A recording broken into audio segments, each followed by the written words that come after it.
What's up, boys? Hello. Wow. That goddamn Carol Baskins. That's really good, Kyle. And Woody, you look so sinister. PKA 776. Halloween. Woody is a count, a vampire, an evil man. Looks sinister. Kyle, you're a tiger abusing homosexual. Correct. And I'm the coolest and would win a fight of all three. I am the third evolution of Charmander. I am Charizard with wings. I spent longer than you can guess trying to get these wings appropriate, but it turns out this shit just like packed up in a Chinese warehouse. It's like all folded. It's not. It wouldn't change, but it's pretty sick. Pretty solid. Did you iron it? No, I got this like 3 hours ago. I thought you were the real thing when I saw you. I thought you were actually a Pokemon. Yeah, I thought you were an actual dinosaur or something. I don't fucking know. See, the Pokemon angle is something that I know going into it. You guys aren't going to fully get it, but the audience will. A bunch of Pokemon boys out there in the audience, my age and younger. And everybody knows Charizard. Like, he's the king Pokemon. I wouldn't say everybody. You know, you've got kids. Man, Kyle, I love the mustache. Woody, the eye makeup is fantastic. And the addition of that gold chain is so good. It's holding my cape on. Oh, you guys don't even know. I got a staff. A walking cane with this thing. Oh yeah. I got my mail in this like half an hour ago. It came with an electric bill. My boomer neighbor was mowing his lawn, and just a little bit of. He's like, oh, he's probably one of those furries that I heard about on Fox. Gonna go have gay sex in a dragon costume. Yeah, well, happy Halloween. Happy Halloween. Are you guys all candied up for tomorrow evening? No, I don't do that. You don't? We tried. Socialism, Taylor. We tried it for like 4 or 5 years in a row. Those 4 or 5 years, I literally had like 0 customers. Not a single person would walk up my long driveway. Now we don't even turn the lights on. We sell candy. That's smart. Yeah, they all want it. What we have, like they're out there looking for it. I figured to make a quick buck. No, that's not very supporting. Oh, and I love the lion behind you. Oh my gosh, I just noticed him. Yeah, that's great. Yeah, he's chilling. That was the most expensive part of the costume. It was supposed to be a tiger. Got a lion instead. I'm not very happy with it. I wasn't going to point that out. Yeah. I was very disappointed when I opened the box. I did, in fact, order a Siberian tiger, in fact. But I got that guy, like that lion there, which the dogs will tear completely to shreds right after the show. I'm going to give it to them, let them have at it. They are terrified of it and me. I walked in there a minute ago to make a cup of coffee, and they went. They're looking at me like I'm a fucking the Tiger King. Yeah. They don't recognize me quite the same. Jackie was doing my makeup, and I'm like, am I about to have eyebrows? Like the whole thing completely covering my eyes? Let's go. Tonight, baby. That's why you became the Count. Is you wanted a little bit of any excuse to wear the eyebrow makeup. I wouldn't have noticed. Do the Shah of Iran next time. Just keep doing characters with huge eyebrows. I'm gonna do Anthony Davis. Oh, you can't see. The only size they had was triple X. Oh, fits you like a glove. Don't say that. Man, I really pitched that down the middle.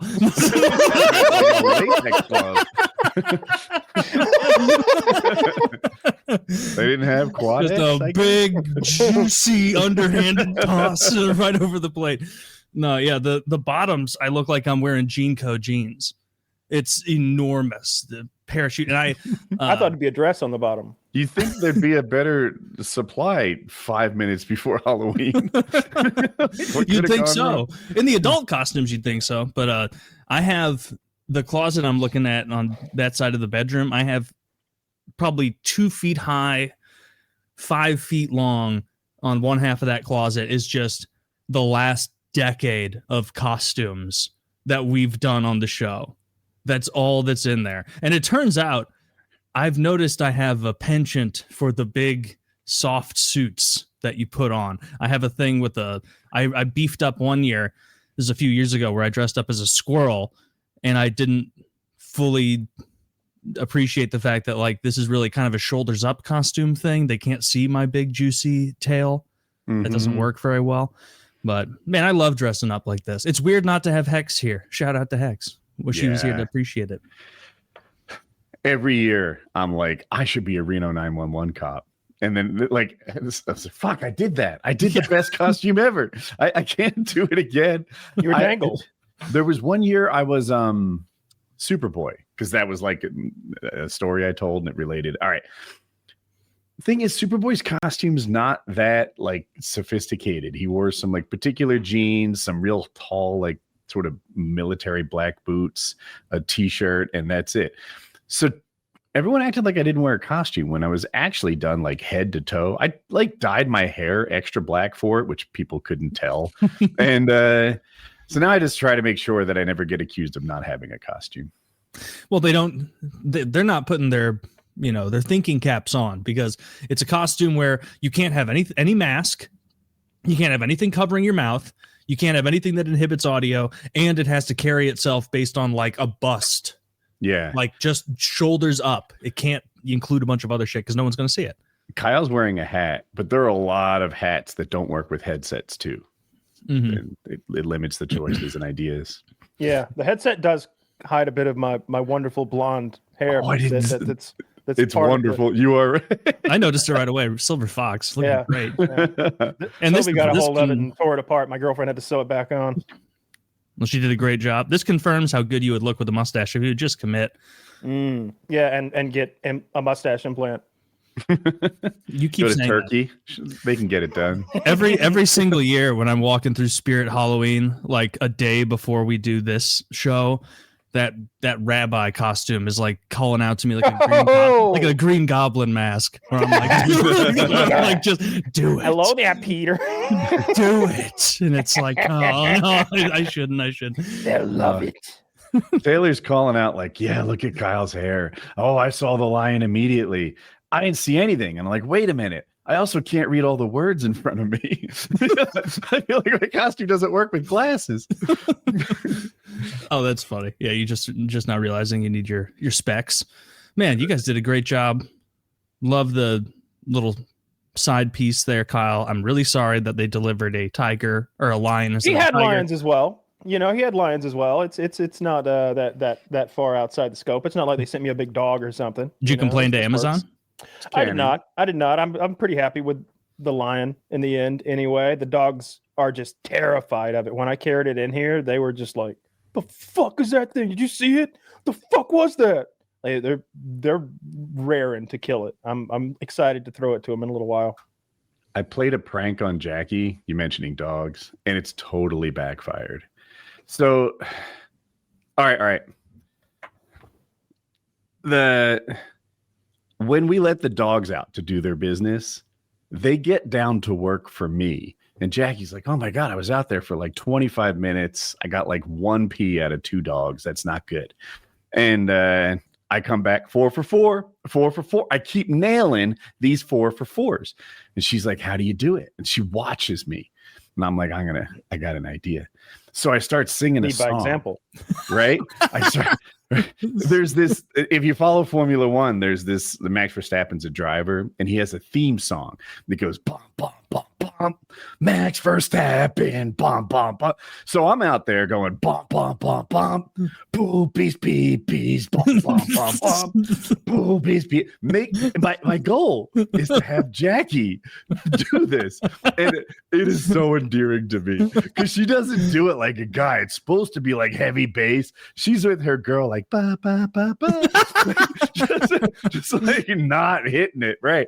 But she's singing her song as if that's why I'm successful. I'm actually successful because I keep putting them, like I move them back into the spot where they do their work. And anyway, today I'm letting them out. and they're not getting anything done. I'm a rare miss. So I sing the song. They immediately get to work. I have Pavlovian trained these dogs to the point that my prank on Jackie has backfired.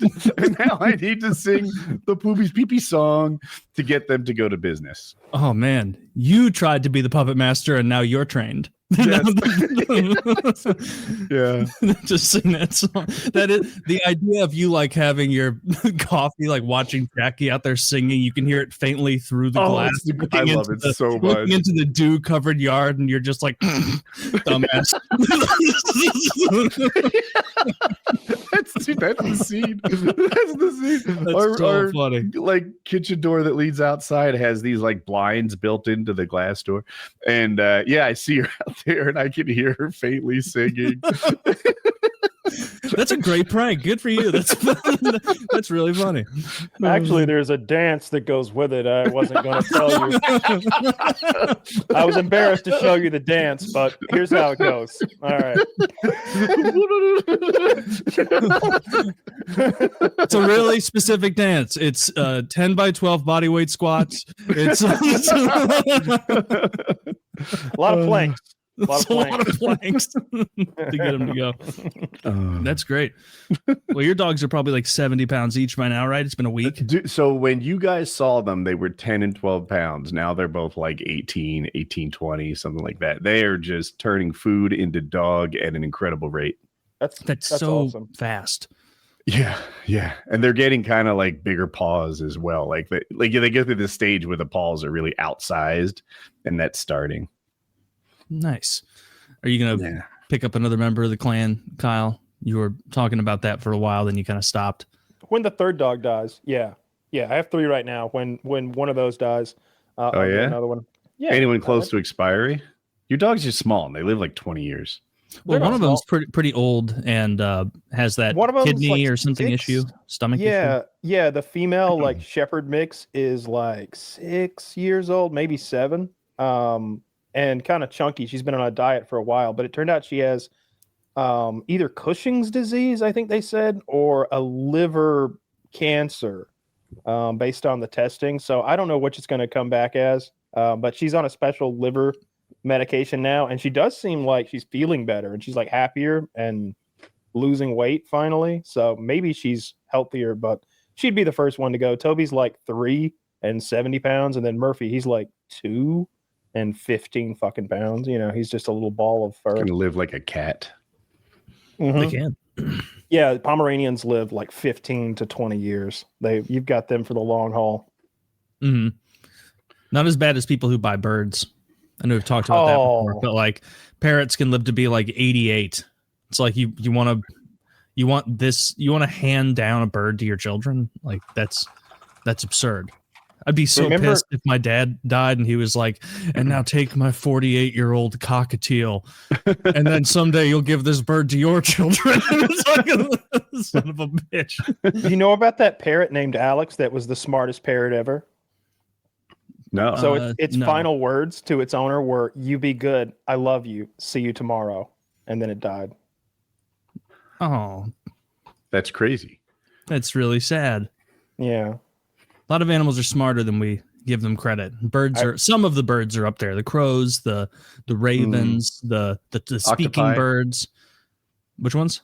Octopus? Octopi? Oh, octopi. Cephalopods in general, yeah. Those are Squids smart. too. Yeah. But they don't live long enough to like make shit. No. Well, they live underwater. They can't make shit anyway. There's no smelting in the ocean. That's true. Fact check. Yeah, dude, we would dominate a race of mer people that they'd never make it sprung into existence the same second that Homo sapiens did. From magic. They would have to like just hope for a kind fisherman or dealings with surface dwellers. Perhaps I've lost faith in our ability to dominate if they have magic. Yeah, you saw the magic. Like Ursula turned Ariel into a walking woman. Like clearly there was magic. Like, come on, this is supposed to be one of your favorites. Yeah, I mean, all right, true. And that was a good one. I like Sebastian. Nailing it on these fact checks. The merfolk are not to be trifled with. That's all I'm saying. like we can bandy about, have a good time, but let's not disparage a proud race of powerful, magical, sea-dwelling folk. We'd fuck them up. Like, what would they have to trade us that we would want? Because you're right. The only tridents they're getting are tridents that are like hand-me-downs from us. Microplastics. Yeah, based on microplastic currency. It seemed like they had control over fish folk, so like they could just make a bunch of fish fly into our net. This is again resorting to magic. Well, they have magic that's been established. You saw the trident. What if they just use tidal waves to take out our coastal cities? How strong is this magic? Like in the Abyss, yeah. It could be a problem. Most of our cities are on the water. Most of the population is, yeah.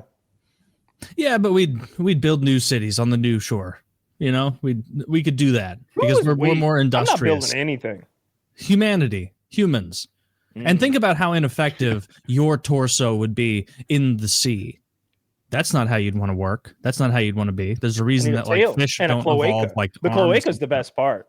Do away with all this messy plumbing that I've got and just one hole for everything.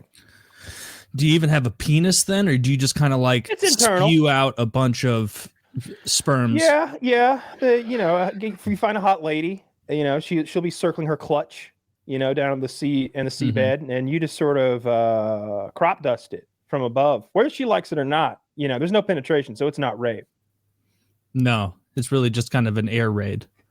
Well, yeah. A water raid, yeah. Yeah. Just crop dust the whole clutch there with my jisms. Clutches are built for crop dusting. Mm-hmm. Clutches are built for crop dusting. It's been said. Yeah. Have you ever watched those salmon videos? How they turn into like horrible monsters that start decomposing as they swim back upstream? That's crazy. Yeah. That's why. And then you see all the Kodiak bears just like it. That's their like it's like a parade for them. It's so exciting because they're just feasting, loading up for the hibernation. Yeah, you'll see bears that are so fat. That's why they talk about like I've seen experts look at those bears and be like, "See that bear right there? We could go slap the shit out of that bear. He wouldn't do anything. Look how fat he is. Look how full he is. He's content. He wouldn't look at us like he can't eat another bite of salmon. Look at it. That's a risky hobby to slap the shit out of bears. Yeah, you look fat. I'm gonna bully you. Turns out you bully the skinny ones. I'm glad we don't have bear here. Like we've got those pussy ass black bear, but I'm glad we don't have like throughout my childhood I was in the woods, and like the idea of being in the woods was something that could have killed me. I'm glad that doesn't exist here. Black bear could kill you. It wouldn't though. It won't, but they don't have strength. It's like a dog or like a person though. Like you just know they won't. But like a grizzly bear, it'd be like, hey, what are you? You look tasty, and they'll just fucking kill you. Or a polar bear, even worse. You're just like they look at you as food. At least grizzly bears have the common decency to like look at you and be like, what's the deal? Are you food? Are you not? I'm a little scared of you, but I'm hungry. Black bears are just pussies. You're right. Polar bears are I think the titans of the bear world. Is there any? Yeah, we talked about this. They're definitely the biggest. I saw the pictures. Was there ever a bigger bear?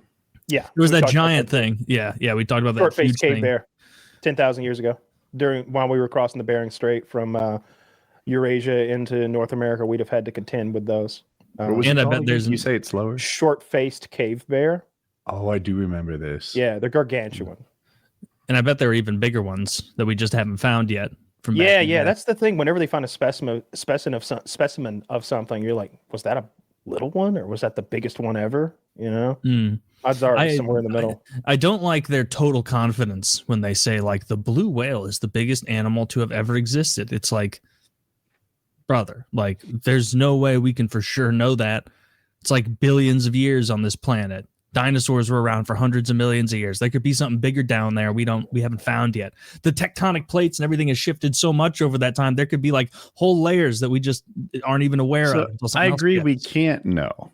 However, it seems like every time they find a bone, no one ever wants to say, oh, this bone, this is from a raptor, something we already knew about. They always incentivize to be like, this is the orbital bone of something new, of something big. If there was something bigger than a blue whale, then they would absolutely make any excuse to define something as bigger than a blue whale. We're just not seeing it.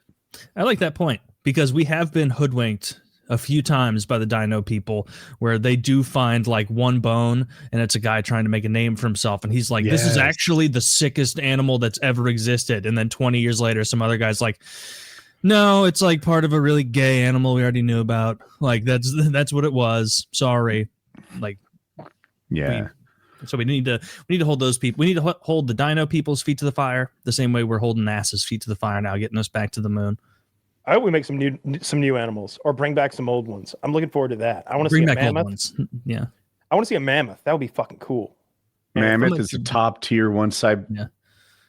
Saber-toothed cat. No, that's what I'm going for. I couldn't get my head all Siberian husky. Smilodon. Those are actually around. They're like a big YouTube following. I had one of those toys. I had a saber-toothed tiger toy that I would make fight a rhino toy when I was a very young kid, and I always made sure the saber-toothed tiger won because he was so sick. I remember like a feeling of like maybe my first ever experience of feeling dejected or like just sad in a way that was intangible and not directly affecting me is when my mom or dad or whoever told me that saber-toothed tigers were gone. There wasn't a way to see them at the zoo. They're never coming back. And being like, then why would you even introduce me to the concept of something that I like that I like so much that I do this? Yeah, those were great. We should definitely not make new animals until we've brought back all the old ones we like. Mammoths, saber-toothed tigers. I want not Bigfoot, but whatever the thing is, Gigantopithecus, whatever the thing is that like we think might have been ancient Bigfoot. That would be a cool one to bring back. Kyle, what kind of new animals are you looking for? I want like fatty, delicious fish that like are stupid. Like I want a useful animal, like something we can eat. Yeah, there's too many smart fish out there. I want them to like outwitted by the fish people. I want them to like just love hooks and nets. To just be all they already do. They already love it. They swim off with 10 holes in their cheeks and go fucking next time. Next time it's gonna go old Gil's way. Like, honestly, I want to make dogs live a long time. I think that's the thing. There was that drug that was supposed to come out a couple years ago that was supposed to do that. Maybe it did. But I would want to make my dog like a little bit smarter, but not too smart. I don't want him talking. That's too smart. Yeah, I would. He needs to be dumb enough to have a really high opinion of me. Like that's essential in a dog. Yes, that's a big thing, and you can't have him talking because like you're getting dressed in front of your dog. He's gonna be like, you wouldn't believe how much fatter he is than he looks in that. Who are you talking to? Are you on Facebook Live? Are you on Facebook Live? What the fuck? You guys are selling me on this. Like, shouldn't? What if we made it so women couldn't talk? I just hear me out. Hear me out. That's what Donald Trump did. All right. Well, we'll start with making women not able to vote, and we'll work backwards from there back to the chorus representations of speech. It would be that meme where like every building looks like the Seattle Space Needle and there's flying cars. We're on the moon. The moon has oceans. Speaking of what women are good at, have you seen these Sydney Sweeney pictures where she basically my god, here I got the good like ones. the thinnest piece of fabric all time to go traipse around with her giant perky somehow so giant, somehow so perky. Is it a Halloween costume? I missed the no, it's just her like here you go. She went to the Variety Power of Women event. Here you go. I got you just all taken care of here. This is the whole slideshow. Oh yeah, just big old giant fat titties. Huge fan. Shout out. Oh, just big old fatties. Just they look heavy. They look heavy. Oh. And how are they? I mean, there's no support, and they're still just pop right there. Big fan. I've never seen a film, or I don't know what her voice sounds like. Huge fan. The perfect woman. The perfect woman. I've never heard her talk. I don't watch any. I'm pretty sure she's an actress. I have no idea what she's ever been in. How old? She was in that show Kyle always rips on me for. Euphoria? I think she was in that. I mean, she must be, my guess would be like 26, 27. That's probably how long she's been around in the. She looks older in the face to me. That's why I asked. I haven't looked at her face yet. I'm sorry. 28. 28. 5'3", a little fucker. Huh. I didn't know.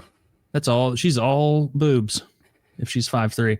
But anyway, big time shout out to her. That's great. I saw a bunch of frumpy looking women at the same event doing that thing that you see, like that classic Marilyn Manson, or not Marilyn Manson, Marilyn Monroe picture where that woman is like smaller titted but still hot, and then looking over like this fucking whore at Marilyn Monroe's tits. Saw that again. Jane Mansfield, not Marilyn Monroe, but same sentiment. Oh, sure. I didn't know. But you know the picture I'm talking about, regardless. Mm-hmm. But she was pissing off all the other ladies. It was called the Power of Women event. And it's like, that's the power of women. Jamie Lee Curtis was there with her big old saggies, but she covered them up with like a big old flowery bow type thing on the front. I saw her in this other thing, just she's done nude scenes, so I know what they look like. But she's like 75 now, and they grew like 8 cup sizes or something. They're fucking gargantuan. They grew. I haven't seen her lately, but she aged well. Like, well, she's 75 now, but I just thought at like 60, she looked better than most 60-year-olds. Like, you don't think so? Maybe I'm off. How did Jamie? I guess so. Hang on, I got a good photo for you. How did she get bigger tits from the age of like 50 to 75? I think she gained some weight, but like she used to be like, that's good weight. If you look at her in, I think, Trading Places, which is where Eddie Murphy and Dan Aykroyd, I think, switch places. This is a whole like Wall Street tycoon type movie, but she plays a prostitute in that, and she's just like as thin and fit and big titted as you can be. But here she is now. Like they've grown. They have grown. They were not that big when she was 25 and 30. Good for her. That's how she's staying relevant. Just big, heavy hangers. I mean, those must be most of the way to the waist by now. She's like, that's where I'll be. I'll be there waiting. That's where I'll be. That's perfect, Taylor, because that's where I'll be. I don't care how old Jamie Lee Curtis is. I'm getting after it. Yeah. You only have to move 4 inches from licking clit to sucking nip. I'm gonna rubber nipple on her clit. She's gonna love it. She's gonna be like, oh, even for me and my experience, this is ghastly. What he's doing to me. Ghastly. Yeah.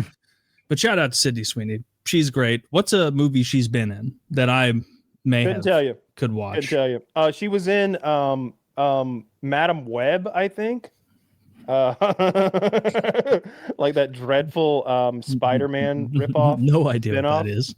Never heard of it. Women. Yeah, exactly. That's nothing. If Woody hasn't heard of something in the Marvel adjacent universe, then it doesn't exist. I think maybe Sony did it. I'm not sure. Madam Web flopped big time. No, nobody cares what she actually does. Everybody cares about the big old titties. I bet in the ad world she makes a lot. I'm like, where does she get paid from? Who's paying her? And her ads are like, she did that jeans ad, maybe. Didn't Levi or something? That was a big thing. Yeah, Wrangler.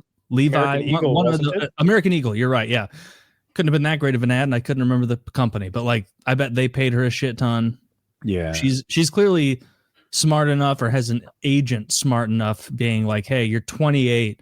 This kind of shit doesn't last. Like, you're not going to be 38 getting these sorts of deals. Start investing in RC racetracks.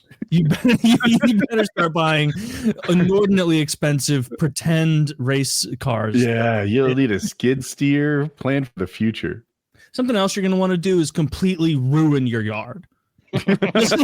just destroy it. Make it so it can neighbors will love a real salt the earth kind of situation where the people who buy that property from you are going to have to bring in 50 industrial dumpsters to remove all the ramps you've built.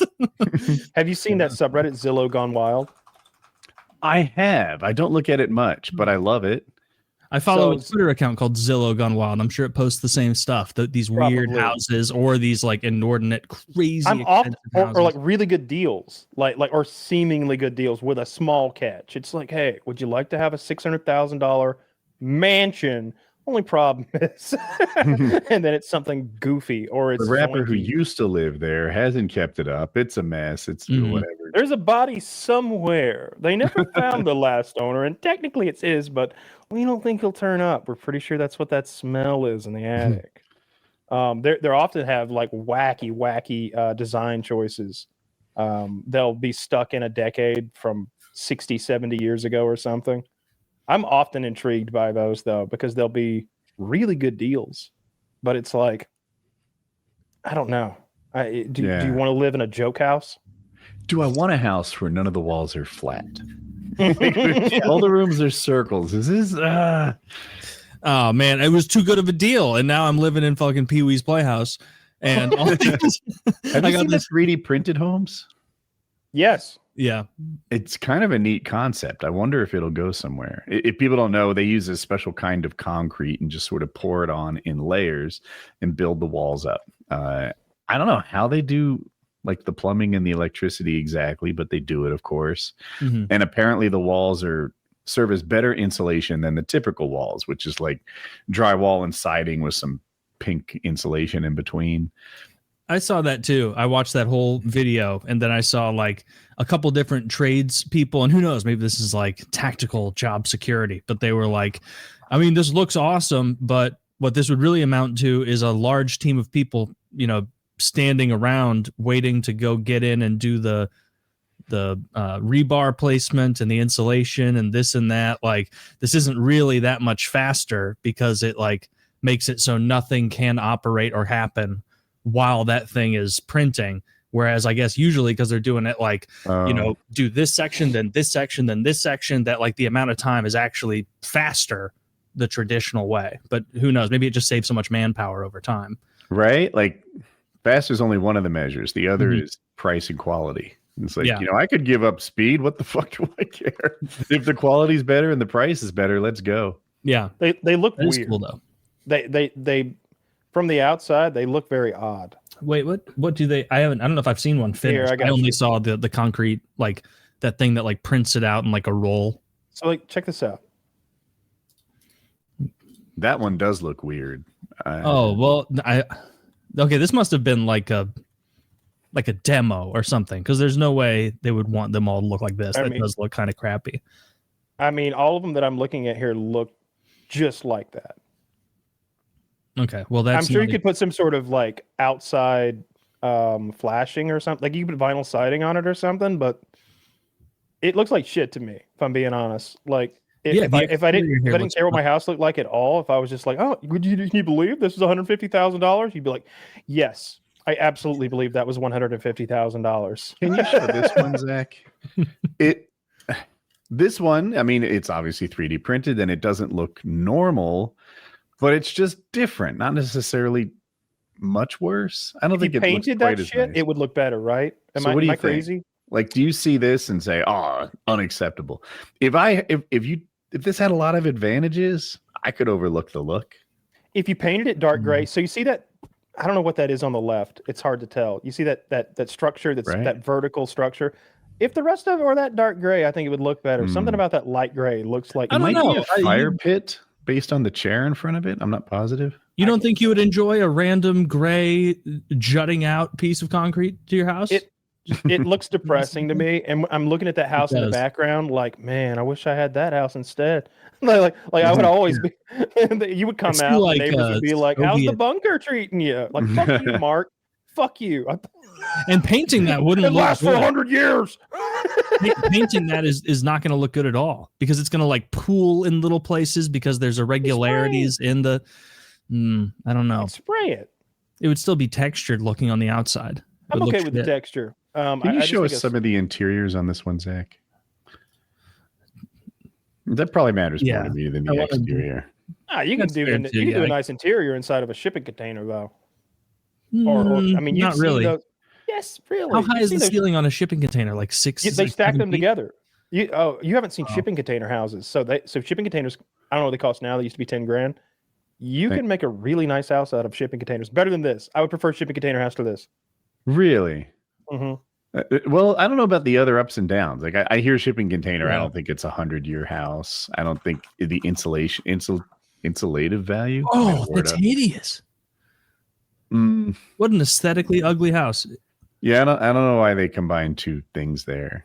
But when I saw the interiors, the first two pictures Zach showed, I was like, I could live there.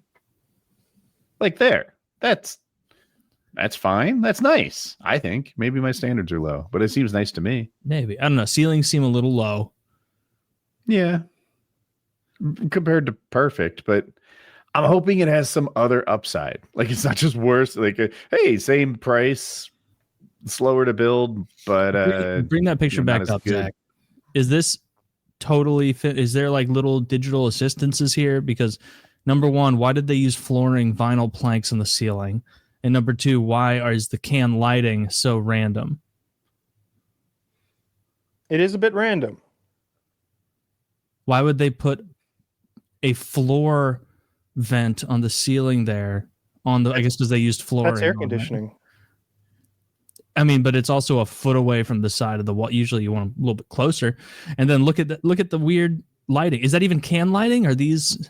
Yeah. Is that a glare? What is that? Assuming that is where the air comes out, you would put it on the opposite side of the intake, right? So it doesn't look like weird placing to me. It's in a corner of the room. Hopefully the intake is in the opposite corner, and then you just get the air turning. Look at this shipping container. That's the most normal. That's flooring vinyl panel on the ceiling. Look at that. I don't know that's flooring. That's flooring, dude. You can't tell. Look, they didn't put floor on the floor. It's concrete.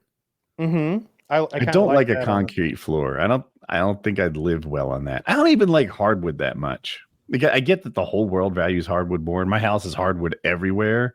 But I do that thing where I like wipe the crumbs off my feet on the way into bed, and so like carpets were nicer. They were like not easy to keep clean, but just a nicer thing to live on. I agree. You have a Robovac? No. Well, actually, we had two, but they didn't really get much work done. Those things do not do a great job. Kyle has a good one, maybe. Maybe yours is better than ours. I just use a regular, I don't even know what brand. Some like Dyson off-brand vacuum. Like I got my girlfriend a good Robovac for Christmas a couple years ago. I think it was $1,200. It does a really good job. Like it gets up in the morning before we do, and it cleans the whole house. And there's never crummies on the floor from like whatever the dog's tracking dirt in. Mine spread around dog shit in my kitchen once. Mine won't do that. Just spread it around. It recognizes issues like that and avoids them. Like it's. I think that's been memed to death. Those Robovacs getting dog shit and then just smearing it all over the whole house. Because I can't imagine coming home to. Oh, you did. I was gonna say, imagine that happening to you, and you're like, yeah. I don't have to. It happened. Yeah, that's pretty rough. It was basically just like a line of shit around my kitchen that looked like when you hit the right thumbstick on Dead Space. Just kind of showed a path of shit, like in those weird angular lines that it drives. It's like just guiding you to the bedroom. Just guiding me away. Thankfully, it wasn't on the carpet. It was just the hardwood area. That's much easier to clean. But yeah, I agree with you, Woody, because everyone's like, oh, hardwood, this and that and the other. And I don't know, the like because I've got hardwood in my dining room and then I've got that like vinyl shit in my kitchen. I pick up less of those like crummy nonsense things on my feet walking around barefoot in the kitchen than I do on the hardwood. Like it just must be like little bits of wood that are coming off over time. Actual carpet is comfy. The audio in that room is so much less abusive. Yep. Like I wish we had carpeted kitchen floors. As obviously stupid an idea as that sounds, it would be more pleasant for a week. That's the only place. That's the only place you don't want carpet. Well, the bathrooms too. Or I remember a family member. I don't remember if it was an aunt or uncle or. No, it must have been one of those like great aunts or something, or great uncle when I was a little kid, and they had like a carpet thing on their toilet seat. I've seen that. Yeah. And I remember like having the presence of mind even at like 6 to be like, this is vile. Like this is so gross because I know what I'm doing in here right now is probably no better or worse than what's happening in here. And there's no way this carpet isn't like grabbing little bits of poo and bringing it in. Yes. Yeah, maybe not that aggressive, but like you would lift that seat up. There wasn't carpet on top of the seat, but there was carpet on the toilet seat itself. Okay, as obviously dirty as that's about to get, it's nice right now. That's what it was. Maybe I blocked it out, but I don't remember seeing a dark stain on the rear of it. Oh my God, that's awful. That is basically what it was. And I was like, man, I gotta be like pinpoint accurate with my poops. Because it looks homemade. Like It does. It really does. That's like that would be like not again. Oh, Zach, I'm loving this. This is hilarious. These are all installation. Well, not all of them, but this looks like an installation photo. This is not a 6-week-old photo. No, and that's terrible. Pink carpet in your installing. Look, you're not going to believe this. Is that the tub? I think that's a Is that a tub whirlpool or over the top? something? Yes. Jacuzzi. There must be. It's a bathtub with carpeting on the side. Holy God. Even the toilet brush is carpeted. The trash can is. All right, the toilet paper's pink. This isn't real. That's what it took you to realize this isn't real? I'm not sure it's not real. I just don't know what it is. I don't know what this is. Well, it's a very useful diagram. If you'll look at K, you'll see that there's a toilet brush cleaner with yeah. a very, very short handle. Don't love that. Don't love that. I want a long handle. I want to be plunging down into there from a distance. Man, this is from a different time. Look at the pink tub and the pink. What is everything. this? Like this is a woman's bathroom. No. I mean, like, is this like a 50s thing, a 60s thing? Like, what is a 70s thing? What is this a holdover? Like, what is this a holdover I would from? think 60s. Me too. 60s into 70s kind of thing. Yeah, the carpeting everywhere in the sunken living rooms and sort of. Dude, sunken living room, carpet everywhere. It looks so dated. I get it. Even the plants. But if it was an Airbnb, I bet you'd freaking dig it. You'd be like, this is kind of cool. Like a little conversation pit, a social area. The audio in here is so pleasant compared to the abuse of hardwoods and drywall I'm accustomed to. It'd be dope. But yeah, no one likes it anymore. It'd be a cool place to be for a weekend. What? We've gone far back in time with this one. My God, look at all that wood. Look at there's a whole curtain blocking off the bath tub, which is odd. You're gonna get that curtain. You're gonna get that curtain wet as hell every time you bathe and step out, and taking an 18th century bath. You need a curtain for. Look, this is absurd. This is. Look at the dress. This is from like the 1800s or some shit. This is some Laura Ingalls Wilder looking shit. I do not picture carpet when I picture like the Laura Ingalls Wilder shit. This is a time that never existed. Yeah, this time did not exist. This is some sort of make believe. Yeah, this is an advertisement that has the top part missing. I bet. Who are these people? I need my glasses. Is this a naked chick in the bathtub hanging out with a child? Oh, it's a child. Okay. My bad. It's a mother and her child. I was like, why are these two women just chilling? You gotta pop your glasses on to see. Oh, that one looks hot. Hang on. Dude, in the fuzzy thing, she's like seductively putting her arm over the side of the tub. It's not what I can't see. Yeah, go to a new photo. That's a good idea. This is clearly a Barbie doll like dream house bathroom. This isn't even real. No, dude, this wallpaper makes me look for the secret numbers and letters on the colorblind test. Yeah. Why have a dual vanity with no space? Because it's not real. I know it's not real. It's a this is for Ken and Barbie. It doesn't. It is a miniature. This one's real. And now this one, it's like, why not have a double vanity? And that wallpaper's fucking horrid. There's a makeup area to the left of the sink. Maybe this is a thing boys don't appreciate. Little vanity. Yeah, that could be. They sit there and doll themselves up. Yeah. Which is awful. I haven't had makeup on since that dance competition I did. And I don't have any patience. I think video games have ruined my attention span. We're like 30 seconds into the process. And I'm like, how close are we to being done? And it's not a ton of makeup you had to have applied. Dude, it's kind of just the eyes, right? No, she paled my whole face, and she's like, "I cannot contain this glow of yours." She's like, "It just shines through." I was supposed to be like bloodless and pale, but this is me. You're just too vivacious. You can't be shut down with that weak makeup that works for women. Yeah, I don't like the carpets in the bathrooms. I like carpets almost every other place. I like it to visit. I would when in Rome, I would do that. But like because I have a couple friends who did like renovations and they pulled out like all the carpet everywhere because that like carpet just isn't as in vogue now. Right. And in my head, I always am like, oh, that's such a mistake. Like carpet's in like the homey part of the house. The like your shoes are off, you're watching a movie, you're relaxing, you're hanging out with your friends, your family, like living rooms, bedrooms. Those should always be carpeted. Even if you don't want other stuff, carpet. My house is so unfriendly right now. When we got rid of our elderly dogs, we got rid of 4 couches and just about every rug in here. And we've only replaced 2 couches so far, not as many of the rugs. And it is just an echo chamber of abusive anything. I don't know. Is the air fryer going? I hate this whole room. It's terrible. So now you're getting roped into more renovations, more little ones? Not renovations. Look, the geriatric dogs soiled some of these things, so they all had to go. That's fair. Yeah. I would hold off on getting new rugs until the new dogs are 100% house trained, though. Eh? That's smart. Yeah, unless you just plan on getting them twice. Maybe something really cheap for the kitchen because the audio really is like I leave the room.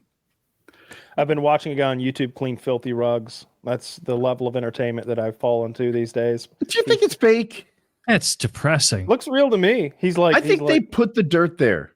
Are the rugs so dirty you can't even see the pattern? No. Like I haven't seen that, but I have seen where like I thought of it because he said the rug belonged to someone who had incontinent dogs or like old dogs or something, and he's washed it for like the 5th time and he's running that squeegee over it and just black water is coming out every time he goes over it, just more black water. And after a while, I'm just like, how much was this rug that we're going through all this rigmarole? Like it's a dirtied rug intentionally for a video. Like Taylor, I think you're onto something. I'm not saying that's what Kyle saw, but the ones that I saw are often from power washing porn. And they use the power washer to wash out the rug. And I'm 99.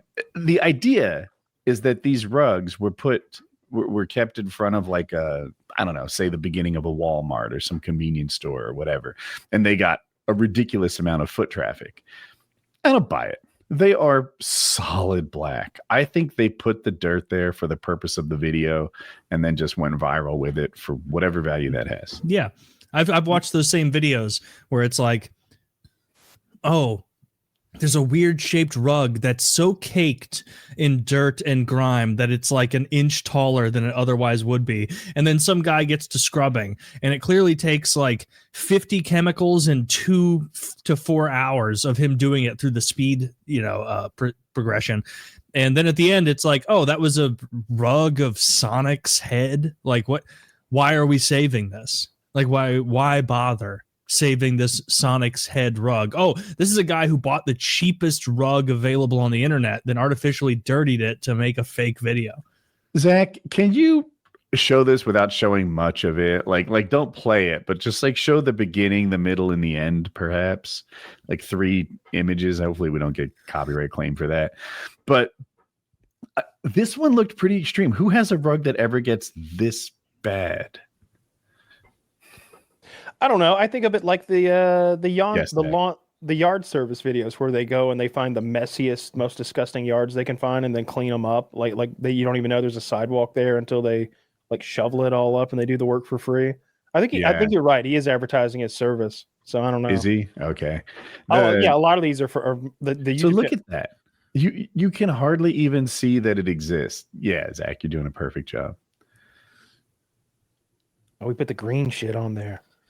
And then at the end, it's just also, it doesn't look old. That's him throwing it away now. At the end, it doesn't look old. Like I would think that a carpet that saw that much wear would be faded. Or they shave it. They use a razor machine and they shave off like the top, I don't know how much, a millimeter or something of the fabric. And so you get to new fabric. Yeah, I mean, maybe. I don't know. I've never gotten a rug cleaned by a professional. We throw them bitches away. Of course, our rugs have never been more than a couple $100. Maybe if you I don't know what like a good rug costs. Like if you've got a $2,000 rug, I could Like, but then why is your $2,000 rug black with filth? Like these aren't adding up. Yeah. No, a good rug is expensive as hell.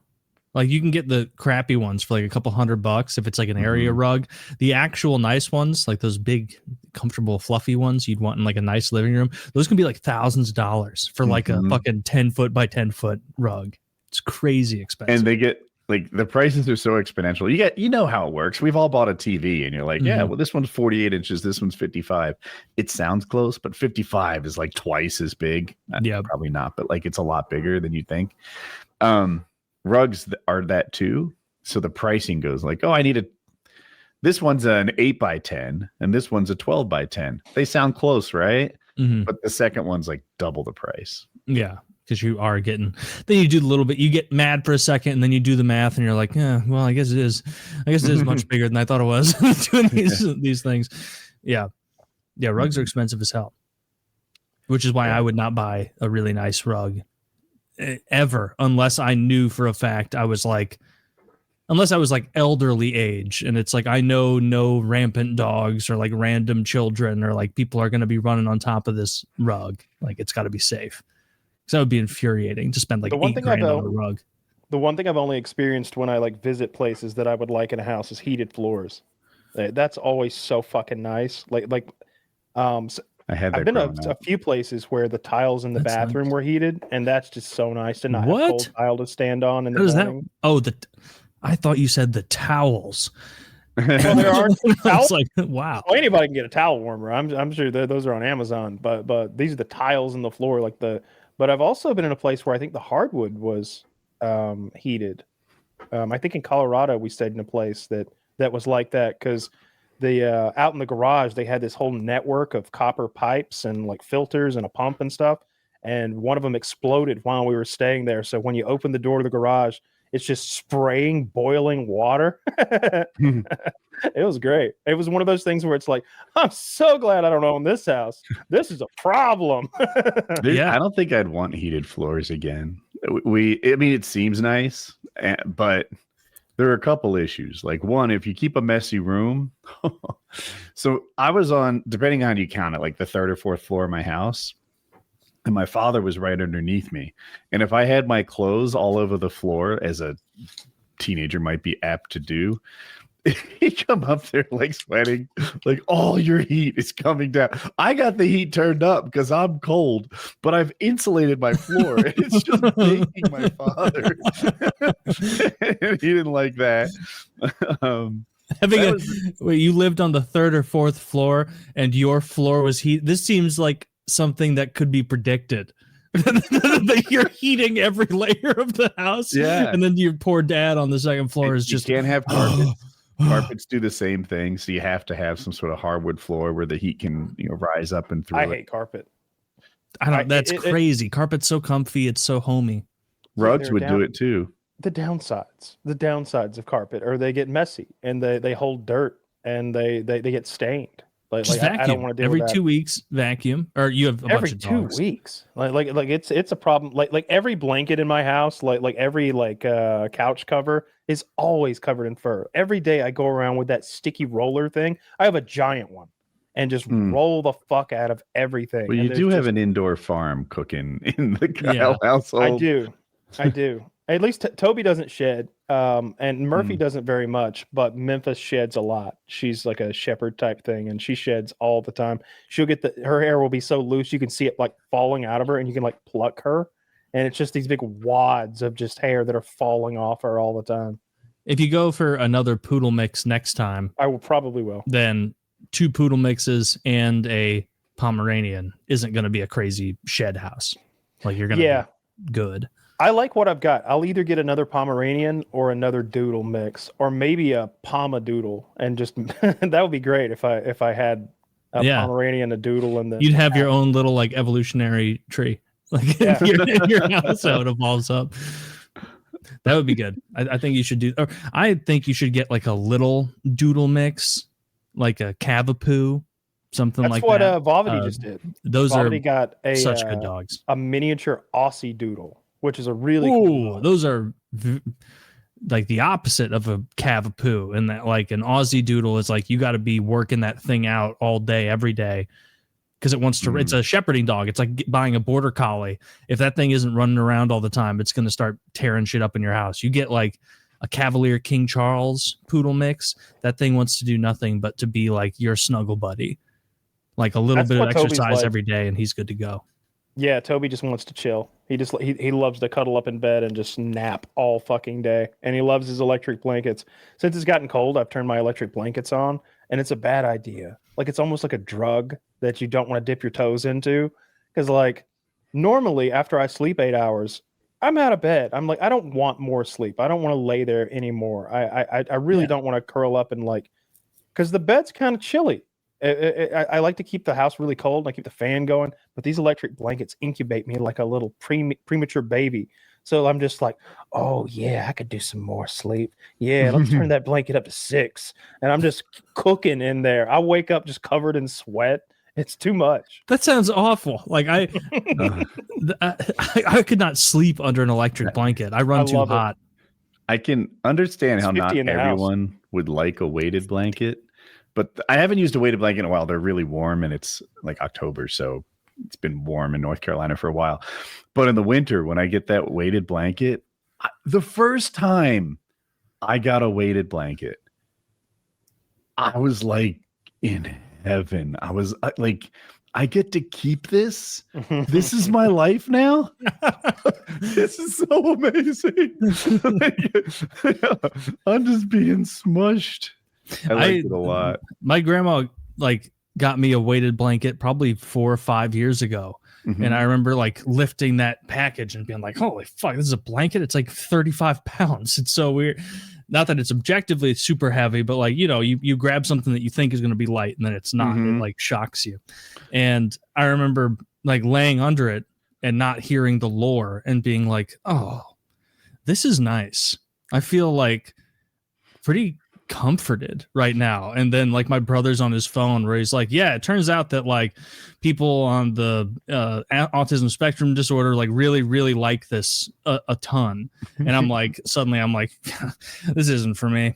This isn't for me. I'm not like that. Yeah, maybe I am. I don't know. I am who I am, and the fucking blanket is dope. They're nice.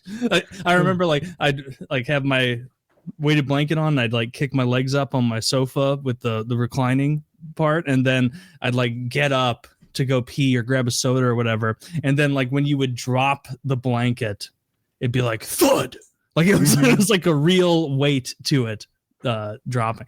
Yeah, some weighted people blankets are pretty don't solid. like it. Like in particular, I've heard people say they make like a little foot tent, you know, when their feet stick up laying on your back, and like the way that it like comes straight down and touches. What's the front of your ankle called? I don't even know. But like that arch of your foot, they just sort of, it's almost like you're vacuum sealed under that thing. And some people don't like that vibe. Oh, that's kind of what I like. Where the chicks get vacuum sealed? You've shown me that. I've seen it, Kyle. Yeah, you have. We've all seen it. You've showed us the videos. And have you seen it where the women wrestling at the end? The winner gets to bang the loser. You know how like naked ladies in porn is great? Imagine a woman whose tits you can't even see under black wrap that's being vacuum sealed. It's like, they've got that's like not as hot. bed. They got like a bed that they can vacuum seal them in. It looks like you're sous videing a chicken breast, but it's a whole person. No, that would make me panic. I would be so scared. If I would have to be the person on the outside. I could not be the person sucked down to the bed. And even if the other person was like, suck me down to the bed with this pressure hose, I would be scared. Where I'm like, this person's going to die. There's no way they're having fun in there. I can't imagine having fun in there. Like, I got to pull them out. I got to save them. And then she'd probably be pissed. Oh, I found one. Here we go. This is the link. Yeah, this is the good stuff right here. So definitely not into this either. I would be terrified I would vacuum seal some bitch and she would die on me. How are you? You don't even get to be a part of the sex equation anymore because it's like you can't have sex anymore because she's all sucked up. Well, if you look at this link here, like her mouth is exposed. We could probably make some other openings. You can't. That's how you're going to kill that bitch. You plug her mouth with your dick while she's all sucked up. I think that's the breathe hole. These models, I don't know, are built well as you scroll down. This is just I think this might be Sydney Sweeney. They've got vacuum sealed here. Oh, they make not only the beds, but bags. Just a bag you put a person in and then vacuum seal. Literally sous vide them. The idea of this stresses me out the way like thinking about being in the open sea, not able to see land does. Like you can't, like you're totally removed from reality. You're all sucked in. You can't move. You can't escape. You can't pee. I wouldn't be into this either. I wouldn't want to get vacuum sealed. I'll be pretty afraid. See, I think I could react like you guys are describing. I could also react like I did to the weighted blanket. Just weighted blanket on steroids. This is wonderful. Suck it more. Yeah. That's all I have. Yeah, I'm glad I'm not into anything that requires a giant latex bag and a vacuum motor. No, you shouldn't have to like find power tools and things. Only reciprocal saws and dildos. That's it. That thing goes too fast. Weird. The reciprocal saw you put a penis on goes too fast, really? Yeah, it goes way too fast. It goes way too fast. Stop being sissy about it, all right? So there was this one couple that was using one. I'm pretty sure it was a man and a woman. And so they made their own. So if you don't know, they make an attachment so that you can attach this thing to your reciprocating saw that a dildo will then attach to on the other end. They cheaped out. They didn't have the $15. So they took a reciprocating saw with a blade on it and stuck the blade into a dildo. I see. Maybe they heated it up so it would melt, but somehow or another they got it inserted in the dildo. So while he's banging her, it's slipping a little on the inside of the dildo because it's a saw blade. Now it's and cutting. It saws through it after a while and saws into her pussy. He sawed her pussy with a reciprocating I mean, no one could have saw. seen that coming. Everyone saw it coming. And my fear is that he had the wood blade, not the metal blade, which is just infinitely worse if you've used one of these things before. I picture a Makita when I'm jerking off, but it's just it's a huge error in judgment because I bought that attachment, and when I was whenever we sold that last house, the movers were outside, and the old Makita was sitting out there on the front porch with that attachment still on it, not the dildo, but the thing the dildo goes on to, and he was like, "That's a weird adapter. What kind of blade goes into that?" And I'm like, "I don't remember." I just picked it up and walked away. I had nothing. I didn't even have a good lie. I don't remember what that is. Oh, that's horrible. Some poor lady got her pussy sawed up. Pretty sure, yeah. Oh, yeah. We need to have safe. It goes too fast anyway. What you mean when you talk about safe sex? Don't put fucking saws in your clam. Or if you do, get the right hardware. You know, don't jerry. Well, you said you weren't using saws. I used the saw, just not the saw blade. Like where the blade goes on, this thing goes there instead, and it's an adapter so that you can put a dildo on a fucking Makita reciprocating saw. But he just stuck the blade into a dildo and sawed his girlfriend in half. Jesus.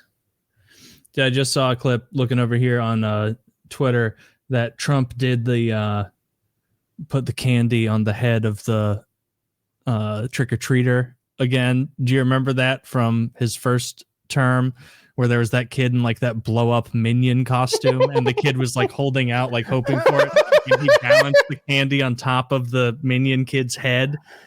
He just did that to someone dressed like a marshmallow. He just did it again, just laid it on top of him, goes through.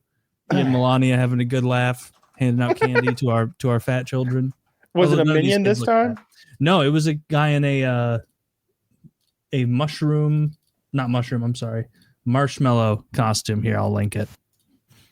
I don't know what the character. Maybe he just was a spicy marshmallow with a bunch of lights on it. Or no, there's a DJ that has a marshmallow head. I don't remember what his name is. Maybe just Marshmallow. But yeah, DJ Marshmallow Head. Yeah, I know that guy. Yeah, there you go. You get that kid dressed up, and he's just laying the candy on top. Fresh back home from his Asian tour where he accomplished nothing. That was great.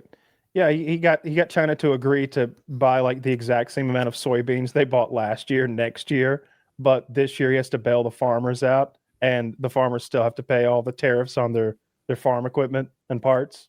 Is that shocking to you that China buys soybeans?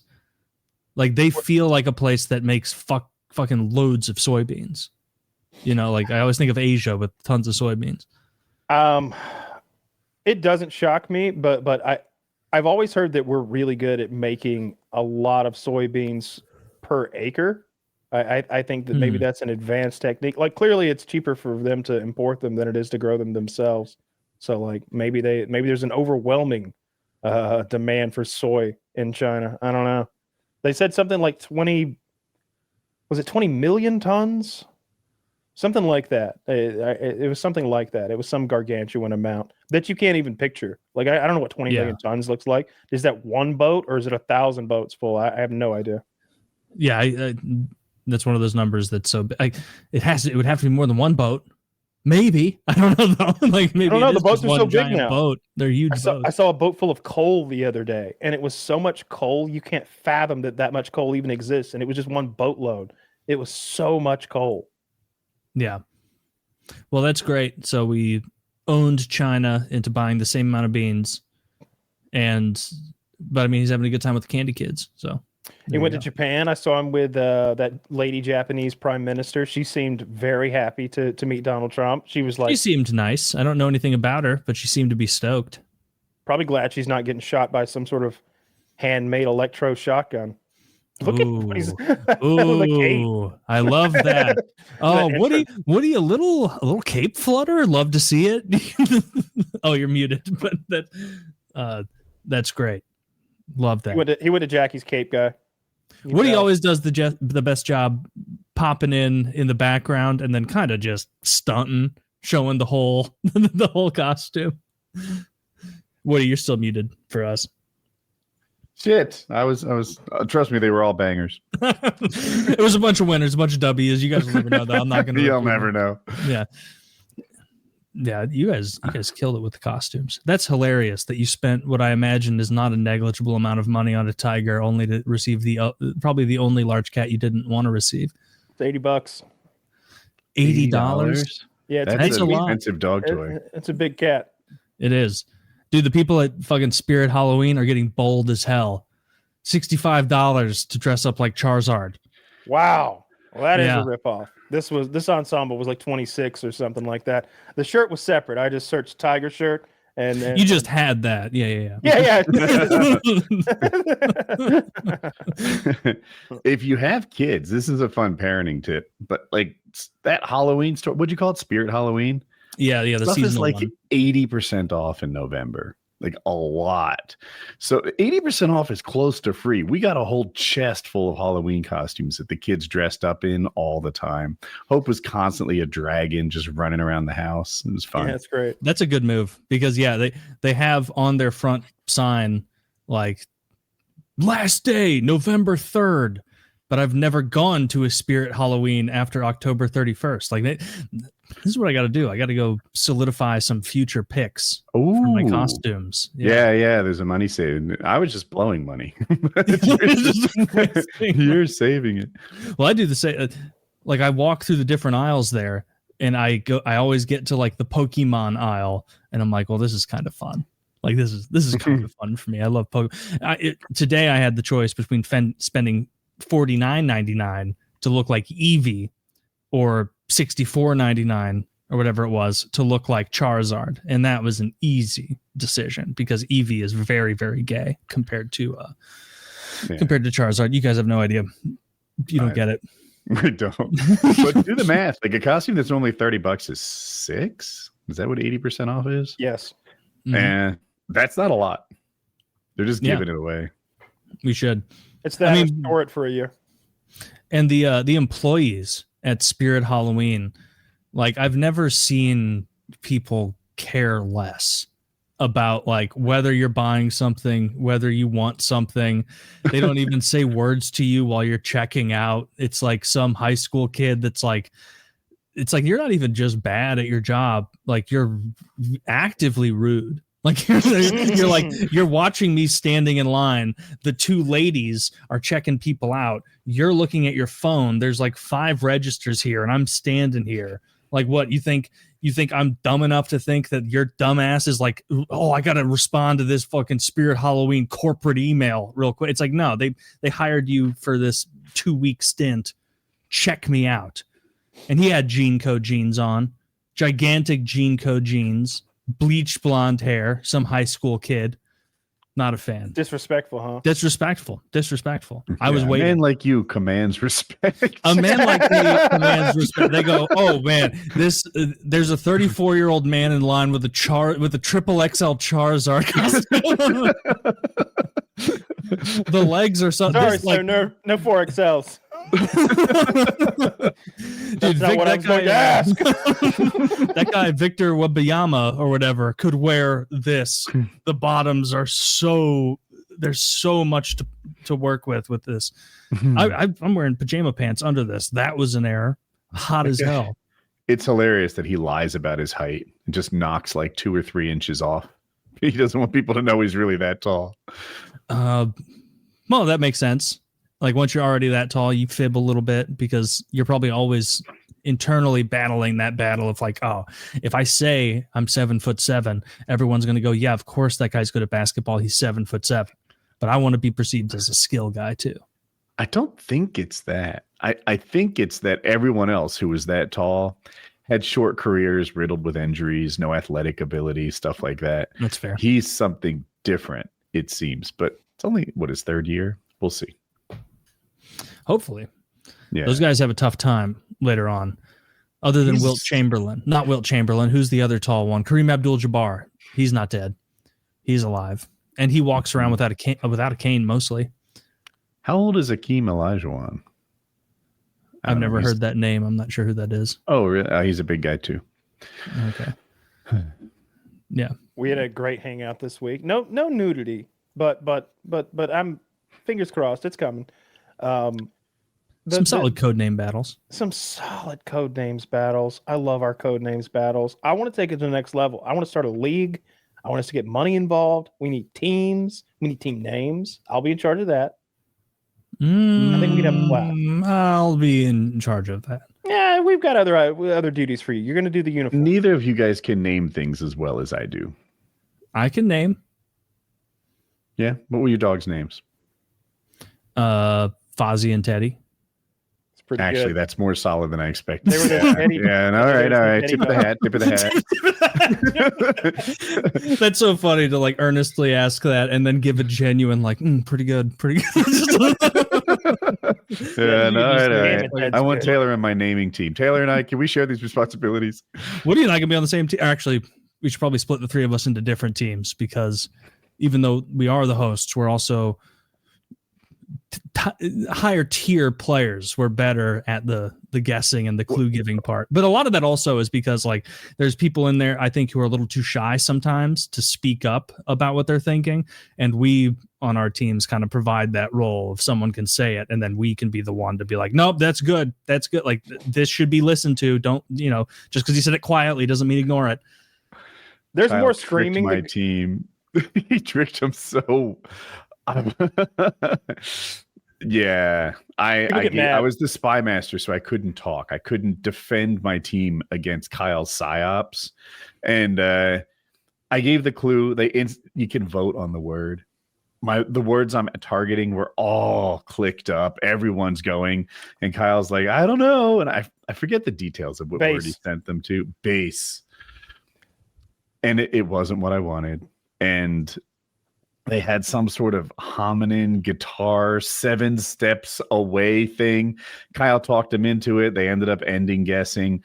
And I wasn't mad that they didn't get my guess, because that'll happen. Mm-hmm. I was mad that they took the other team's advice so earnestly. Like, Kyle's making strong points. Kyle's on the other team. Everything he says is either designed to trick you now or gain your trust to trick you later. That's Those important. are the only 2 things he's doing. You have to build trust in the early rounds. Like, he was right about that other thing. I was right about that other thing. Yeah, he was right about that other thing because you already knew it. He wasn't giving you a hint. You were on that word, so he suggested that you do what you were going to do anyway in an effort to build trust. And now, a round or 2 in the future, he's going to cash that in and trick you.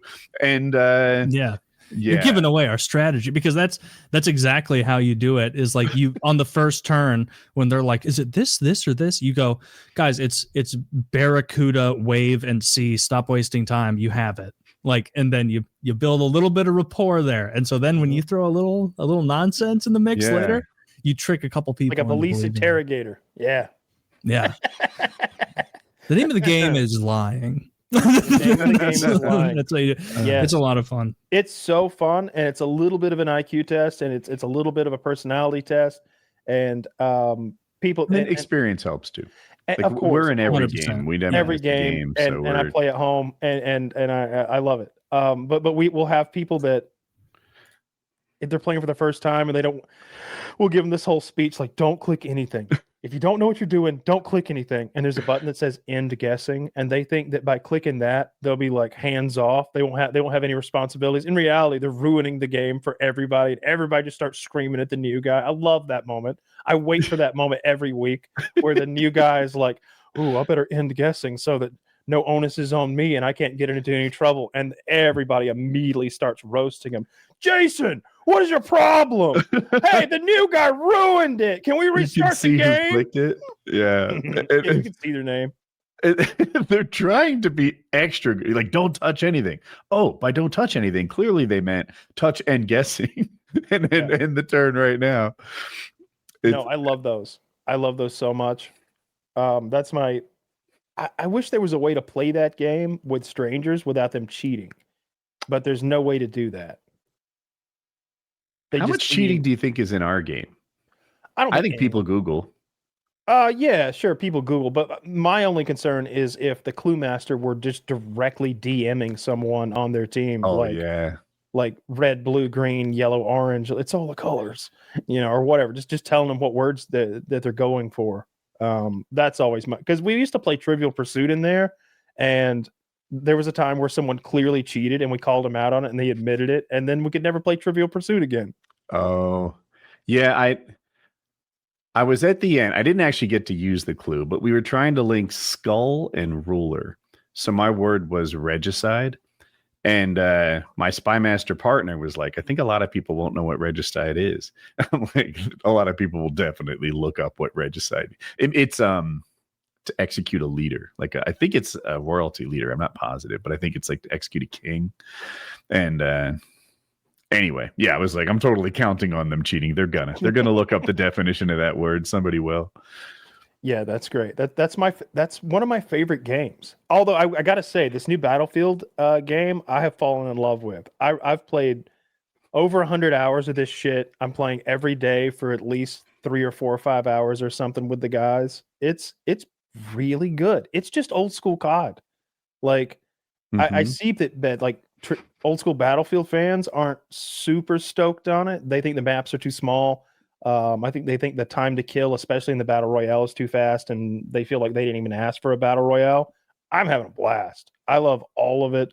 I like the progression. Of course, I like the progression because I grinded the fuck out of it. I'm level 85 or some shit. Like, we don't run into a lot of other 85s that haven't clearly boosted or something. But the battle royale is out now, and the battle royale feels like, I don't know, like PUBG, COD Warzone mixed with Call of Duty. It doesn't feel like a Battlefield game to me. Of course, I don't play a lot of Battlefield games, but I used to play Battlefield Bad Company, and I played Battlefield 4, and this don't feel like those games. It doesn't feel clunky or slow. The movement doesn't feel bad like it used to. It feels slick like Modern Warfare 2. It feels a lot like Modern Warfare 2, but no bugs. But it has tanks and helicopters and stuff like that in there. And they're a little skill-based and strategy-based, unlike kill streaks, which are barely strategy-based. Yeah, the guys who are good at flying the planes and the helicopters completely take over the lobbies they're in. And you'll see them go on 75-0 runs, 100-0, 200-0, like crazy stuff. Do you have any great pilots in your friend group? No. I'm probably... That Pleb Slayer guy, I think he flies Black Hawks in the Air Force or something. I'm probably wrong about it's Army. Half of that. Yeah. So he can fly, but I don't think that really makes him an expert at flying in Battlefield. I'm pretty good. I'm okay. I don't crash. I never crash like accidentally. I might get shot down. Have you ever crashed on purpose? Yeah. Oh yeah. I've kamikazed it into a roof full of snipers before. I go up as high as it can, and then I put the nose down and I bring it screaming into the top of a roof that's covered with snipers with the blades going full, and then I jump out at the last second, so you take like no fall damage, and then I start spraying all of them that are left alive down. And it's great. Wow, just like in that war. is pretty fun. Just like in war. Just like yeah, that's how we won World War II. That is. All the helicopter action of World War II, sure. That Absolutely. Yeah, the Italians. Yeah. That's how we took down the Italians with a helicopter strike. Did they exist at all in World War II? I think they did. But are you sure? Vietnam was the earliest of helicopter warfare. The Korea actually, they had those little remember MASH? Yeah, they had those. I thought shitty ones. They were invented in 1940, but it was like they didn't have the kinks ironed out. They existed, but they weren't weapons of war yet. They called it a whirligig at the time. Hadn't quite figured out the keys to making it useful. That's what I thought it was. Yeah. Interesting. And then in Vietnam, you get the first air cavalry, which is what that Mel Gibson "We Were Soldiers" movie is all about. That was a good movie. I don't know how accurate it was, but I enjoyed the movie. Me too. When that guy gets napalmed and they go to drag him to safety and all the meat strips off his like calves and shins and the guy's like, good. It looks like pulled pork. It's fucking awful. Delicious. That's so gruesome. Yeah. Mel Gibson is making Passion of the Christ 2, which is I saw he was doing that, and like my thought is like, where are we going from this time? Pontius pays. Like we're covering the Newer Testament, because I'm pretty sure the original Passion went all the way up to like the crucifixion, the resurrection, like kind of tied it off. And so like what is even the sequel to that? The Passion 2. This time the Pharisees pay. Like Jesus comes back and he just, maybe it's a kung fu movie. You ever see Abraham Lincoln Vampire Slayer? Maybe they do something like that where they take a historical character and they mix in a little fantasy, a little bit of silliness. Abraham Lincoln Vampire Slayer was great. It shows you Abraham Lincoln's early days. And he's trained by this guy to focus all of his rage and anger into a single axe swing. And he's chopping entire pine trees down with one whack. So that's his sort of his Blade-esque training to then do battle with the creatures of the night. Maybe that is what he's planning to do with Passion 2. Is go a little weird with it. Maybe Jesus shows up and talks to the Avengers. So Mad TV did a Terminator 2 parody like 30 years ago, where Arnold Schwarzenegger has been sent back in time, but this time it's to protect Jesus Christ. And so like immediately he shoots who's the one who like took the money to betray Christ? Judas. Immediately he like shoots Judas with a shotgun, and Christ is like, I know he's going to betray me. He's supposed to. And he raises Judas from the dead, and Schwarzenegger goes, but you have to survive. it's just him following Jesus Christ around, who doesn't want the help because he wants to be sacrificed and resurrected, but he's just killing every Roman that comes in. He's mowing them down, just killing everybody. It's great. Damn. So he was trying to like just keep Jesus alive for the sake of it. Well, he'd been sent back, and see, if you saw Terminator 2, some of this would be making sense. It'd be ringing a bell, if you will. It makes sense to me. Yeah. So Arnold Schwarzenegger's character in Terminator 2 is trying to keep this kid alive because he will become important to the resistance as an adult. Okay. So you can see how that ties into keeping. By the way, guys, a lot of people haven't seen this movie. So Zach, can you put up a spoilers tag for Terminator 2? A movie older. When did that movie come out? Like 91, 89? I think it was 92, but I probably with these spoilers tag up. Darth Vader is actually Luke's father. This tag is running. I didn't know it was. I remember like seeing that in Star Wars for the first time, being like, "Oh, sick!" Like that's kind of cool. Like you're connected to Darth Vader, but Darth Vader wasn't as cool without all the additional lore they've given him since then. Like yeah, absolutely. Like the comic book stuff is the most interesting stuff about all those characters, and I feel like that's true for most properties. Like the comic book stuff for all the Star Wars characters is really neat. Like when you learn like about Darth Vader's suit and like how it works. And are there lots of Star Wars comics? Tons of comics and books. I think that Mark Hamill writes Star Wars books. Or no, it's that. Never mind. I'm thinking of William Shatner writes Star Trek books. That's what I was thinking of. Good for him. William Shatner's like 95, and he's still got like he's got a pleasant plump to him. You know, like a healthy. He's the best looking. Is it a septuagenarian? What is it? No, that's 70s. That would be a nonagenarian. He's the best looking nonagenarian I've ever seen. I thought he was over 90, isn't he? He is. He's like 93 or something. He's been wearing a hairpiece. 94. He's been wearing a hairpiece for decades and decades and decades. So his hairline has stayed exactly the same, and it's sort of this light brown, curly kind of thing. And he's also probably, I don't know how tall he is, probably 5'9" or 10 or something. He's also like 30 pounds overweight, but that's kept him like plump. And then like the wrinkles don't take effect. And he's definitely had some work done. But he looks tremendous for 93, you said? 94? 94, yeah. That's like, crazy. 94 and a half. Most 94-year-olds look like they're dying. Like they look so they have that paper skin and like liver spots, and they look very frail and like dried out, like a husk of them former selves. He looks fine. Like Shatner, he's not gonna do any movies anytime soon. You know, a couple other oldie, like hyper oldies that are doing pretty well is Dick Van Dyke and Clint Eastwood. Yeah, they don't have the benefit of the plump of Shatner, but because they're both very skinny, and so that just makes them look much older. But like they still seem pretty fucking with it for people in their 90s, which is always worked out. Clint always lifted weights, even when in his like I'm gonna call it his when he was 65 in the movie Space Cowboys. Space Cowboys is a good movie. Basically, it's all of the maybe not Gemini, the early testing pilots that were supposed to go to space. That Clint Eastwood is one of those, and so is Tommy Lee Jones, and so is like two other old fogies. And they need these 4 retired, never were astronauts to go up into space in their 60s. Because there's an old satellite up there that if they don't go up there and fix it, it's going to like crash into China and cause some international event, something like that. And so they have to recruit a 65-year-old Clint Eastwood, and he has to go through NASA basic training. Like he has to pass a fitness test. And it's like, holy shit, he's got biceps. Like he's ripped.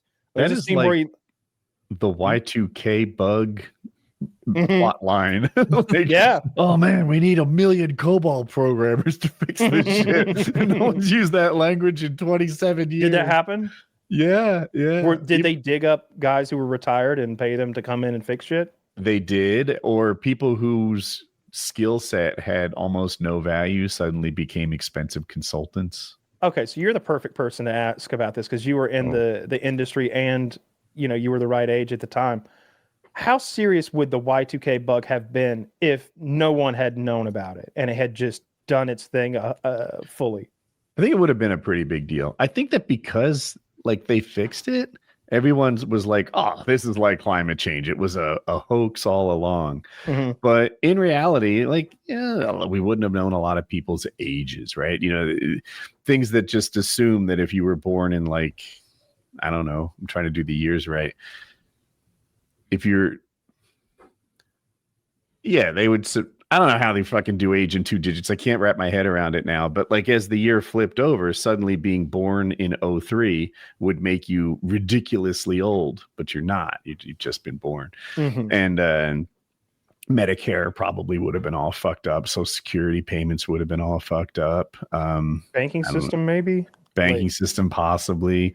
It's not a hard fix. You kind of like, you sort of figure it out one time and then copy paste that solution. The hard part is finding the 7,000 places that needed it fixed. Yeah, I remember it being a really big deal at the time. And when at midnight, when we were watching the ball drop or the peach drop here in Atlanta, we were like, kind of like buttholes puckered. Like, is something gonna?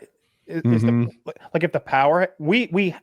I halfway expected like, what if the TV turns off at midnight? Like I don't know. Like what if like the feed keeps going, but like chaos ensues, like the streets turn black in New York and crime runs rampant. Like wasn't there like a New York blackout back in the day, and there was like crime did run rampant. I don't think that's. I'm not sure specific to New if York. crime ran out. I'm not. I don't remember crime being rampant. Maybe it was. Yeah, blackouts tend to cause a crime, influx. Yeah. But that's when I do my crime. That's not like a New York specific thing. Dude, I'm looking. Dick Van Dyke turns 100 years old December 13th. Is he going to make it? Oh, I would say absolutely he's going to make it because I saw him tweet like a month ago. like he's pretty with it. Good for him, man. That's sick. Can you imagine making it to 100 years old? I don't want to. I don't want to live to 100. I'm not going to make it. I constantly assume I don't want to be old. Like teenaged Woody thought I'd never make 30. 30-year-old Woody just assumed like 50 was not worth living anymore. 50-year-old Woody is like, I don't know, maybe like 73, 76, something like that. Be a great time to die. When I'm 76, maybe I'm hoping for 99. I don't know. I would like to die. I can see that. I would like to die early doing something fun and for it not to hurt very much. You should take up paramotoring. I have. or heroin. No, because heroin doesn't. People seem to love it. Heroin doesn't kill you though. It's the overdoses and getting the wrong thing that kills you. Heroin absolutely kills you. Yeah. Okay. Well, ice cream kills you then by that rationale. Like if you take. No, I've never gotten a hot shot at Red Robin or Baskin Robbins that or DQ that like killed me right away. Like they put that fentanyl in a swirly cone. What was he gonna do? Yeah. It was just a much more powerful strawberry sorbet than he ever could. Is that what a bad heroin shot is called with too much fentanyl? A hot shot? Yeah, or that applies to any drug. So like a hot shot with too much of meth, heroin, crack, whatever. Do they put fentanyl in joints like ever? I saw in a YouTube video they do, but I wasn't sure if that was the equivalent of like people handing out edibles and Halloween. To me, that also has always screamed out that same thing of like razor blades and apples, where it's like, at least when it comes to weed, there doesn't seem like an incentive from the dealer to spice it up like with fentanyl. Well, it's a different high. Like a weed smoker would immediately be like, "Oh my God, something is terribly wrong." This is 1,000 times more intense than I understand weed to be. Like you would find it's a way different high because I've heard of people. So with joints, I've heard of them soaking them in formaldehyde, which is an embalming fluid. I don't know what that does to people, but obviously, if you've watched Once Upon a Time in Hollywood, you can dip them in acid or you can put acid on them. I would be interested in that because when I did take acid, I was smoking tons of weed and the mixture seemed to be a good mixture of drugs. But acid would be the only one that would make sense if it was just like a shitty drug dealer who wanted to fuck with you because acid is so cheap. And I actually am contradicting myself. I don't know how expensive fentanyl is. Apparently it's super cheap. That's why they mix it in there. It's cheaper than heroin, but it's like a comparable kind of effect. Mm-hmm. So I can cheap out by giving you less heroin, slip a little fentanyl in there, save money.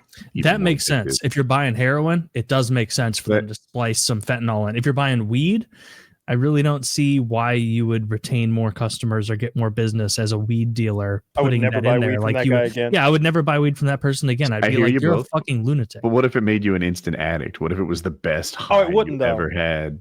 It would be like going to the doctor and getting put under anesthesia. You'd be like, well, this feels great, but I just want to get buzzed and eat Doritos. I mean, you make sense. The video I watched told a different argument, but now that I'm thinking about it critically, it was like, you try fentanyl the first time, you're going to love it. It's absolutely great. And then you'll be chasing that high. You'll never have the same effect again. It'll take more, yada, yada, yada. And I'm like, okay, got it. But now I'm like, was I sold a bill of goods there? Like I maybe think crack does that. Yeah. I think part of it is wanting that high. I think if I injected you with heroin, you would just be really angry and sick. You wouldn't seek it out later on. You would just try to kill me somehow. I don't think I'm that susceptible to opiate addiction because I really dislike it. Like anytime I've had more surgeries than most, and I always get off that stuff way ahead of schedule if I take it at all. It's like an unpleasant kind of sickness, dizziness that I don't like. I like it a lot. I think you're normal. Yeah. It makes me itchy, but I kind of like the itchiness. Like it's kind of fun to scratch yourself a little. Like I remember being itchy. Yeah, I took a hairbrush and like itched myself with the hairbrush, like a soft bristled hairbrush, and it felt heavenly. I sat there and watched TV high as fuck and itchy and scratched myself with the hairbrush. It was wonderful. Why did you have it? One time it was for wisdom teeth, and then one time it was for like severe strep throat. Okay. You're a strep boy. It seems like you get stricken with strep like every other year. Like maybe 3 times ever I've had strep. Oh. It was just really bad that time. Yeah, Woody has it a lot. Maybe. I just remember there was a period a couple years ago, Kyle, where you were like, I'm sick as a dog. And then you'd get better. And then you would be sick as a dog again for like another 3 weeks. I didn't get sick at all throughout the whole pandemic. I was like, this is a crazy amount of sickness for him to be getting as a healthy 36-year-old man, 35-year-old man. I didn't get sick forever during the pandemic because I was going through such a safety protocol. With everyone was so vigilant. Yeah, I was vigilant. I put diligent and vigilant together and made a whole new word. That's why I'm here. You passed the ball. I switched. Thank you. I accepted it as a new word. I liked it. But yeah, just that between the hand sanitizer and the mask and just staying away from people I didn't need to interact with. I was sanitizing my grocery bags. You know what I mean? Like we didn't know what was happening. Amazon I was spraying. packages, I had that 99% germ killing Lysol, just killing everything that came through my door. Just every inch of it. I would make the cardboard wet. Thank God everything in Lysol is safe. I remember the very beginning of the pandemic, I was getting some Amazon packages and I saw online, maybe even heard it from you, Kyle, that people were like, oh, they're rubbing like Germex all over the packages and they're doing this and that.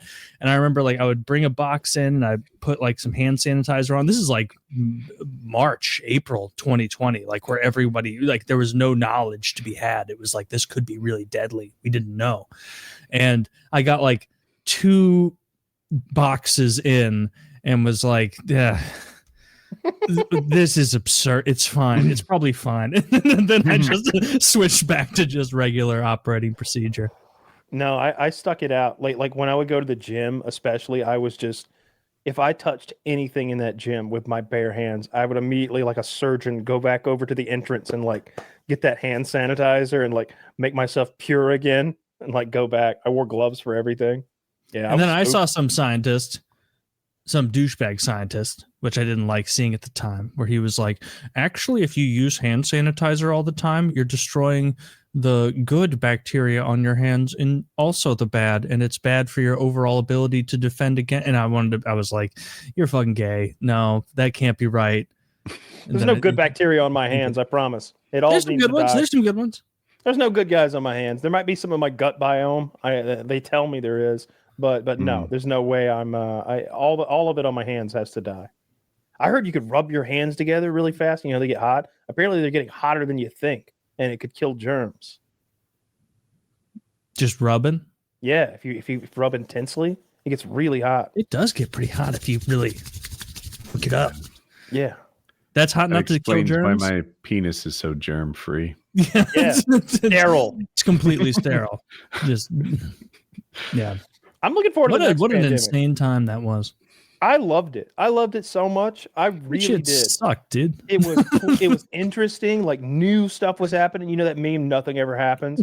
Stuff was happening. They locked the country down. The smog went away, and the otters and sea turtles started living on beaches again. And oil became cheaper than free. They would pay you to take barrels of oil. Yeah, wow. But you're watching your friends lose their jobs. Bold of you to assume I have friends. And yeah.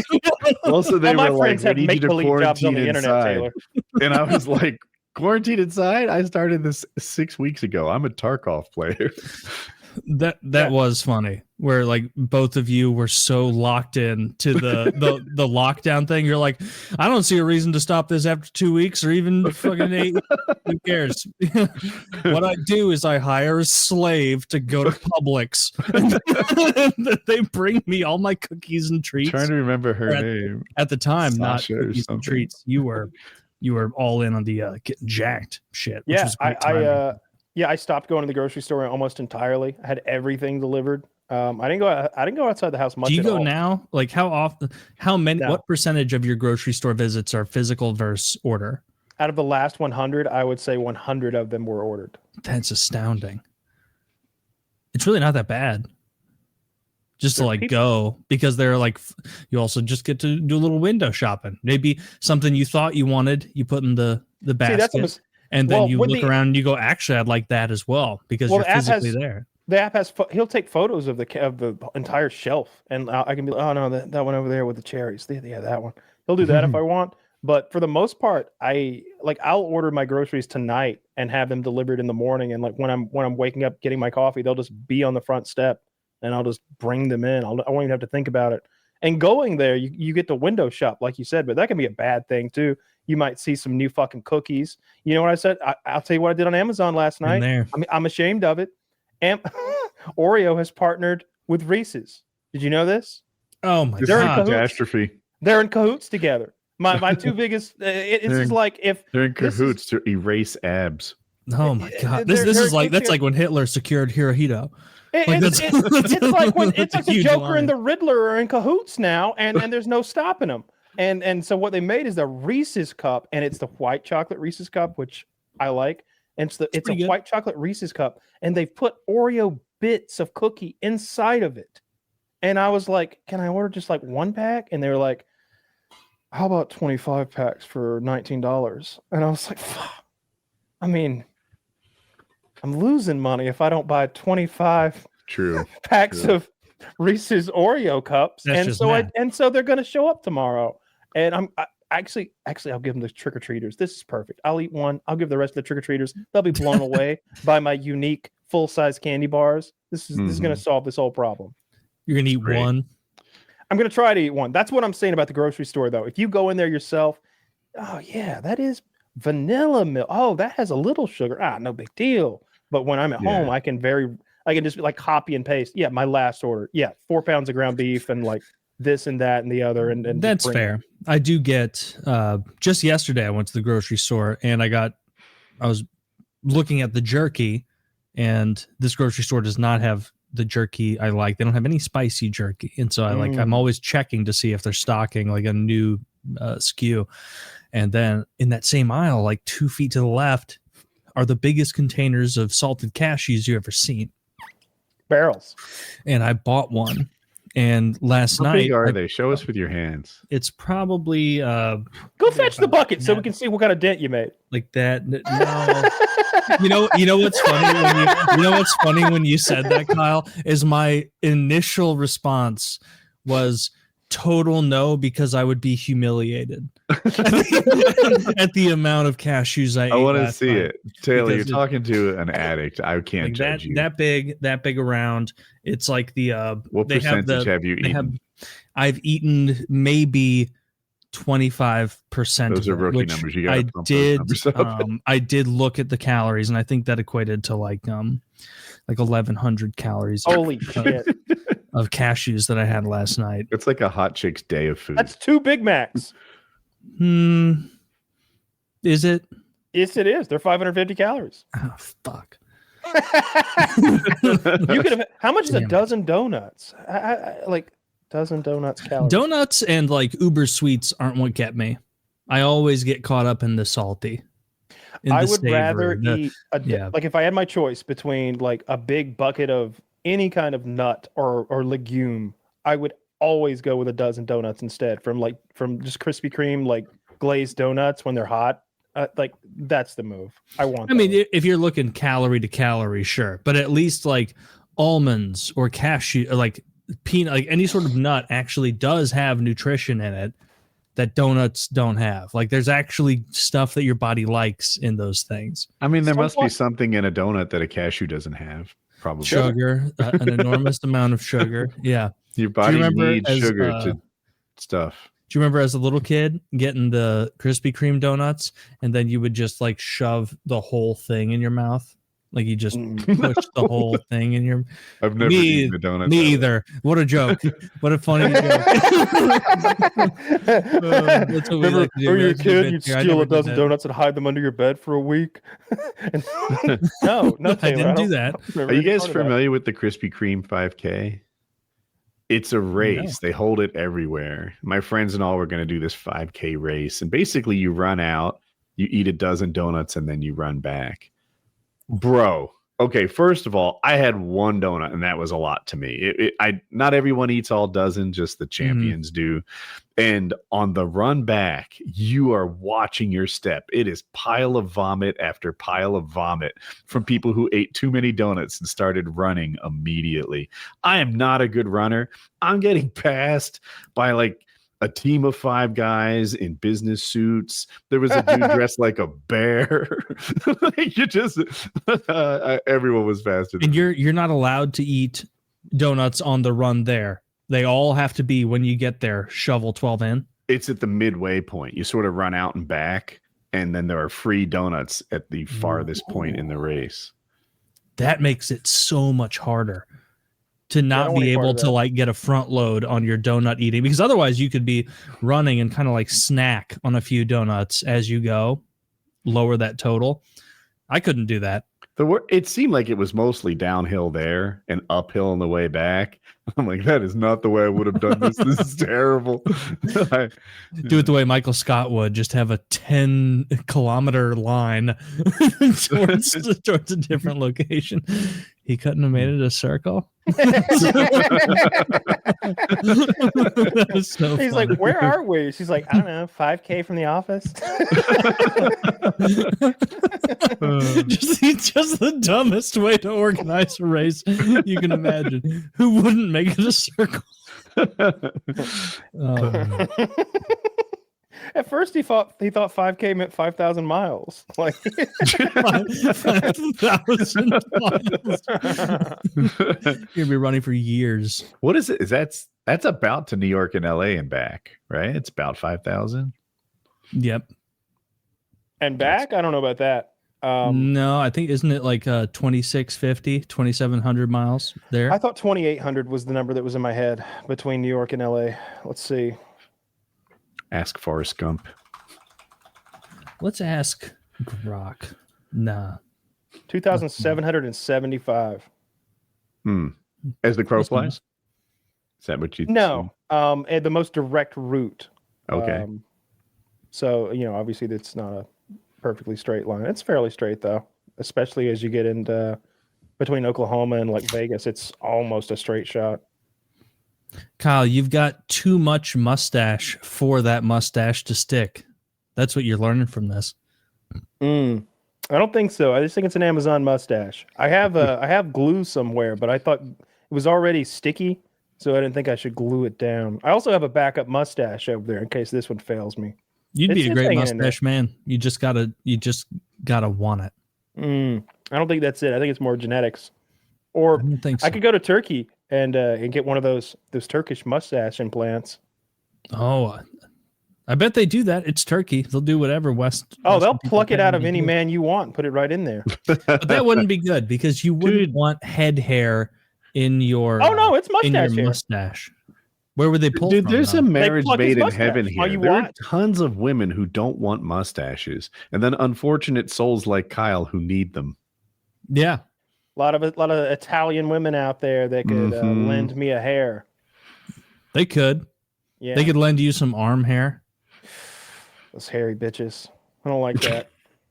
I'm glad about that. I've got the most normal arm hair. You'd never know that I'm hairy. Okay, well, fine. I don't have like arm hair as fine as yours, but it's like a seal.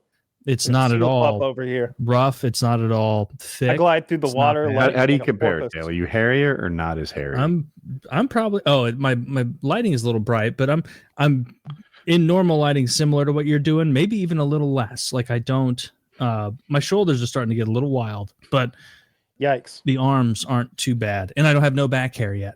No back hair to speak of, other than the fact that my the back of my head like almost goes to the nape of my neck. Like my hair just grows like a horse's mane downward, and so they have to shave that. It's not unfortunate. It's just part of They being pull an out alpha. It's just part of being an alpha male. When he noticed it, does he go, "Oh wow, huh?" And like get out a tool you've never seen before? No, but I've told you before that like my hair lady now doesn't ask about doing my eyebrows. She just gets in the mix. She's like, "You want these trimmed, right?" And I'm like, "No, I want to look like the ghost of Christmas present. I want to have a fucking thicket coming out." Dude, I am digging me with eyebrows. I don't see this all the time. It looks good. Off every day. You're more expressive this way. I like it. I didn't even think about all the freaking eyebrow dances that I constantly do. Yeah. So Woody's just more expressive. We got to keep Jackie on you every week, getting those fucking eyebrows on point. I don't know where the product is anymore, but I brought this like thing you can put in your hair. They're like little hairs that give your hair more density. Yeah. I got them for my eyebrows, but I didn't use it yet. Oh, I'd be worried about putting those in my eyebrows because it's just little flecks, right? I haven't opened the package, but I think there's a basketball player, Jaylen Brown. In my eyes. His if I have the story right, the equipment crew for the Boston Celtics complained that his fake hair was leaking all over the uniforms. So he just shaved his head and now it's done. I did see some basketball player like within the last 2 days, a highlight on Twitter where he like came into the offensive zone and did like a little fakery. Where his head happened to brush the opposing player's jersey. And everyone afterward was like, "Get a look at his jersey. His fake hair rubbed off," because this other guy just had like a smear of fake hair on his jersey. And this guy just had to be like, "Oh, fuck." Guilty. Maybe that's their actual story. LeBron James used to wear a headband, and then his headband pushed his hairline up. And when it slid back down, it was all gone. His own teammate, Gilbert Arenas being like, "Your hair." It was Anthony Davis, I think. It was like telling him that, he was pointing it out, trying to do it like on the down low, like a friend would, like two boogers on your nose. I mean, that's how I remember it. I could be wrong. Yeah, this is the clip I saw. This guy from Boston has like a totally drawn in hairline, and he just, that guy's really up cool. The New York I like him. He guest lectured at MIT about something. Like he's a pretty smart cookie, but and he's the second best player on a championship team. Like he won Finals MVP. Like he's a good player and a good guy with bad hair. Just be confident enough to like not have the hair. Like if LeBron James on that man not having hair, who among us could be? He's like a champion in his sport. Seems like a decent guy. I don't know, other than the fact that he's a complete flopper. That's a mark against him. He flops, fair enough. But outside of the floppery, he seems like a decent guy. He runs the worst school on earth. They like apparently they don't even bother with reading.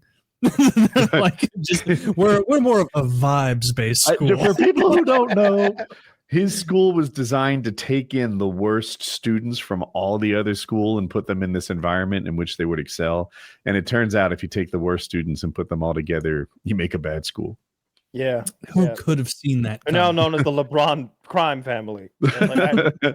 Lots of tots. It must have been a net positive, though, because if you can imagine all those classrooms that now don't have those troublesome, not there to learn kids. Like that alone, because I know my mom would tell stories, and I've experienced it in my classes going through grade school, where like that kid right there is making it. Everything has to stop because of that kid. Like that kid right there is becoming such a behavioral issue. I remember it was a thing in like third or fourth grade. It was a thing in fourth grade. Anthony Winkfield on the fucking floor doing the thing from the Three Stooges where you run around in circles. But he'd never seen the Stooges because he's a fucking loser. He was just laying on the floor writhing in the doorway, just writhing around, just causing a scene. And you had to have. Here's what I want to know: how did the other kids react? Was he a big hit and get encouraged for it? No, there was none of that. We're in fourth grade. Like the teacher is over there, like actively telling him to stop, and we're all just staring, like afraid, like of what will happen next. Wow. Like, was it because he was 23? He didn't make it out of school. He didn't make it to high school. A lot of those didn't guys make it to high school. Middle school, notoriously tough. I graduated with 2 black people. total. In Atlanta? Well, Or I'm not from Atlanta, not but even still, 2 of them made it. In Georgia.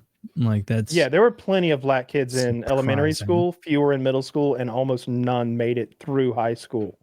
Almost none. I know the 2 people by name to this day. That the 2 black. It was a girl whose mother was in the educational system, and it was a guy who he had made it his mission to go to UGA, I think. And in 9th grade, he had talked to one of the coaches who had gone to UGA himself and asked him for a game plan. Basically, he played football, so he was asked him for a game plan to get to college, and that guy tutored him throughout 4 years of high school. And I don't know if he went. I don't know. I know that's what his next question. I don't know if he ever made it UGA. I don't know. But his life was bettered, and he graduated. That guy seems like at the very least. a hard worker, trying to make the best of his situation. That's he was not on the cusp of playing at UGA though. He he was undersized. Yeah. Well, at least he set his sights for a lowly program like University of Georgia. He didn't want to play at UGA. He wanted to go to school at UGA. Oh, is it easier to get into UGA as a resident? I don't know. Yeah, it has to be.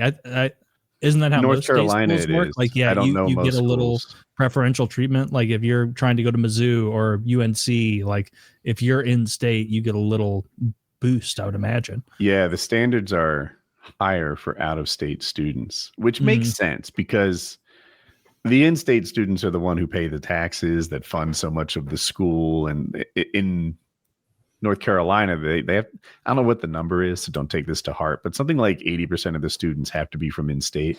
And then the other 20 are the cream of the crop who want to go to UNC. That makes sense. Yeah, I never knew anything about UNC or UGA until speaking with you guys about it. I just thought UNC was that basketball school and UGA was that school that got butt fucked by Alabama constantly. But in football. That's did not come out on top. Just so you know, that's what the perspective was in 2009 about the different schools, because we also just entered the SEC my freshman or sophomore year, and we were in the joke amongst the students at Mizzou at the time was oh my God, we are about to see the most brutal couple seasons of football we've ever seen, because these guys in Alabama and Georgia play for keeps, and we do not have. Our old rival was Kansas, was KU, and now the worst other team we're going to play is Arkansas, and even they're pretty solid, or they were at the time. And NC State's been in the ACC forever, but there are years, say when Clemson's on top of the world and we play them, and I'm like, are we going to make it to the other side of this without overwhelming injuries? This is a pro football team coming to town to bully our football team. Yeah. It's it was the exact same thing of the first game of the year we play Missouri State, or we play some fucking who gives a fuck team that's just taking $2 million from us so we can win 68-0. And then you go play the first real game where it's oh wow, I guess we didn't pay LSU because they're brutalizing us up and down the field. Yeah, that was UGA tough. plays Florida this weekend. I'm pumped. It's going to be an absolute beatdown. Very Are they excited. ranked, Florida? No. Are they having a down year? I guess so if they're not ranked. They're having a garbage year. They did somehow beat Texas. That's a huge embarrassment for Texas. Hopefully we trounce them. We're ranked 5th. I hear you. Sometimes those rivalry games play by their own rules. Sure. Yeah. We played it at a neutral stadium even for Georgia, Florida. They do it in Jacksonville, which doesn't seem neutral to me. It's still Florida, but I think maybe it's more neutral. It's more neutral. It's just into Florida. I think they do it in Jacksonville, or maybe they do it in Tallahassee. I don't remember now. I'm mixed up. And Mizzou got bumped down by those Vanderbilt cunts. Those Nashville Vanderbilt guys. Or Didn't you have a severe injury too? The loss itself was it was going well, and then a Vanderbilt player tackled Bo Prabula, our quarterback, and did that thing where you hold the ankle super duper tight and twist weirdly, and then a guy over the top tackles him, and so he tore all the ligaments in his leg. And then after that moment, which came pretty early in the game, all the Mizzou fans were like, oh, fuck, it's kind of Jover. Like, we're kind of done, because that was an injury. Like, they had to bring the gator out and put him on the gator to wheel him off the field. And quarterback, right? Did I hear that right? And then our kicker missed a really easy field goal, because I guess the Mizzou was on their third string kicker because of injuries. So it was some like true freshman that was really nervous. And our second, Bo Prabula, got hurt, and our second string quarterback was also hurt. And so it was this 18-year-old guy, true freshman, that came in and played the rest of the game against Vanderbilt. And they still only won by a touchdown. They still only won by a little bit. So I don't know how this works with college football. I know that there's still trades. I don't know when that deadline is. Is it possible for Mizzou to get a new quarterback from somewhere? I don't know. I don't know how that portal works. Yeah. Maybe I know. I don't think they will. I think they're going to try and like see the rest of this season as kind of a bit of a loss, because so many people are injured. The top two kickers, the top two QBs, and so hopefully they're going to try and make this third string guy has something. What it like? He played well. Yeah. Right. Maybe, and he's a true freshman. What if by the time he's a senior, he's like class of the SEC? That's what I think. Like you let this guy kind of play. Like you could see the plays they were calling were a little more conservative, probably because they were really worried about his ability to throw to the right places. But he played well.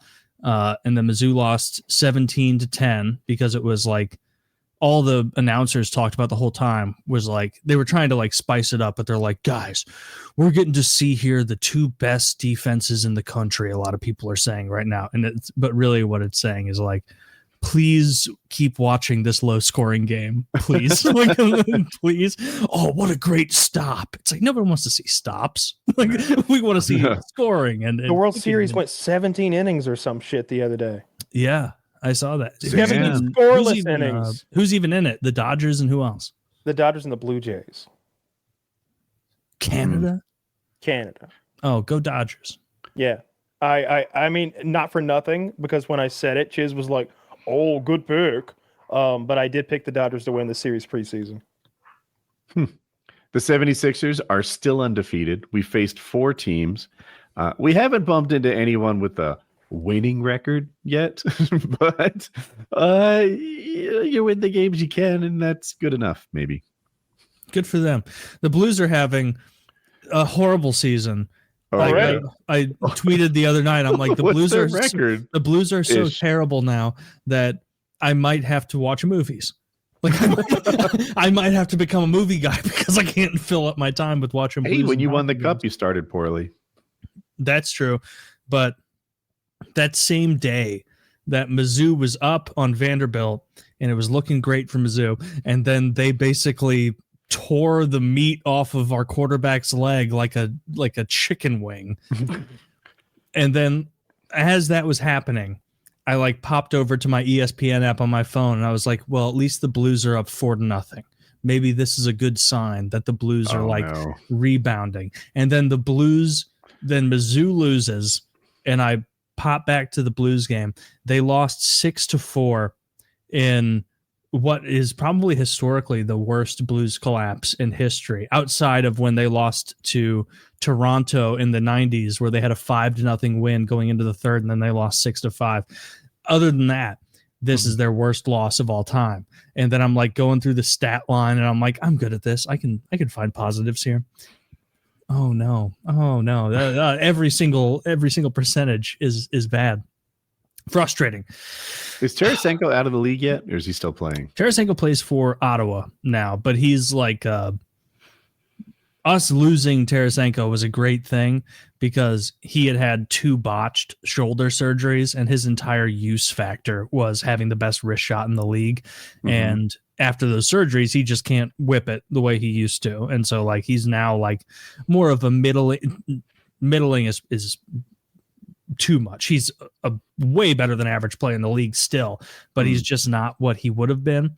And I think he's like my age, which is like old as the hills in Does it suck when that happens? NHL, dude. I'm going through it now, where like I will see the Blues, and they'll be like, they've signed this player to a potential tryout, and then I'll be like, what the fuck? Who's this old fogey? And I'll look it up, and then I'll be like, this guy's 3 months younger than you. Oh, okay. Yeah, but he's useless. He's 34, dude. Don't bring him in the mix. There's a part where you're like young, and pro athletes are all older than you. Maybe the youngest of them are around your age, and you're like, what must it be like to be on that team? And then, you're there with like other athletes' prime. Now we're past our prime at 29 because we're not working out constantly, but they're peaking, and you can sort of convince yourself that you could too if you tried. And then you reach a stage where you're like 37, and they're like, it's a medical miracle that this guy's still a quarterback. You're like, fuck. He's been in the league for 20 years. He's ancient, 38. And it's like, there's a lot of 40-plus-year-old I never even played one right game. now. There's at least 2 or 3 40-plus quarterbacks in the league right now. I think we went from a lot to 2. Aaron Rodgers, I saw on Twitter a bunch of people being like, these old heads can still chuck it.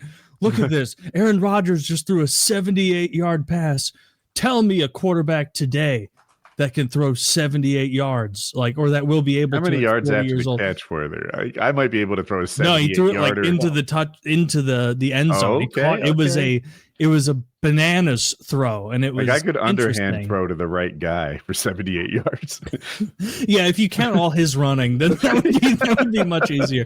But I actually don't know how they count that for the quarterbacks. Do they only count it for his passing yards? Do they count the yards your passing yards would include the run, and that's partly to your credit. Like if I hit you in the numbers in stride, then I'm influencing how many yards after catch you get. That's fair.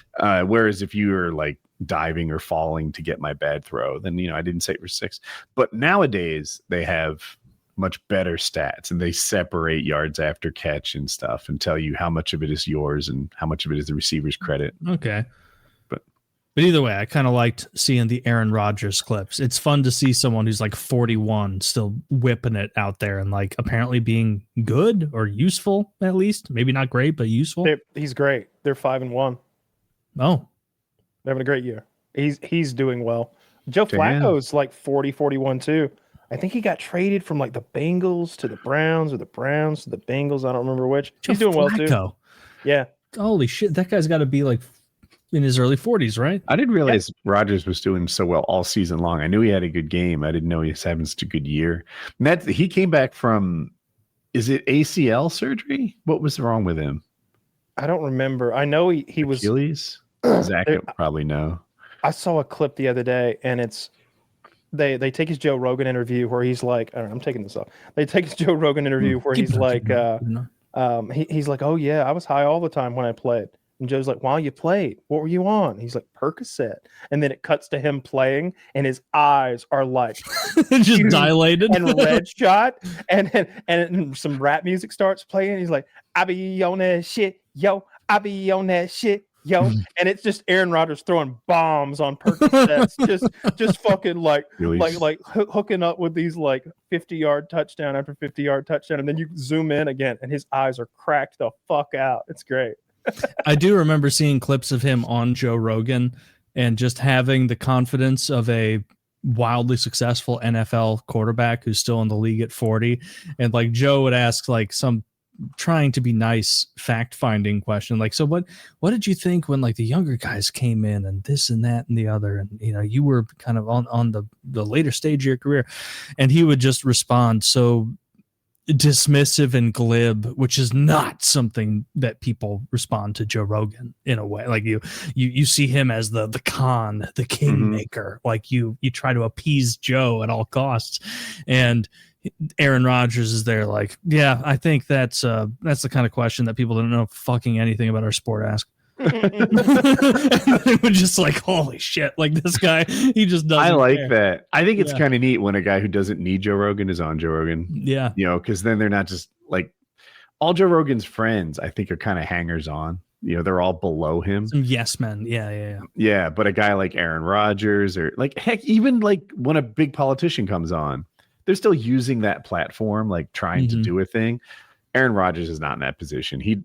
Joe Rogan, this podcast doesn't make or break him. He's doing it for kicks. Yeah. He's like, oh, I kind of wanted to meet Joe. Sounds neat. Like, right. And that's probably why he did it.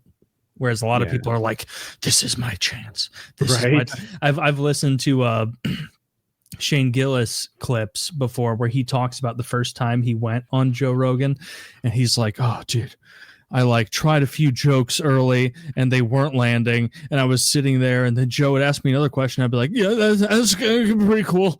And like, I answered like such a fucking homo. And I knew everybody out there, the millions and millions and millions of people were like, this guy isn't funny. No wonder he got fired from SNL. Just like knowing that, because that has to be terrifying. Like that, is there a scarier show to go on as a guest? Like, because there's no show with more, no show with more viewers. But like it opens you up to more potential criticism than ever.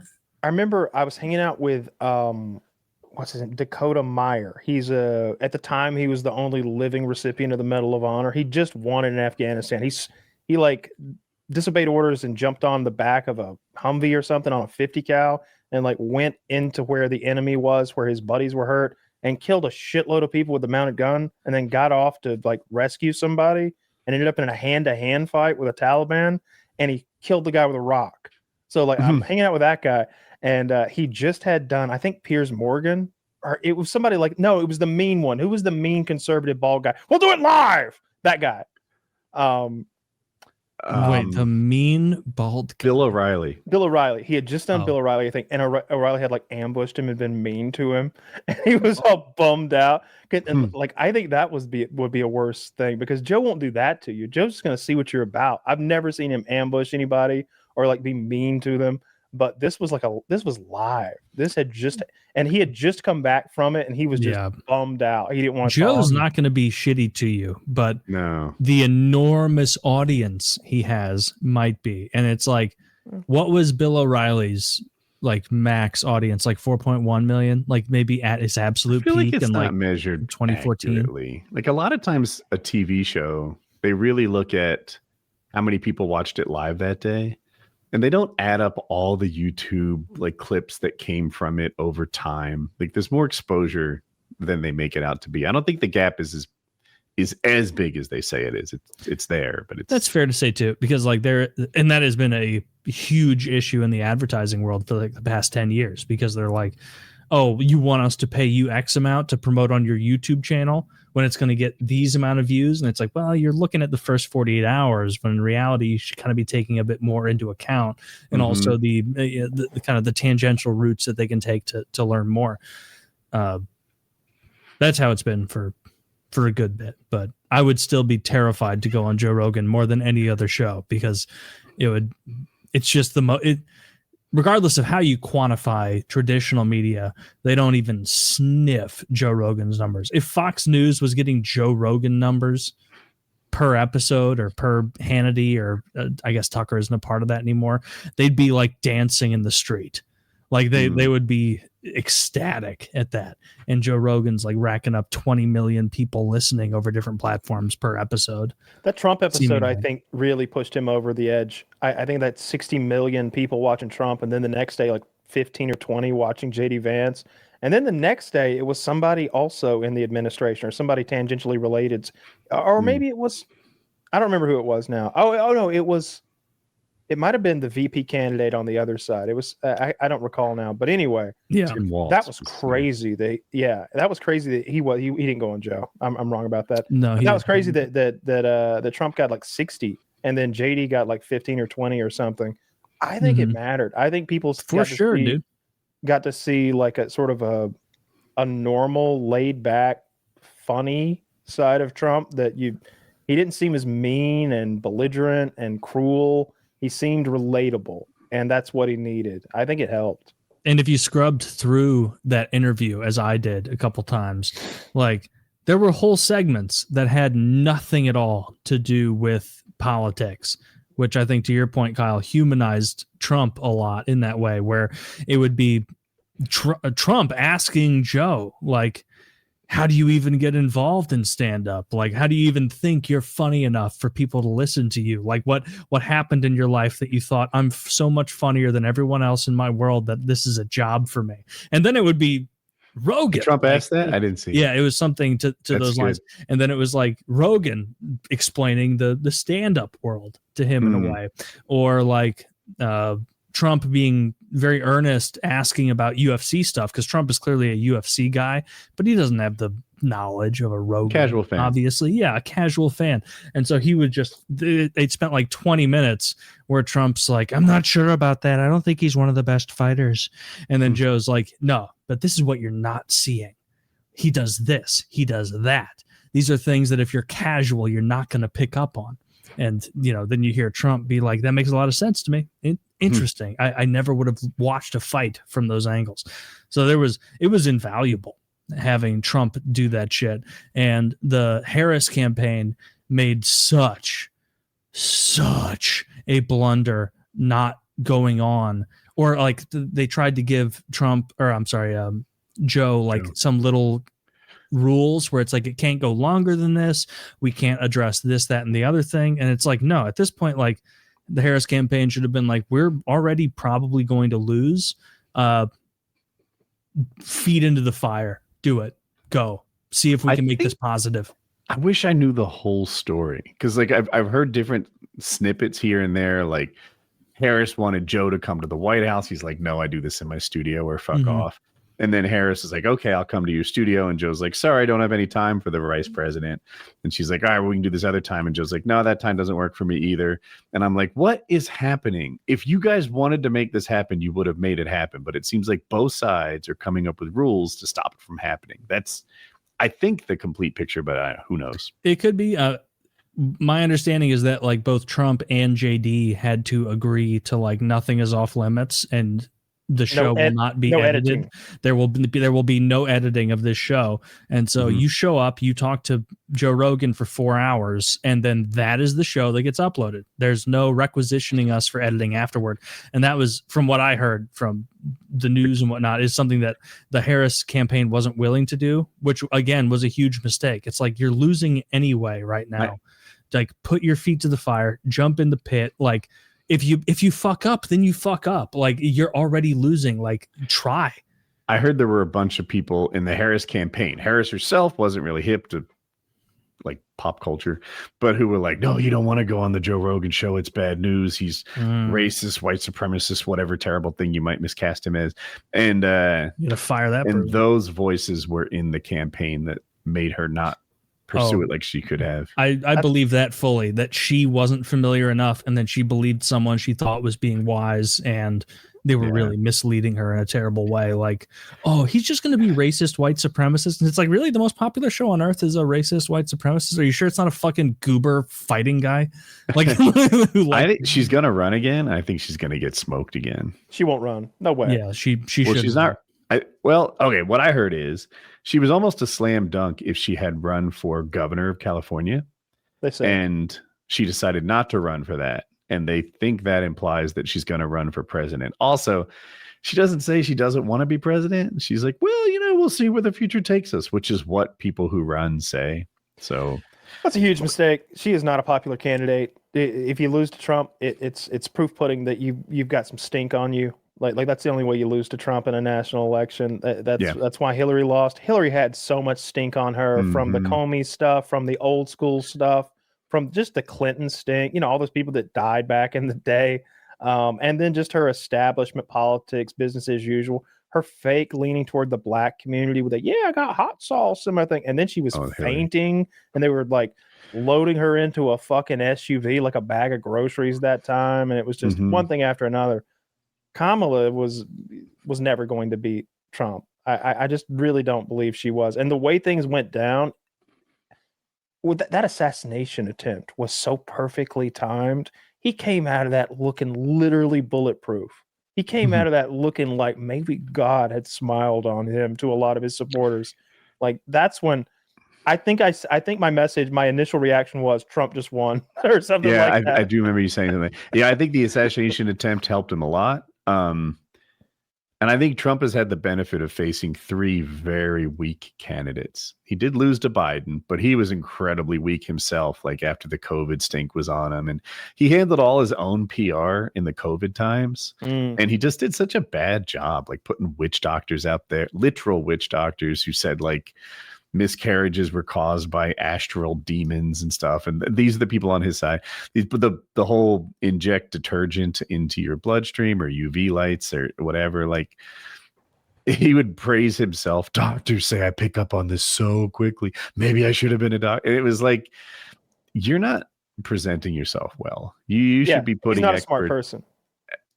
I genuinely believe that, but yeah, anyway, so that's why he lost to Biden. Biden didn't do anything well. The line is he stayed in his basement taking Zoom calls from donors, and that's all it took to beat Trump.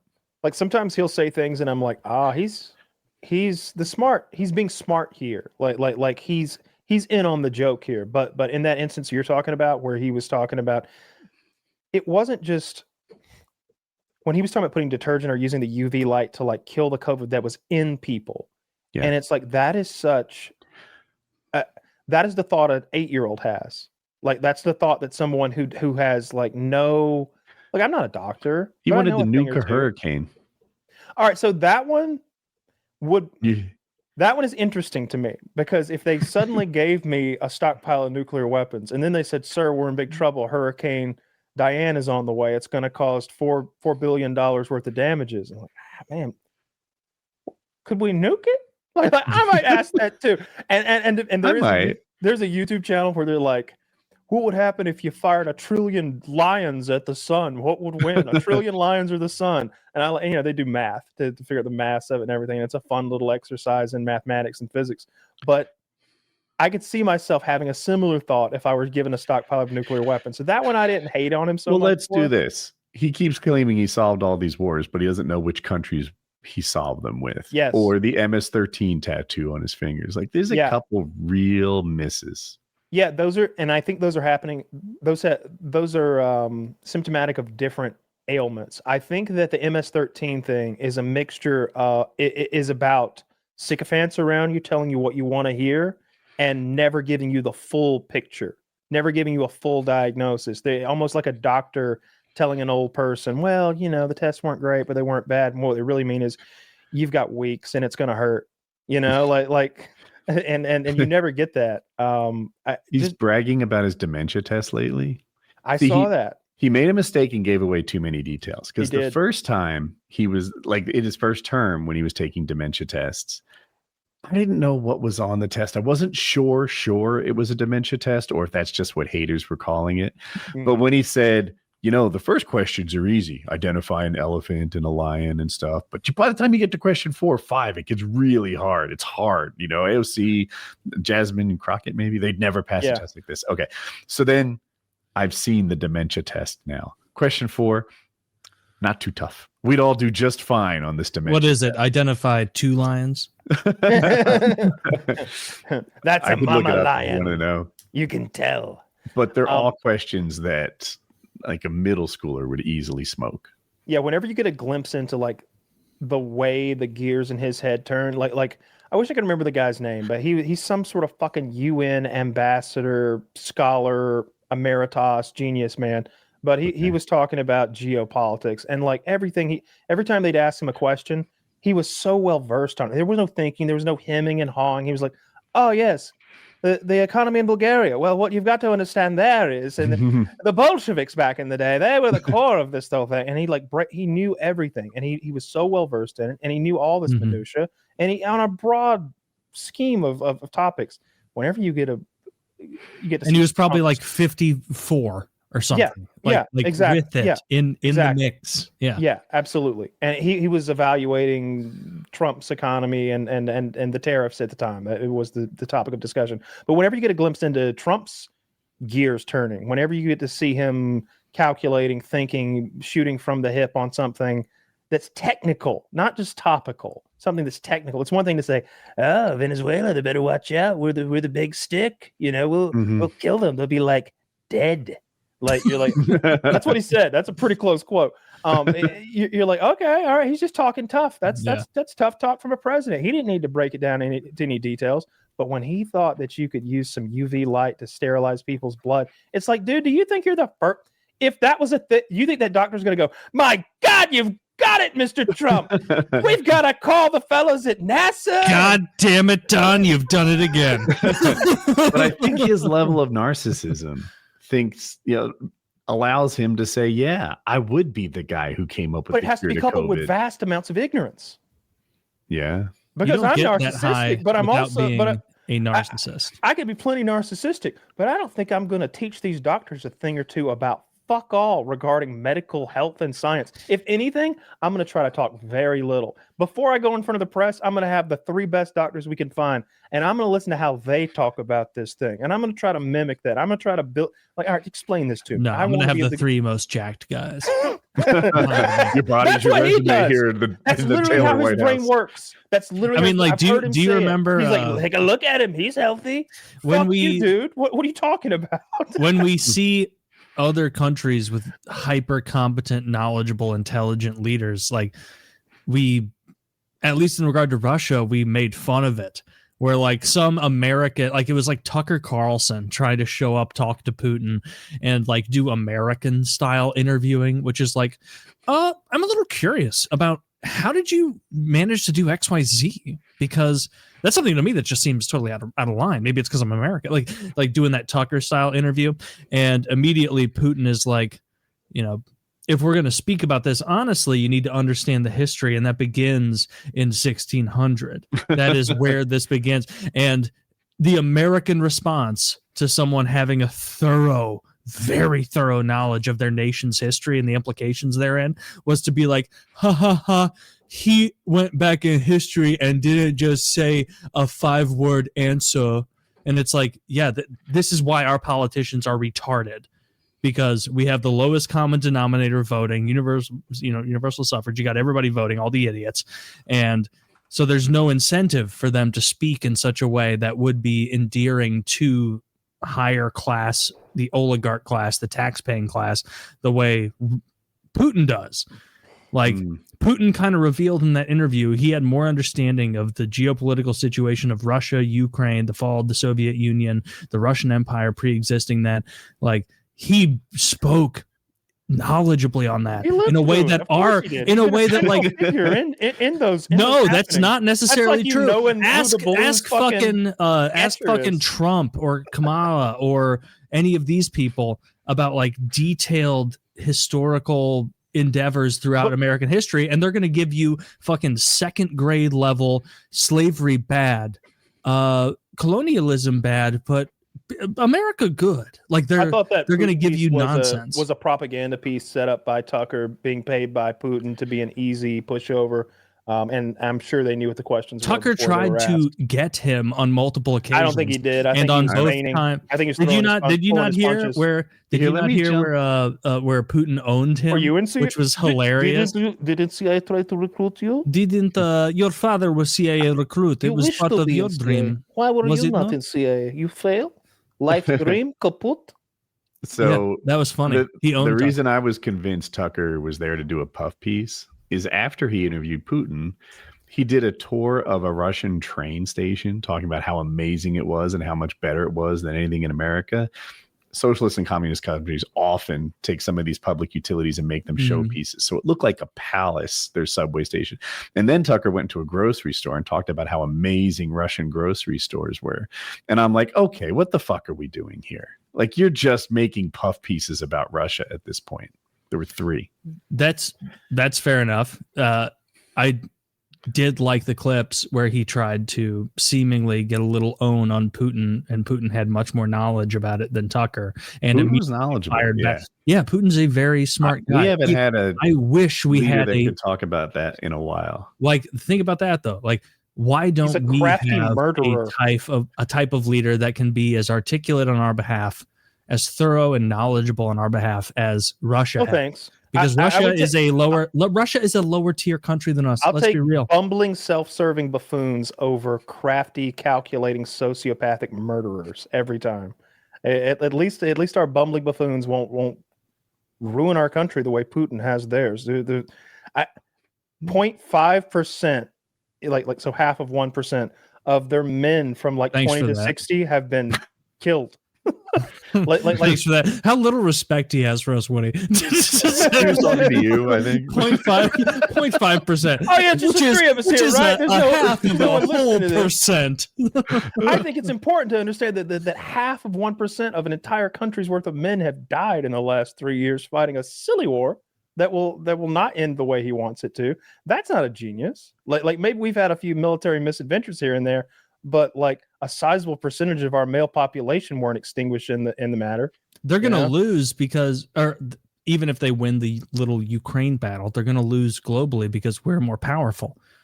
We can exert our power more effectively on other nations than Russia can.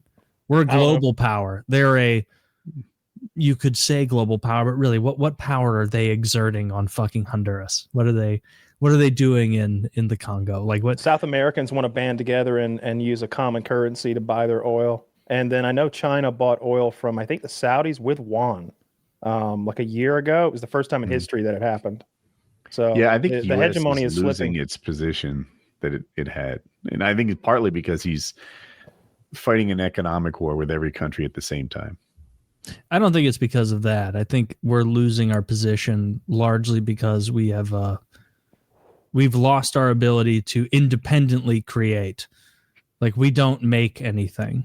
Like we have a couple military industrial companies that make things, but outside of that, our country is entirely dependent on foreign nations to create everything. We make things. We make cars. We make military gear. We make basically all the tech on the planet. We don't make backpacks and flip-flops. We don't make all the tech on the planet because that's why we're so invested in the fuck is that little bullshit? Taiwan. Yeah. Okay, that's why we're invested in Taiwan. Well, we design it, and it should be so that we can afford it. If we gave a fuck, we'd make it here because that would be a good way to wield the power Act did. over people. That would be a great way. Imagine if we used our economic prowess to bully every country into forcing that every chip has to be made here. You must have liked Biden's policies. What about the Chips Act? Oh yeah, I'm not against. I'm pro things I think are good for America, and so like if you're forcing more chips to be made here, that's great. That's good. That's the future. We don't want to be dependent on some like quasi state adjacent to China when we're trying to do these things. Yeah, I do worry about that vulnerability. How like we don't get chips if Taiwan falls, like that's a huge problem. But then I'm like, point to the country that doesn't have a huge vulnerability, right? You've got China, who basically doesn't have ocean access if, we stop the Taiwan area. Like they don't have unstoppable access to their oceans like America does. They have that dam where they lose some huge percentage of, not percentage, but like a huge amount of people will die if we take out a dam. Like everybody has their weak spots. Sure. But we're the anchor point. We're the fucking country. Like, you know what? We should force them to have more weak spots. We should force these countries to have more weak spots by manufacturing their chips here. Fuck them. This should all be about America. Like, we win if we do that. I don't know how we force them. They're NVIDIA chips being made in Taiwan. Am I wrong about that? Just force them to move it here. They're Koreans. I don't give a fuck. Force them to move it here and then have invade North Korea again. like what are we gonna? How are we gonna make them? You know what I mean? Like you can't make a Korean company. We can mimic that infrastructure. We're America, but we can't mimic the costs, right? Like that's the thing. And then we'll have to pay more for our shit. I'm fine with being a global economy. Having that is better than having the low cost. Like if every country has to go through fucking us to get these things. We already know what the future of warfare is, and this is integral to it. Force them to go through. I don't know about that. I don't know. I mean, most of that drone warfare is fucking shit you can buy off the shelf, and it's all made in China. Like all those cheap drone parts. And China is a total paper tiger in regard to the fact that they have no economy without access to the U.S. markets. They have no meaningful economy. That's not true. I really. Well, how much of their exports total go to the U.S.? I think it's 40%. I bet it's less than 30. I think that we need them more than they need us. Everyone needs everyone. It's a global you're economy. crazy. They need us more than we need them. I'm all for like maybe nationalizing strategic resources in times of great need. I'm definitely for shoring them up and having that infrastructure there. Like I would like us to be able to build battleships at a moment's notice, but I don't think we should have every dockyard on the East and West Coast up and running 24/7 on the off chance that we need to go into World War III and be able to crank Liberty ships out one every 24 hours like we did during World War II. Yeah. I don't think we should maintain the state of everlasting readiness for World War III. Like I would like to be ready to go into a World War III mode, but goddamn, I don't want to pay American prices for my next graphics card. I don't want to pay $5,000 for a GPU. You know what I mean? The other thing is, by having a really interconnected economy, you prevent wars. Like America doesn't want to go to war with China, and China doesn't want to go to war with America, and neither of us want to go to war with Russia, and none of us want to go to war with England. And all these countries that depend on each other for success are incentivized to not create a war. And that makes sense, but there's another little thing. It doesn't take sorry, cut you off. It doesn't take a giant country to suck, right? Like what was it? 18 Saudis on a plane who took down the 2 World Trade Centers, something close to that, and the Pentagon allegedly. And so it's not like only China can cause us big problems. We need a nice interconnected world of peace. Like that would be a pretty good place.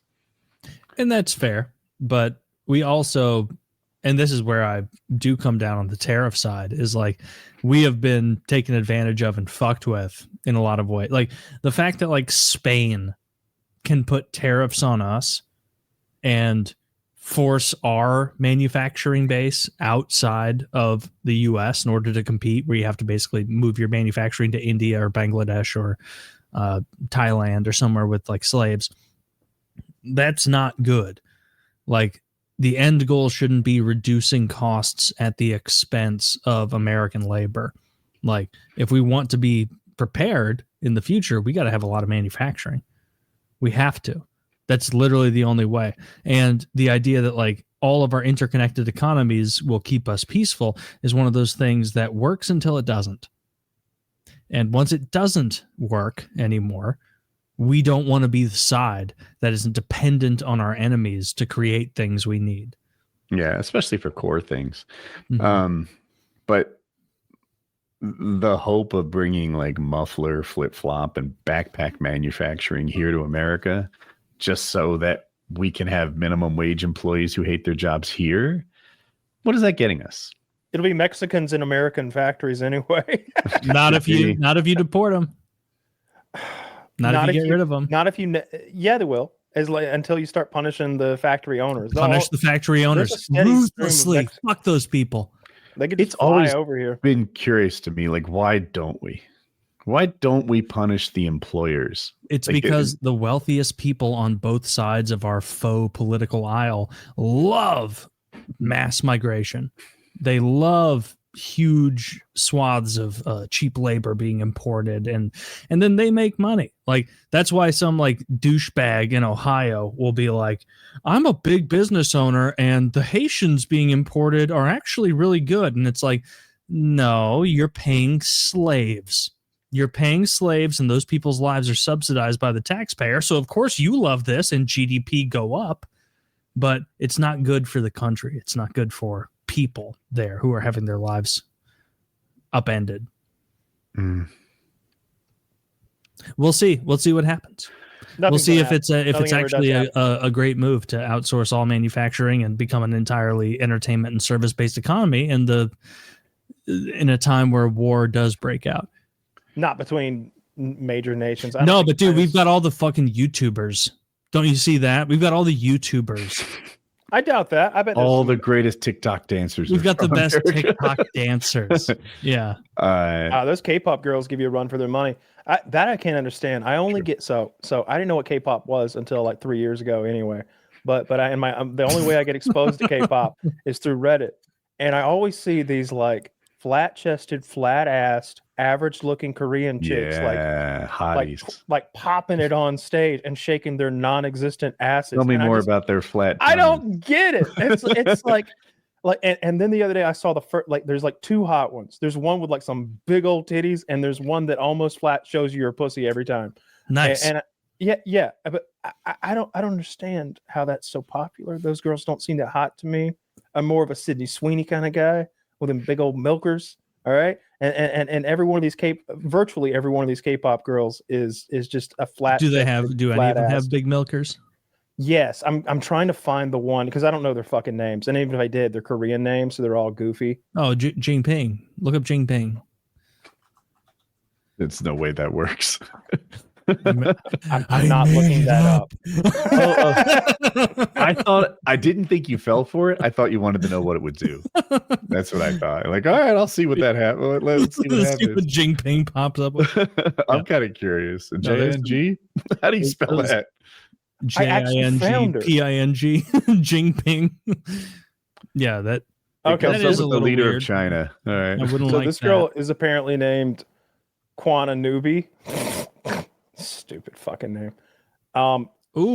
This I can get behind. This makes sense. She's got like a Western thing going on with like a Daisy Duke kind of cowgirl thing going on, and it's just some big old milkers. This makes complete sense. Huge. Is this what K-pop is? Apparently so, Taylor. You can see her underwear. K-pop rules. Like I feel like it's softcore porn, sort of like plausibly deniable softcore porn. Yeah. Right. She's doing these hip thrusting moves where I can see up her pants and her white cotton panties. And I'm like, tell me that was a wardrobe malfunction. No, that wardrobe is working exactly as intended. Yeah. And look at how heavy her tits are when she does the little static bounce. Very heavy. Very heavy. I'm so not a boob guy. I barely looked at her boobs. I know he was talking about her pants, and I'm like, I forgot she had a bottom half. Like she's literally got like. I couldn't tell you what her face nor her bottom half looked like. I can tell you what color her underwear was. I didn't realize that at all because Kyle and I are pussy loving straight guys, and that means that we love those big tits flopping around. Your loving crazy straight guy argument falls flat when I'm the only one who looked inside her pants. Damn it!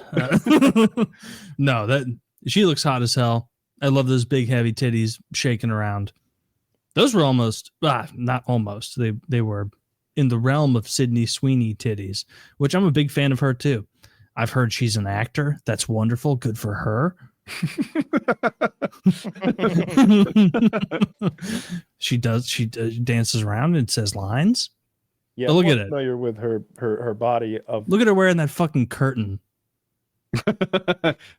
Taylor, that's a picnic tablecloth. It looked terrible. She could have worn anything and looked spectacular. Huge shout out. Love that bitch. I was on the Reddit picture, the one picture where you can really see her nipples, and some guy had zoomed into her neckline. It was like, look how sloppy the stitch work is. Just like, dude, what a complete fag to watch a video of her with her tits heaving about and being like, I'm not sure about this. I'm not sure about the, once he zoomed in, the neckline really did look bad. Like it looked like sloppy, like it was a bad job. But I would have never ever noticed that. Ever. She needs a made in the USA tablecloth to wear instead. Oh, big fan of her. Big fan of her. She might be my favorite, like pop star girly girl type person. That's although Britney Spears still got it. I don't know if you follow Britney Spears. So Taylor, you probably don't know this. Britney Spears has been mentally ill for 42 years now. I knew that. Yeah. And she goes on social media barely dressed and like dances and with like those fake knives and does stuff. She did that one time, but she's that was a couple years ago. I thought they were fake. We went back and forth on whether they were actually fake or not. They did appear to be a prop at one point. I think we looked at, but every time I see her, she's showing more skin. I don't know if she's gotten her pussy out yet. Kyle says she still has it. I would argue she still has some of it. Like prime Britney was so much better than current Britney. That's true. Prime Britney in the early 2000s. I remember because I would see pictures of her in public and like placard stands at like GameStop when I was 10, and then I would masturbate at home to it. I saw her. I was an adult, and she was on CNN being interviewed by Tucker Carlson on the Iraq War. And she's like, I don't really know. Oh, no. I'm like, what are we doing here? This is something I'm just curious about. Like, why are you in support of it? She had no clue. I wish more actors and actresses did that. Like, I'm not a politics guy. Boom, just lay it out. You know, like that. That's not what you got. Any questions about guitar? I'm fucking awesome at that. Like, that would be the answer. Hang on, I got a recent video of her sort of teasing on Instagram. She's pretty clothed in this one, which is not how I usually see her. She's usually in like just bra and panties, but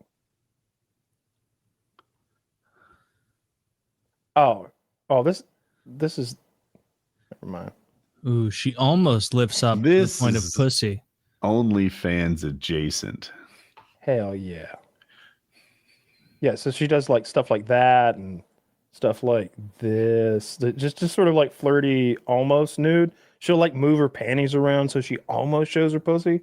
We're any day now. I checked on Paige Van Zandt the other day. Those girls that do OnlyFans, I check on them every 3 to 6 months to see if they've taken the next step in their careers. We've got some cops involved. Kyle keeps us in the loop. Like, this is what Paige Van Zandt is doing. This is what Britney's doing. This is what Finster's doing. The people on Reddit just have to be the comments have to be. Dude, I haven't checked on Finster in a while, but like people used to send me clips. The last thing I got sent of Finster was just his ass, just him bent over with his whole ass showing, and I'm just like, I blocked that person. And I haven't got anything since. He's graduated to butthole pictures. Okay. Tell me when he's not doing solo work. Paige Van Zandt has she shows everything. I think she plays with dildos. There's butthole and full pussy, and I think she's done girl stuff. Does she have a nice pussy? I would say a good like a 6.5 out of 10, maybe a 7 out of 10. I'm pretty picky though. Would you munch it? Yeah, it's Paige Van Zandt. She'd be your ass. Yeah. I'd want her to put me in like a triangle. He's in a triangle at the time, right? Yeah, I wanted to take me in and out of consciousness as we go. That's fun to me. I want to sort of live in that twilight zone, half all right, alive, Kyle, half you're kind dead. of selling it. All right. Yeah. It's like Dave. It's like autoerotic asphyxiation, but it's just a former UFC fighter. But it's all blood jokes. Yeah, it's all blood chokes. I mean, that's what autoerotic asphyxiation is. They're blood choking themselves while they jerk off, and like I think. Yeah. I don't know why I assumed it was air chokes, but you're probably right. It sounds like you know. Yeah. Dude, these comments on this Reddit you're linking are so gay. They're not even like guys being horny, being like nice tits. It's that picture of Britney, and the top comment is, I've always been fascinated by her boobs, not in a pervy way. I'm gay. 1 minute they're small, the next they're huge, the next flatter, the next they look like D's. Iconic. And it's like, what sort of community allows that to be the top comment? It should be a guy. Censorship. It should be a guy being like, I make big comes to this. Like, it should be, and even then, who comments that? Who's like so into jacking off that they're like, I should leave a comment. I should leave a comment on this. I should type something out about how I feel. Do you guys remember when Jenna Marbles did like a public service announcement on sports bras? Dude, it was great. No. I hope this story might be 80% accurate, but if I recall, people were all blasting like Olympic gymnasts' boobs or something like that. Maybe some other Olympic sports, all having small boobs. And she's like, you guys don't know what you're talking about. And she's like, this is me in a regular bra. And there she is, all boobalicious. This is me in a sports bra, smushed, small, hardly there. This is me with 2 sports bras on. And it's even like less. And I'm like, you know what? It's just what I needed. I wasn't aware of the impact that they have. Now I get it. I'll judge differently. I feel like Jenna Marbles is almost her own like internet history thing now. Dude, I kind of been so long. She went huge on the internet, made what I think might be 8 digits, and then removed every video, and just lived her life in retirement. I think she initially was like a Barstool Sports hired on personality. That's and then true. Became so big that it was like she cut ties, did her own thing. There was a little bit of like drama there. I think they felt like because they elevated her from nothing to something, they're responsible for some of her career. Mm-hmm. And she's like, dude, when I left you, I was just a little more than nothing. And I did all this on my own. And maybe they both had some validity to their argument. Maybe. I'm still perving on Britney Spears over here. You're perving on her? Oh yeah, I found a whole thing here. Have you found pussy pics yet? No, well, actually that exists. That there's an upskirt of her from back in the day, I think. I remember there was a time, I won't look at that. I'm too respectful. I won't do that. That's a good link. Don't link that. This one's called I Feel Bad for Her Kids. If you want to, I think there might be music. There was a time when like all the like it girls in Hollywood were flashing their pussies to paparazzi on purpose. Like Lindsay Lohan did it, and Paris Hilton did it, and Tara Reid did it, and I'm pretty sure Britney Spears also showed it too. Because I remember Harry Potter chick did it. I'm not sure it was intentional. Well, that was the day she turned 18. She was upskirted by British paparazzi, and because why would the British paparazzi wait for 18? I think 16's their year. That's for consent, not pornography. Oh, okay. It's important to know these things in my circuit. I'm glad I have you here. He's in character as the Tiger King, listeners. That goddamn Carol Baskin. Her pussy was fantastic, but it couldn't be showed. Oh, you got the upskirt, Brittany? Let's see. Yeah, there you go. There's a better one where you get it's a little beefy. I remember thinking even when I saw it in like 2008 or whatever, I was thinking like, I've seen better. Yeah, every so often. There you go. Actually, you know what? This is much better than I remember. It must be Lindsay Lohan's got the beefer. This is a really nice pussy that Britney has. I had to correct myself on that. That's an 8 out of 10 there, maybe 9. Solid. Big shout out to Britney. Is that a C-section scar? No. Oh, maybe. But I've never noticed it before. It's really hard to tell. And that's Paris Hilton in the background. If you didn't notice. I noticed. Big fan of her too. Nice little pussy there. Good for her. She did lose it a little bit, seemingly. Find Lindsay Lohan's pussy for me, Zach, while you're up to no good over there. Jarvis, find Lindsay Lohan's pussy. Who needs AI when you have Zach? Find me a picture of Lindsay Lohan's pussy real quick. I'm pretty. I remember watching movies with Lindsay Lohan in them in like Kirby, the early 2000s, and like not caring what they were about, but just being in awe at how big her tits were. There you go. There's a little pussy. All right, that's better than I remember it too. I think I've seen a different angle of this. Of this pussy there. Yeah, but anyway, what my point is clearly made here. But there was a time when they just showed their pussies off constantly, on purpose. Like there you go again. Here's a different photo on a different day. She's on a boat on this one and got her pussy out. Like that's clearly on purpose. My balls have never fallen out of my pants unintentionally. Yeah, they've only fallen out when it's a joke and you pull your testicles out and then you make someone look at it. He's got a fucking mom. Look, he's got all 3 of them together here. Zach's the man. He's got literally Britney Spears pussy right next to like all 3 of them were like flashing their clams. I swear to God, this photo that Zach has found is Britney Zach. Spears, this is Lindsay Lohan, all in the back seat of a car with all of their pussies out. This is expert level. This is some expert shit, dude. I wasn't fully convinced they were doing it on purpose until the 3 of them went out at the same time, spread their legs with no underwear and skirt. Like, you know what this is like? I need a second camera to like show me where that cameraman is, because I feel like he's like, all right, girls, you ready? Yeah. She's like, hang on, I got a lint stuck to my clam. Let me pick that off. He's like, Brittany, you have a Skittle stuck next. Get that off there. And like, then he's like taking the clam pick. That's clearly planned, plotted, and orchestrated. Kyle, it looks like Brittany has the most simpish pussy, which is your preference. Let me look again. And then Paris Hilton has a pretty bog standard pussy. pretty normal pussy. I'm happy with all. And then guys. I can't tell with Lindsay Lohan because her legs stretched in a way, and so it's looking a little. Hang on a second. Let me enhance. Yep. Okay. I'm going to rank these. I'm going to say Britney has the best vagina. I'm going to say. Now, I would prefer Lindsay Lohan, but I think Paris Hilton has a prettier vagina. I think Emma Watson might be top. Did you look? Well, you don't see any of Emma Watson's. You just see the top of her pubic hair. Oh, well, then I'm a bit of a vagina historian. I promise. I will admit she's in a, but you definitely see more than the top of her pubic hair. I would differ in opinion. I believe I'm staring at it. Link it then. I want to see. Oh, it's the last link. Oh, well, I've never seen this photo before. My goodness. I feel like the Lindsay Lohan is the Lindsay Lohan is doing her dirty, I think, a little bit. She's not in prime pussy picture mode the way the other two are. No.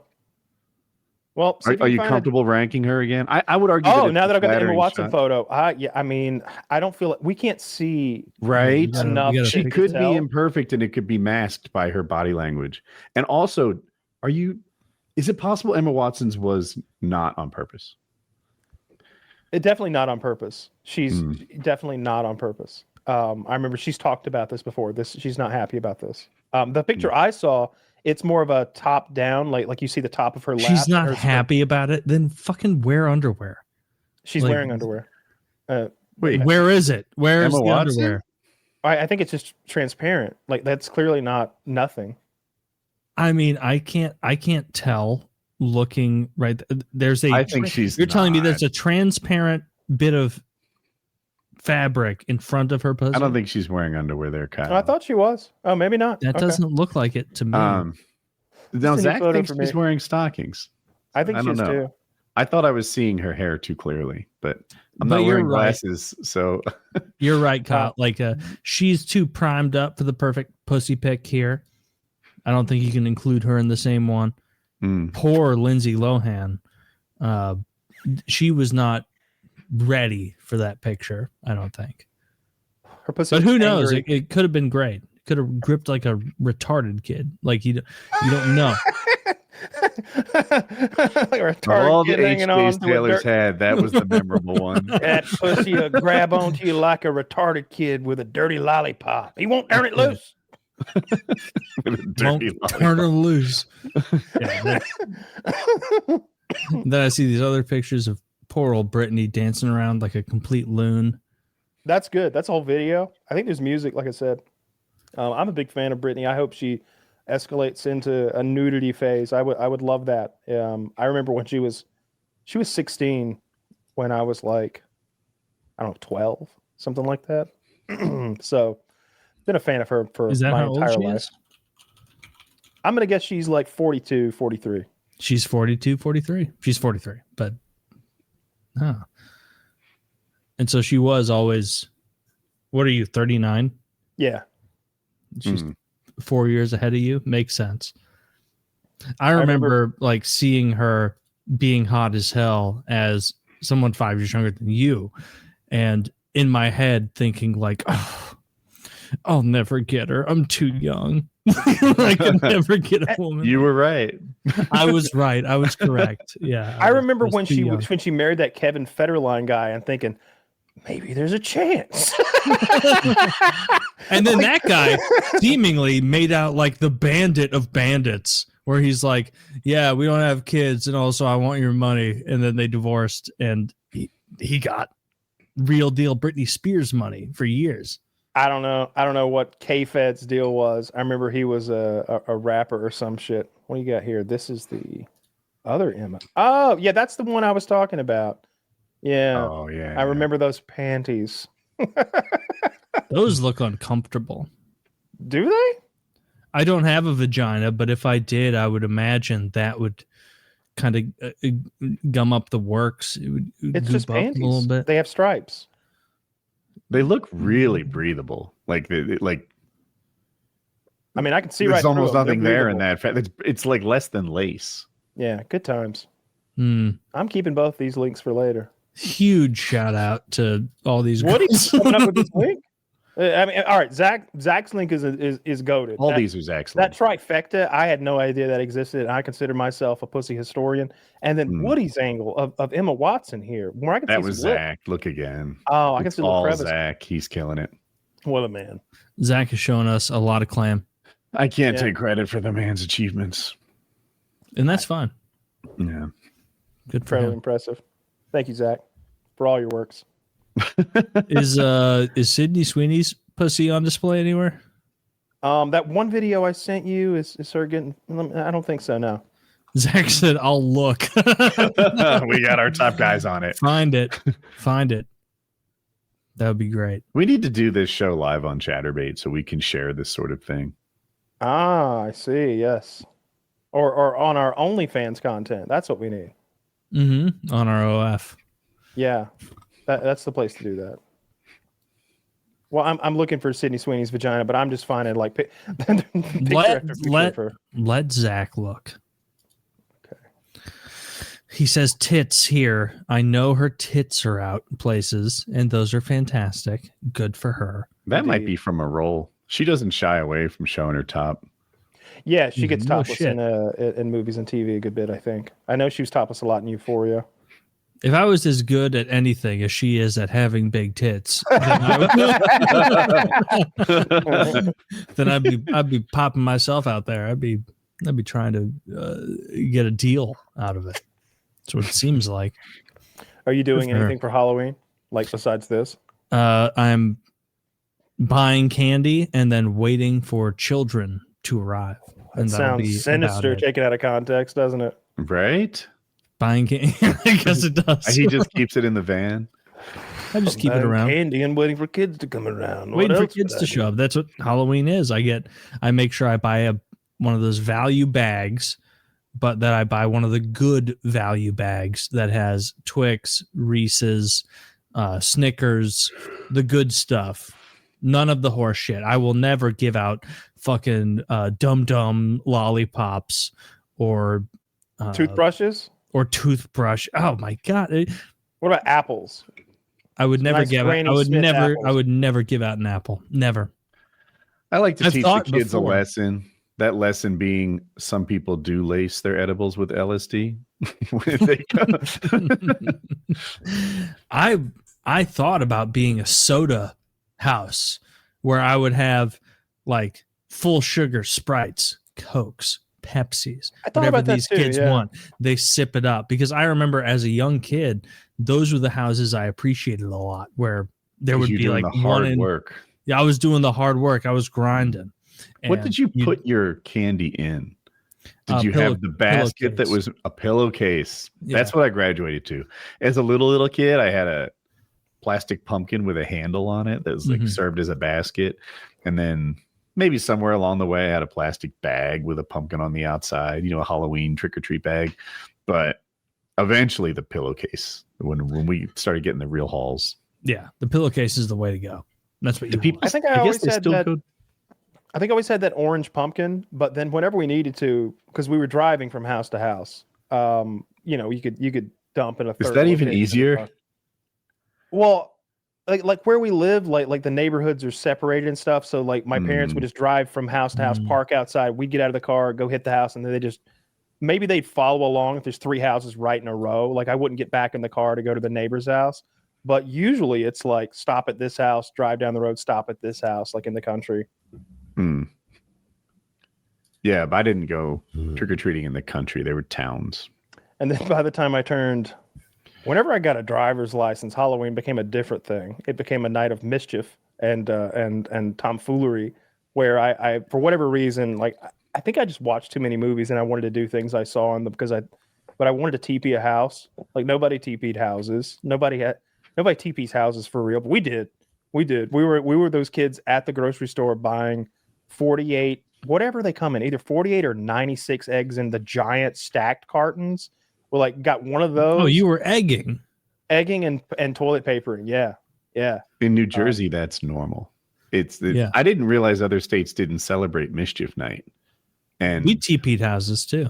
Did you? Yeah. But it was like almost an official thing. Now, no one, people frowned on it for sure, and teachers gave out onerous amounts of homework the night before, on mischief night. But I don't think I ever really vandalized anyone's house. I would tell you if I did, but I don't think I participated. But people did. It was widespread. Like that. I was going to ask if you'd ever forked a house, because that's one that we never did. So in the yard? Yeah, you see. So it's that's too much effort. See, that's the thing. It's more. The effort's equal on the removal. If there's like half a dozen kids, it's not that much effort for you all to run around for 5 minutes sticking forks in the ground. But then the next day, when there's 300 forks stuck in the ground and the owner has to come outside, it's a fucking hassle. Like it's a huge mess to clean up because there's just forks stuck in your fucking yard. We didn't do that. That one's almost playful. Like egging people's cars. Like it can be a little destructive. It can damage the paint. Yeah, it damages the clear coat. Yeah, the clear coat. Thank you. So that one, like, I'm like, man, is our right versus wrong fucked up on this mischief night thing? We didn't hit cars. I don't remember ever hitting a car with even houses with eggs. Yeah, I remember one time we had gone out egging all night, like me and two buddies, and then we went back. We went back to where our cars were parked, and they got out of my car, and they all got into their cars, and everybody was going home. And my buddy Raleigh decided to egg one more house on the way home, and he egged somebody who lived like a mile from my house, but they caught him. And then he was like, "We all got to clean the eggs off their house," and I'm like, "What? We?" They said that Walter White meme. There is no we. Yeah, you got caught. But I like showed up anyway, and I'm telling the guy, I'm like, I didn't egg your house. I'm here to clean it up because he made the mess, and he said, he's like, oh sure, and I'm like, I didn't egg your fucking house. I egged every house in the county except for yours. Like, there's eggs in my truck right fucking now. I'll egg your house tonight, you piece of shit. Like, that's what I'm really thinking. But it's like, I didn't egg your house. I'm just being nice and cleaning it up so there will be no trouble here. It was the same thing with the mailboxes. That Raleigh kid, he went and got caught smashing mailboxes, and they made him pay for it and replace it. Like, a cop saw him hit the mailbox and like pulled him over, and he had to go buy a mailbox and a post and like put it all in. Right, he got greedy. He had to get one more. He had to, he got a little loose on his what are they? He was doing it in the middle of the day. Yeah, he's going hog wild. You got to do that at night. But yeah, I always liked getting up to mischief when I was a kid. I liked to egg houses and fuck with, because I wouldn't egg random houses. That seems silly. That seemed mean. Without any purpose. I would get people I knew.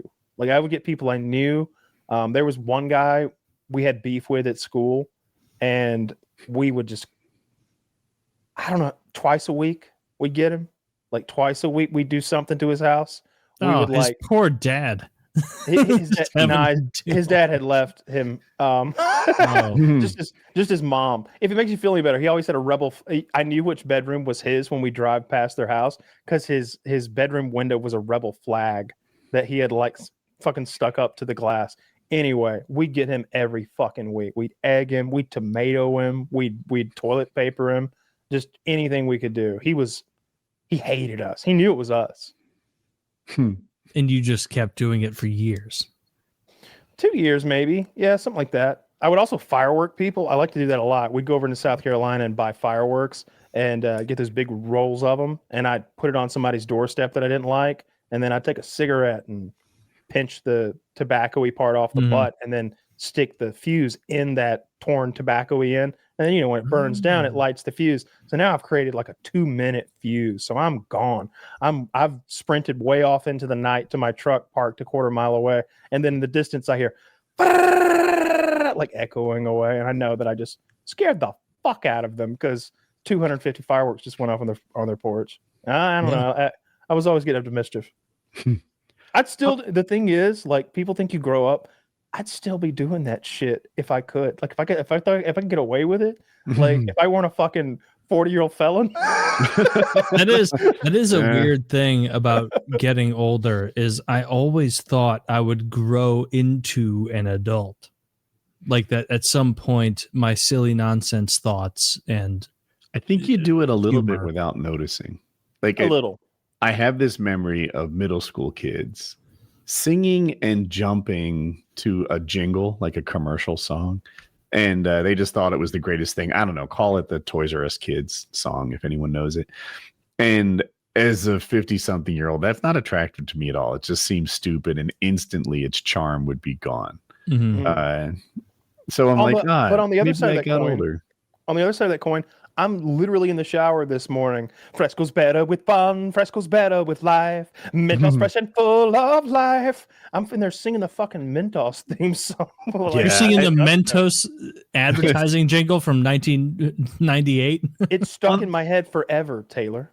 As I'm telling that story, I'm like, you did just prank your wife into singing for the dogs to poop and pee. So maybe I haven't grown up at all. Hilarious. That is a very good prank. Why do you teach her the dance? Don't let her listen to this episode. Keep doing it. Oh, she never listens to these. It's terrific. That's awesome. Taylor, are you playing any video games at all? I know Woody's got his Night Rain, his Elden Ring. He's been dipping his toes into Helldivers. Accurate. What are you up to over there? If you found any archaic, I haven't been gaming as much in the past couple months. I'll play AoE 2 once in a while with my buddies. And outside of that, I've been good for the 4090 playing. Yeah, that's really good for the 4090. Keep the temps low. It shows it in such tight detail. Yeah. I play Pac-Man, but I only have a 4080, so 4,000 frames per second over there. That's really about it. Other than Pokemon, because I am of the generation where Pokemon was like a really formative game and thing for us. And so now every 3 to 4 years, I will check and be like, what is the newest Pokemon game? What console is it on? And then I'll buy whatever that is and I'll play it every 3 to 4 years. And so that's what I've been playing. I've got a dope ass Pokemon game. Pokemon in the slightest. I understand 6-7 better than Pokemon. I don't know what 6-7 means because I'm also a boomer, but it's turn-based Pokemon is combat awesome. for weeboos is all it is. It's Paper Mario for little Japanese girls. That's what it is. You also have to look at the I do 5 attack and you have move. 3 defense, so that's 2. Now it's your turn. Oh, you're a plant type? Well, remove 1.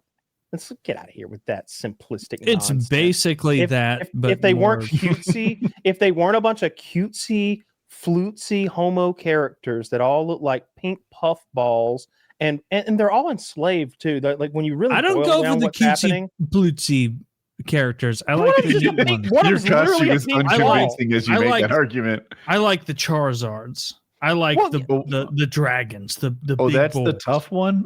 This is the tough one. Well, he doesn't look so tough. Well, it's because I'm overweight. How many times is that? How many times has that evolved? Is that twice? That's the Charmeleon? It's twice. It goes from Charmander to Charmeleon to Charizard. The fact you guys are being glib You've got about Charmeleon this, energy as is though all I'm saying. I'm the embarrassing one. Totally wrong. You couldn't pull up a Charizard if you wanted to. I'm wearing a fucking Charizard right now. You're a Charmeleon at best.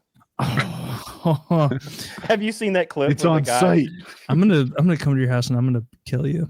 Have you seen that clip where the guy's talking to his ex-girlfriend and she's like, "The fuck is your problem? You're hitting on my mom now? You're hitting on my mom now?" And he's like, "Hey, who wants a Charizard when they could have a Charmeleon?"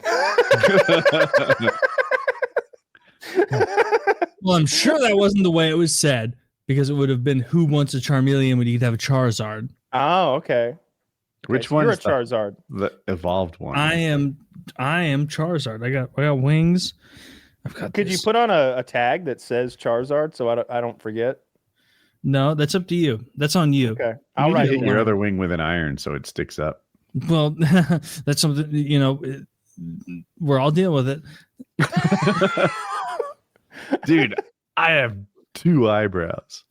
You can draw them on every time, man. You get a little mascara in there and just run it through used the old to this. eyebrows. It's my new look. You're You're so much more expressive. You ever see when they put eyebrows on a dog? How wonderful it is. All right, Google that. Zach, show me dogs with eyebrows drawn on real quick. Dogs with eyebrows. Show me dogs with eyebrows drawn on, because I'm gonna tell you right now, it's gonna brighten your whole fucking day, your week, your month. Okay, you're gonna go into November on a high note because you saw dogs with eyebrows. They are so expressive and loving when they now have like like cartoonish eyebrows. Same thing with babies. You ever see a Look at baby with this. eyebrows? Look at that Ooh. I don't know about that. That's not a good example, Zach. He's Strike one. angry. Samoyed? What is that dog? Samoyed? Oh, look at that. I like when they draw him on like a short hair. I imagine he usually has crusties around his eyes. This is photo day. Yeah.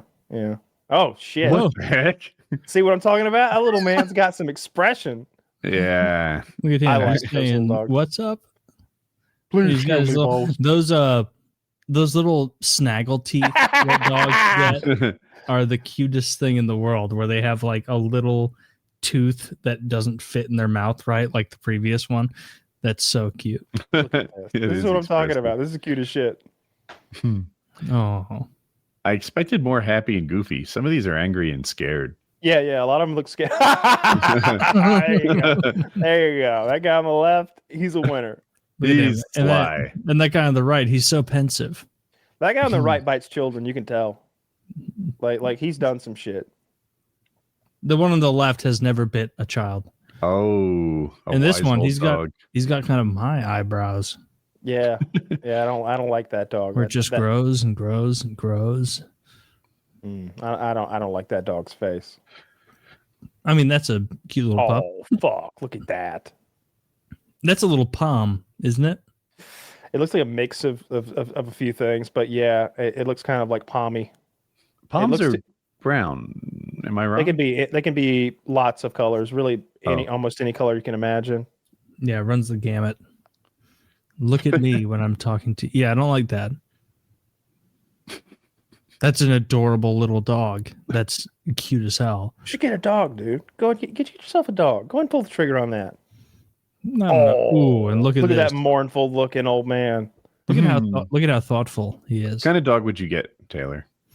I would probably get more Cavapoos. Mix of poodle and Cavalier King Charles. Cavapoos are very little dogs and they're adorable. They're so sweet and so cute. And the poodle side makes it so they don't they've got none of the shedding. And then the Cavalier side makes it like negates the poodle high energy part and makes them just like, we want to chill, we want to hang out, we want to be like cuddly dogs, which if you have a little dog and not like acres for them to run on, that's a good thing to have. Like they just want to chill. They want to they don't have the requisite need for as much energy expenditure as like a border collie, or certainly not an Australian shepherd. My daughter's dog is so high energy. It's ridiculous. His name is Cedar. I call him Boing Boing because he's just jumping all the time like a rubber ball. And like when I see him, he likes me. He jumps up and I catch him at like belly level. And he's like 45 pounds now, 50 pounds. 40. That's a big dog to be catching at belly level. He is bouncing everywhere. He's always has zoomies. It was their bullseye. It's not mine. I prefer lazy dogs, but her and her boyfriend, it's what they wanted. He's super active with him, and that's what's his type? Dog. He looks like a chocolate lab, but he's only part lab. He's a mix of some sort. Okay. Yeah, those are sweet dogs. I love the little snuggly ones, which is probably what Kyle experiences with the Palm, that he is a little bit annoying, but he really just wants to snuggle with you all the time. Is that right, Kyle? Yeah, pretty much. He goes back and forth between being under the bed on the cold floor, I think, when he gets too hot, because I can hear him under the bed snoring. I call him a dust bunny. I can hear him under there. And then he'll get into bed and he snuggles like right against me, like with all of his might. Toby's the same way. Toby sleeps in the bed between my girlfriend and I, and he just like, he spoons with us. Like he snuggles up with us completely. He's the snuggliest, cuddliest dog I've ever had by far. Like he really just wants to be with you, right next to you, head in your lap, or just touching you somehow. Even if his like back paw is just sort of against you, he's like, all right, I feel safe now. Mm-hmm. My dogs look the same. I don't know if this happened to you, Taylor, because your dogs look similar too. But like you're watching them, like maybe I'm taking them outside to do their business, and I'm like, I'm not sure if they both pooped or if I got parent trapped yet again. Yeah, they're just mixing it up on me. Maybe Jody went double. I can't tell. But they're parent trapping us all the time. Kyle, what is this fantastic link? I just got you all the Sydney Sweeney nudes in existence compiled into one. This is on a site called babesraider.com. I think this scrolls infinitely. If you keep scrolling, I think it says infinite scroll. And I certainly haven't gotten to the bottom yet. Yo. Oh, I did. I made it. I got all the way to the bottom. Yeah, lots of good content in there. She's brushing her teeth with her pussy out. I think that's from the fappening. I think that is from back when all the nudes got leaked. Well, this is a great webpage. This is solid. You can't really see what she offers down below. At least I haven't found it. No. I'm gonna look into her gynecological records, Cody, and we're gonna get to the bottom of it. I want to know. Yeah. People think she's all cool because she shows her assets, but she's keeping secrets. Yeah, that's true. Yeah. What if her pussy is? What if it's all ate up mangled up by AIDS? Or I don't know if AIDS mangles a pussy, but maybe it's all. Maybe she got into like a gardening accident and an aerator just tore her all up down there. That's more like likely than what I said for sure. Like one of those, those. What's that auto troweling thing? What's that tool tiller? called? Tiller, yeah. What if a tiller got after her and she just got her pussy? If she lost her pussy in a tiller accident, I would be so sad. She didn't lose it. It's just mangled beyond recognition. Like if you looked at it, you would think that it was like a half-eaten roast beef sandwich. You would think that somebody didn't enjoy their Arby's. I'd put up with that to get the rest. There's a subreddit devoted to women who weren't happy with their labias and had like plastic surgery on it. Have you seen it, Kyle? Yes. Haven't seen it. I've recommended it to people before. Kyle is pro genital mutilation, whether it's circumcision or a lot of the pictures are women who are concerned about their outcomes. Now, it's typically what happens is they're like 4 weeks post surgery and they're not getting what they want, but they're still healing and they don't know where they're going to end. But yeah, they weren't happy before or after. I don't like that. Be confident in your pussies, lady. I've seen the ones I've seen looked awesome after. It was like, oh, you made it perfect. Like you made it you made it perfect. All the after effects that I've seen, because I knew you like that they clipped off their. Oh yeah, I offered to pay for it for a girl one time. I was like, I sent her links to like befores and afters, and I was like, only like $6,000. You can get that thing taken care of. That's hilarious. By the way, she still thinks about that conversation twice a week. Oh yeah, the idea that you're like, well, she brought it up first. Yeah, we have sex and we have a good time, but how about I pay for you to get your fucking cunt lips clipped? Yeah, and it's only $6,000, and then she's got it in her head be like, oh my God, I must be horrible down there for him to bring this up in any way whatsoever. First of all, she knew. Was she horrible? Did she have a bad pussy? I'd say like a was it a little? Was it just a little meaty? I got a picture somewhere. I'd say like a 4 out of 10. So bad. Like she wasn't happy with it either. She was like not happy with that thing either. She was embarrassed by it. Like it was a mess down there. It was a lot. There was a lot. Did you get in the mix though? Did you fight in the battles? You got in the mix? I mean, I fought the good fight, but did? But in the end, it was just a war of attrition. We lost. We lost the good fight, and she chose not to get the surgery, and we had to part ways. You were that guy. You were that guy saying just one more, just storming back. It's no good. I just think it's really a turnoff when that thing's a mess down there. If there's if it's a big old beefer. Just not into that at all. For me, and I get we differ in this way, it has got to be so out of pocket for me to even notice that it's insane. Like it's got to be completely out of a completely out of control situation for me to be closely looking at a girl's pussy and be like, oh, there's something wrong. Because otherwise it's just, it's just a pussy. Let me head on over to Labia Gone Wild and let me try to find an example of what I would consider borderline at best. I think that's where to go. And then we'll see if you find it to be acceptable. Not just in a hookup. I'm not saying if you were going to hook up with this person, you'd like leave the room. But this is like could you date a person who had one of these? Well, you find a few good ones here because I have to pee and I have to take this whole fucking outfit off. Hang on, before you pee, you can hold a little longer. check out this thing right here. Let me take a look. Let me take a look. What do you think about this thing? You gonna be able to live with this? That's a lot. You can live with that? That is a lot. It is a lot, isn't it? That's a lot. I don't want her to feel bad about herself, but she needs a guy who likes that.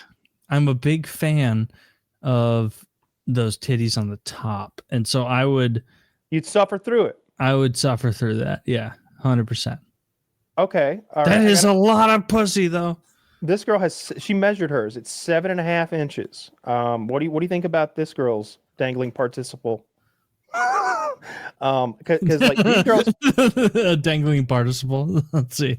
These girls can't even wear regular panties. Like that's the other thing. Like these girls, when they shop for underwear, this girl couldn't ride a horse comfortably. She's got so much hanging out down there. This in such a honestly, I want people to feel good about themselves, but I feel like she has something that needs to get fixed. I can't hide these 7.5 inches of pussy in these pants. Well, where's the 7.5 inches coming from? Is that the stretch length? Yeah, I feel like she stretched it, right? And like, while these are outliers that I find completely disgusting, I'm trying to find one that I find to be borderline, where I would, you know what I mean? I got to tell you, I'm okay with all this so far, as long as they have nice tits. Are you seriously? Wow. I mean, I'm not happy about it, but I'll do it. Yeah. It's not that I'm rejecting them. I want to be non-judgmental, but it's like this is impairing your life. This is a lifestyle impact problem. Yeah. It's like, and I brought this up and I was counter-signaled by you guys who are older than me that my scrotum and my testicles 100% hang noticeably lower than they did 8 years ago. Like it's starting to get, and now like when it gets really hot, it's like just a big taffy bag. Taffy bag. So I find this one to be borderline, but again, too ugly to date. Really? This couldn't be like my daily driver. It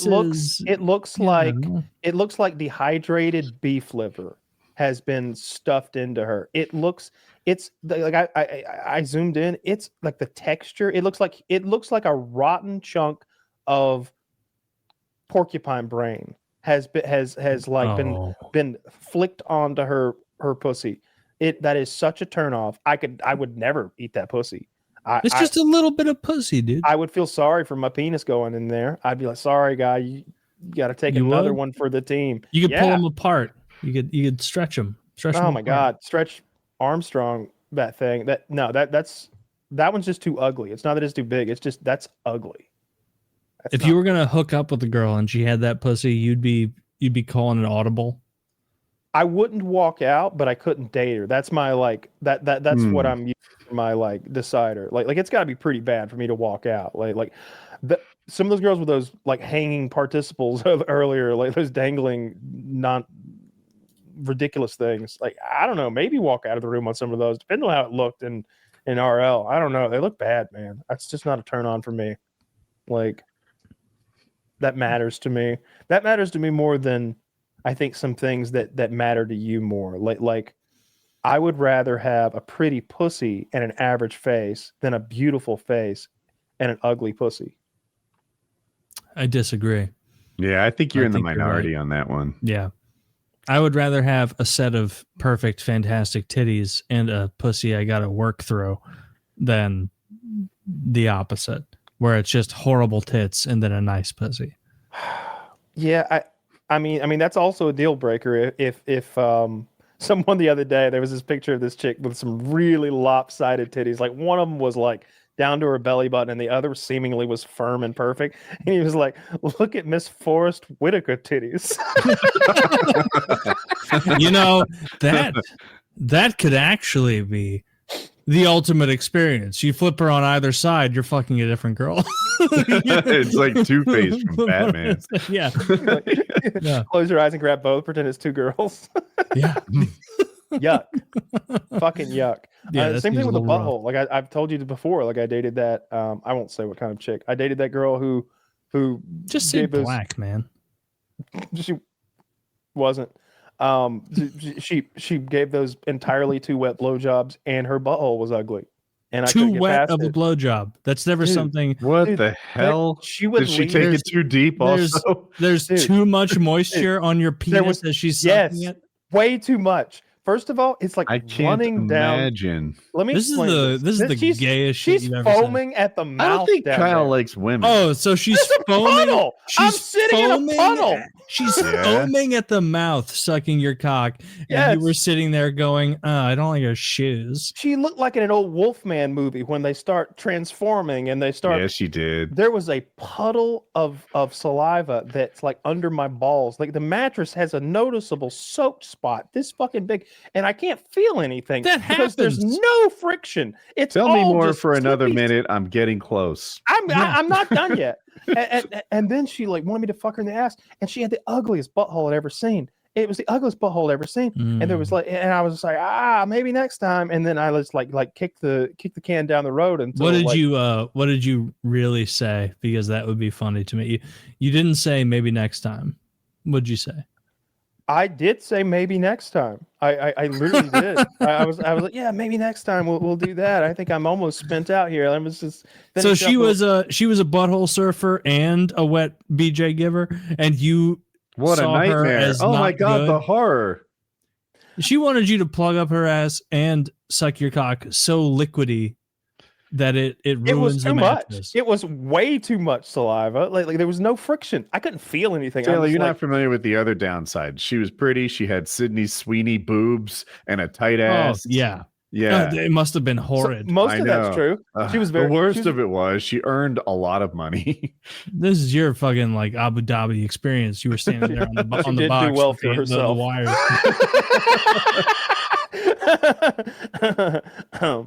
Did you put it in her butt though? No, I refused, and I kicked the can down the road until like the relationship like ran its course, and I stopped.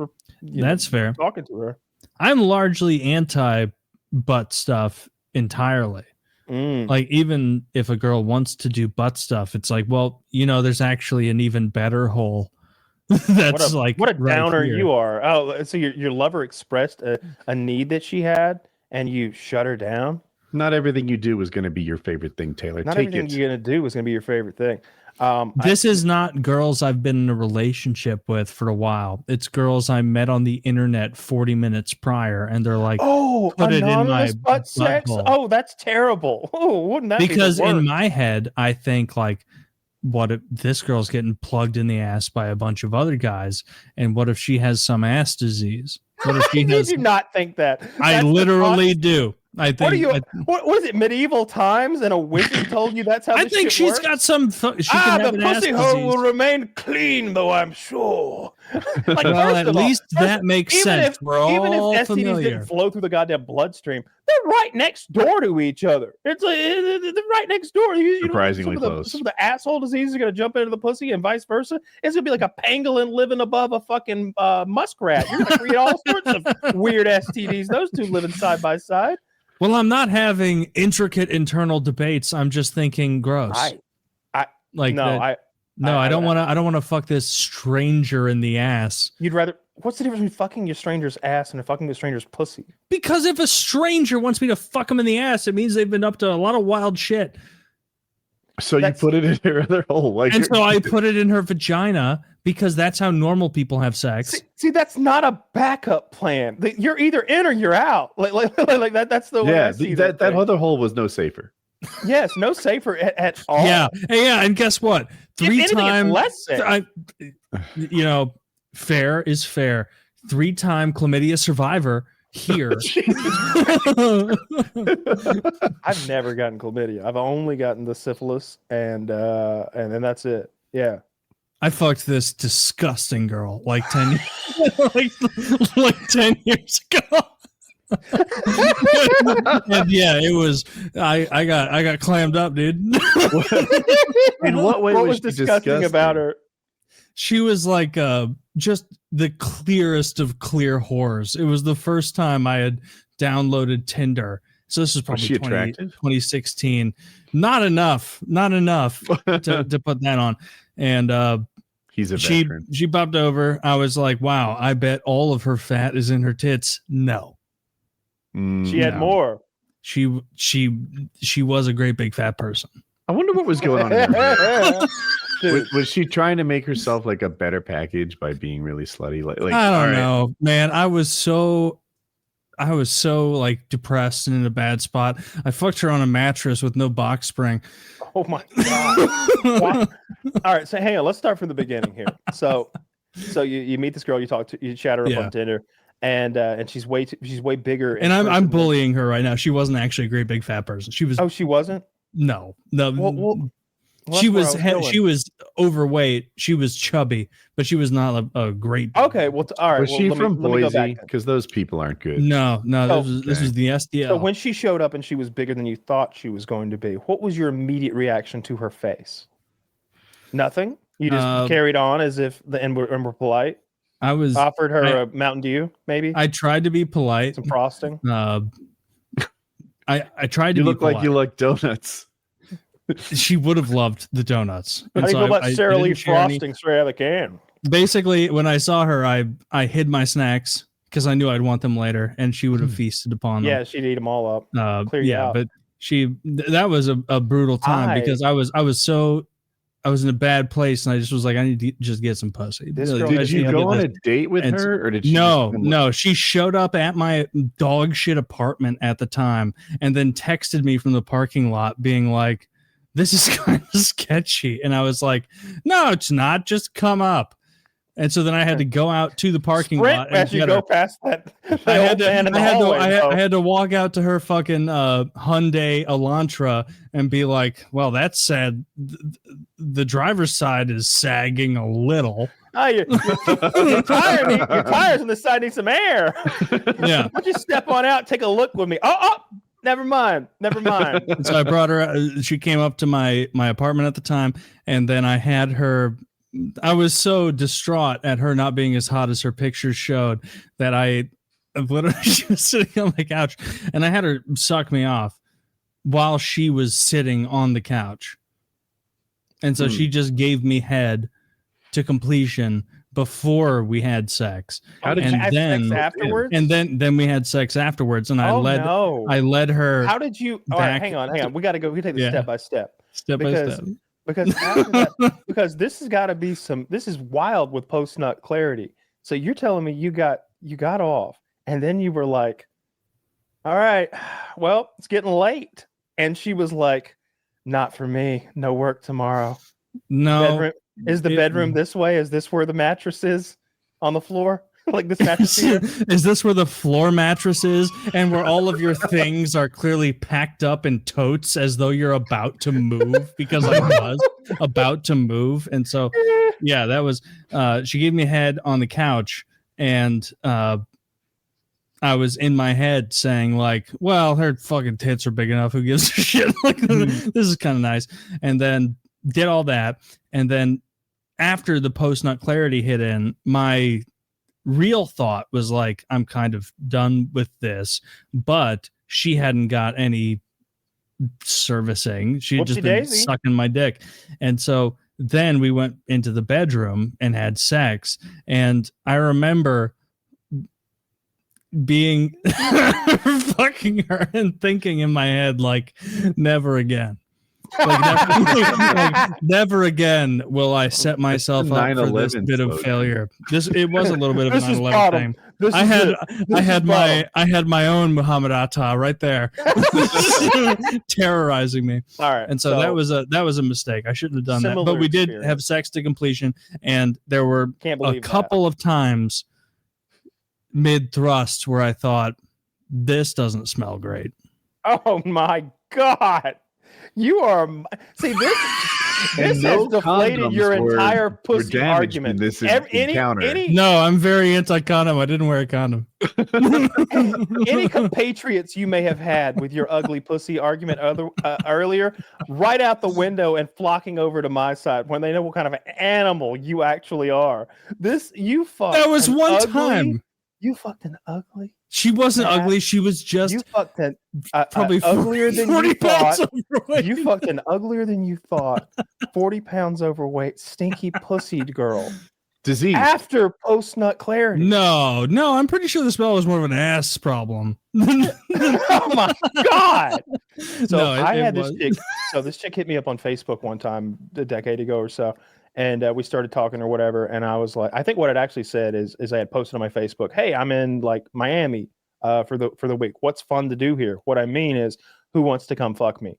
But so I have to rifle through hundreds of just 30, 40, 50-year-old dudes who want me to come fishing with them, or like come look at their gun collection or their car collection, or I own a bar. Come, you drink for free. It's like, keep your $40 worth of alcohol. You know, like I appreciate it, but I'm looking for pussy here. And like, this girl hits me up, say, and the line I'm looking for is, I'm fun and I'm fun to do here, or something like that. A little like playing it, and I'm sure. just like, got it. And so this girl hits me up, and it is a little suspect. But when you're horny, you sort of like make yourself believe some false narrative. It's like the photos have this like angle where they're like the camera's above her a lot. She's always looking up at the camera, like she's being shot by fucking Christopher Nolan on a boom camera or something. and she has massive boobs. And she's sort of a heart-shaped face, but she doesn't. That's how I got. Fuck. Huge red flags. So I'm in a hotel. I'm on like the 4th, 5th floor. I'm up there a little bit. And so I have a great view of the parking lot from my hotel window. She shows up at the hotel, and I'm like, "What are you wearing?" So I'm scoping out. She's like, "I'm in a red dress." I'm, great, easy to find. And I look, and this big hog of a bitch is walking through the parking lot wearing a red dress, Lumbering. and I'm like, what shade of red? And she's like, burgundy. And I'm like, yeah, I was afraid you might say that. All right, then. She already knows the room number. She's on the way. She's coming. I can hear her down the hallway, stomp, stomp, stomp. And she comes to the door. I'm picturing the water vibration. Yeah, I hear the elevator. I hear the fucking elevator groaning with effort. Yeah. You were curious about dinosexuality. And she gets the room, and I'm just. It sounds like you did exactly what I did, dude. I did, but I almost. And so like, get into bed with her, and she sucks my dick to completion, and I say, that was great, sorry I came so fast, didn't mean to. I did. How about, because I just drove down here 9 hours, 12 hours, whatever it was, let me get a nap in, and then we'll go out to dinner tonight, and then we can come back here again. Great. She loves this idea. She leaves the fucking hotel room, at which point I begin blocking her in every place that I have communications with her. And she messaged me back. Her last message was like, what the hell? What's that? What's this about? And I'm like, I just replied, you know what it's about. You know what it's about. So Taylor, you also fucked a big fat pig. I did not. No fuckery. She sucked my dick. Shit. Taylor, but mine was way bigger than yours. That's where like there's no. How big? So it's been a long time, and I genuinely don't want to exaggerate, but I couldn't have picked her up. She probably. Wow, that's like, that's a big. Like, you know how a mattress. 400. Well, no, it's not just that. You know how like a mattress is hard to get your hands around. Like you can lift what a mattress weighs, but like actually lifting a king size mattress on your own is almost there's some acrobatics involved, some balance. I think that would have prevented me from getting my arms all the way. She was big. Again, I can look at men and tell like, oh, that's about 200, that's about 250, that's about 300. But with women, it's kind of hard because they're short and they store fat differently. But I would guess she was 200. 220 pounds, 240 pounds, somewhere in there. For a woman, that's a big old bitch. She was a big bitch. Like she wasn't like, she was pretty, like for a big girl, and she was like well dressed, and she did have just gargantuan tits, but she was way too big. It was not close. It was not some 40 pounds over, like you said. But yeah, I did like. But you busted nice when she sucked you. That was. I don't remember the quality of the cummies, but I do remember like the regret afterwards.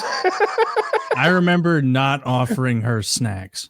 Because I thought after we fuck and she goes home, I want to still have snacks. Yeah, I'm gonna need something to take the edge off this this depression that I'm feeling. That was a rough time. That was the biggest bitch I ever did fuck. Why was it such a hard time in life? I think it was early 2016, if I get it back right. I had just gotten out of a relationship, and I prior to that relationship, I had never like Tinder, things like that weren't a thing. Mm-hmm. And so that was my first foray into that, and started like swiping and doing these things. And then it turns out, when your goal is I want to have sex right just now, what you get are blonde, gigantic, fat women that are like easily 40, 50 pounds overweight, but their tits do a lot of the carrying. And I didn't know. I was a noob. I was ignorant to the angles they take photos at, and so I was looking at them earnestly. Like, this is a great photo. This girl's got gigantic tits. I can't wait to have fun with these.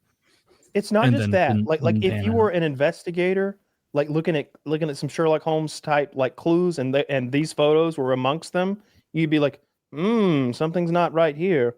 But because you make it. Wanted it to be the thing. So you think you imagine these scenarios where like, who am I kidding? Maybe she's lost weight since the photos that she's sending me. Maybe she's gotten younger, prettier, and thinner since these photos that she's sending me here.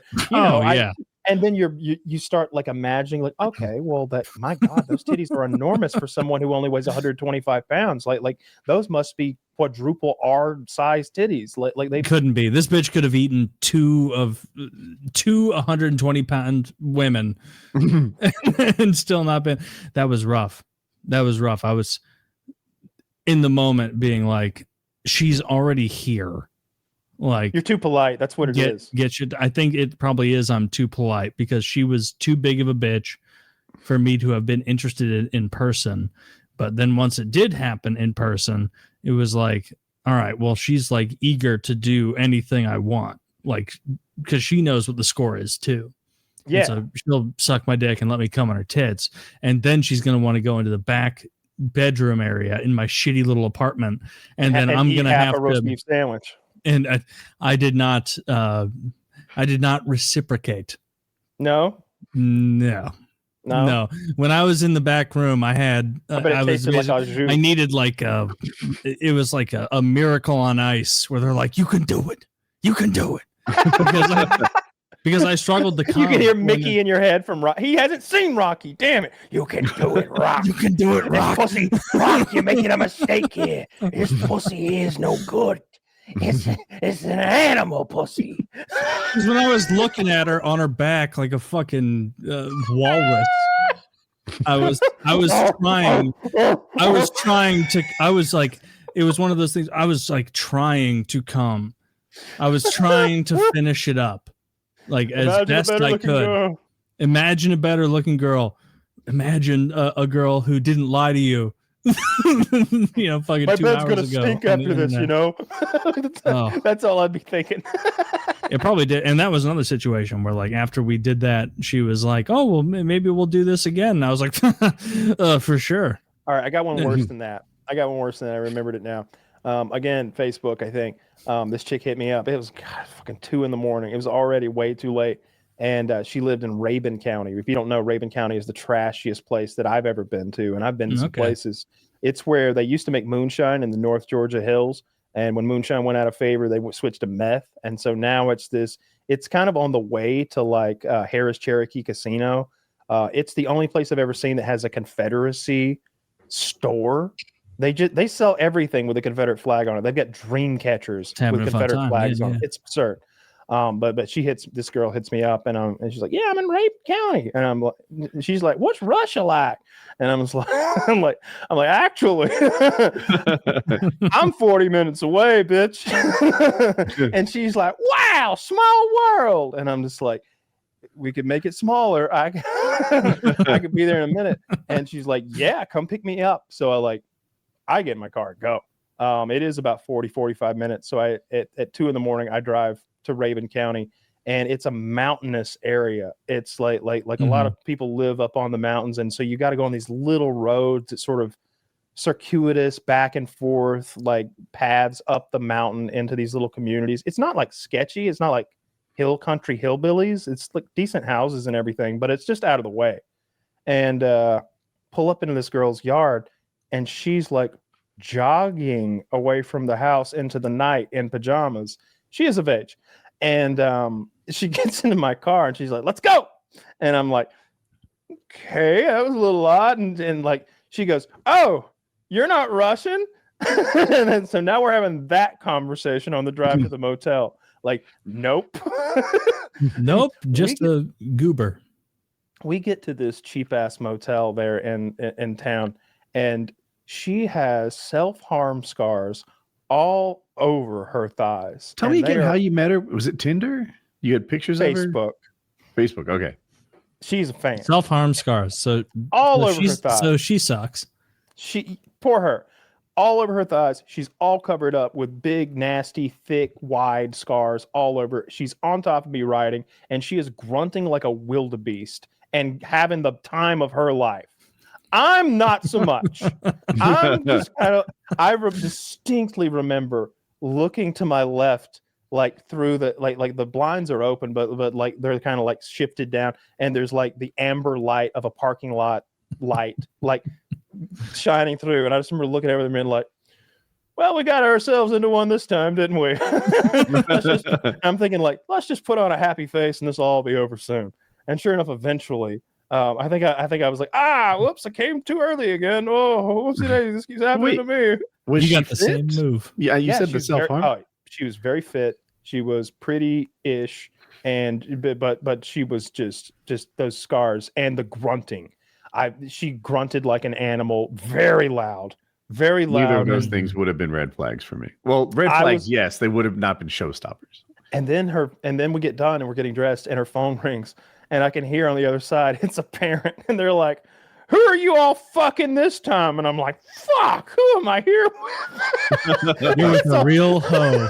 I'm here with a real dirty girl. And I'm like, and so now I got to drive her back home. And I'm like, I get to the mailbox and I'm like, you can get out here. you get the fuck out right here and make your way on up to the house. I ain't pulling into that driveway. I don't know who might be up there waiting and what kind of handgun, cannon, artillery piece they might be holding on to when I get there. I've always imagined self-harm scars sort of related to being good in bed. Am I onto something there? It relates to being a whore. Yeah. Oh, come on! Don't say that. It relates to mental illness and struggling with that and dealing with things they can't control in their lives. I just said that. No, I would separate that from any other negative attributes. That's a mental illness side effect. Which I had a period when I worked or when I lived in St. Louis City in Central West End. I had that loft that was kind of hip and fun, and my Tinder was like a buzz because I was in a good place. And I remember for like a few months I would, and I can't believe I did this, I would tell girls that wanted to hook up that evening that I was available to, but that I had a hard out at 10 p.m. because I had to go to a friend's birthday. I always said a birthday party. And so like these girls would come over and we'd fool around and do whatever. And then as like the part that the girl wants, which is like the hanging out afterward and like trying to create a relationship, I'd be like, well, this is going great, but unfortunately, I got to go to my friend's birthday party. And so I would have these girls leave at like like 9 p.m. And then I went to a friend's place for his birthday. The one time I wasn't lying about it. And I was like, oh yeah, I just met up with a Tinder girl beforehand. And then I just told her I had to come here. And he was like, that's like, Taylor, I gotta be honest. I'm like, you're one of your close friends. That's like despicable. Like that's pretty rough of you to be telling these girls that they can come over and have a fun time, but they have to leave like an hour, like 90 minutes later, so you can make it to our little party. And I was like, oh, maybe that is like a shitty. It's not thing at all. to do. No, that's perfectly fine. I convinced myself it was not a shitty thing to do. Good. And that is how that's how I met your mother. That's how Condom Past came to be made. In the no, absolutely side of my bed. No, that's fine. Yeah, you can go home. We're done here. You know, like or hang out and we'll do it again. But like, no. You know, how did you?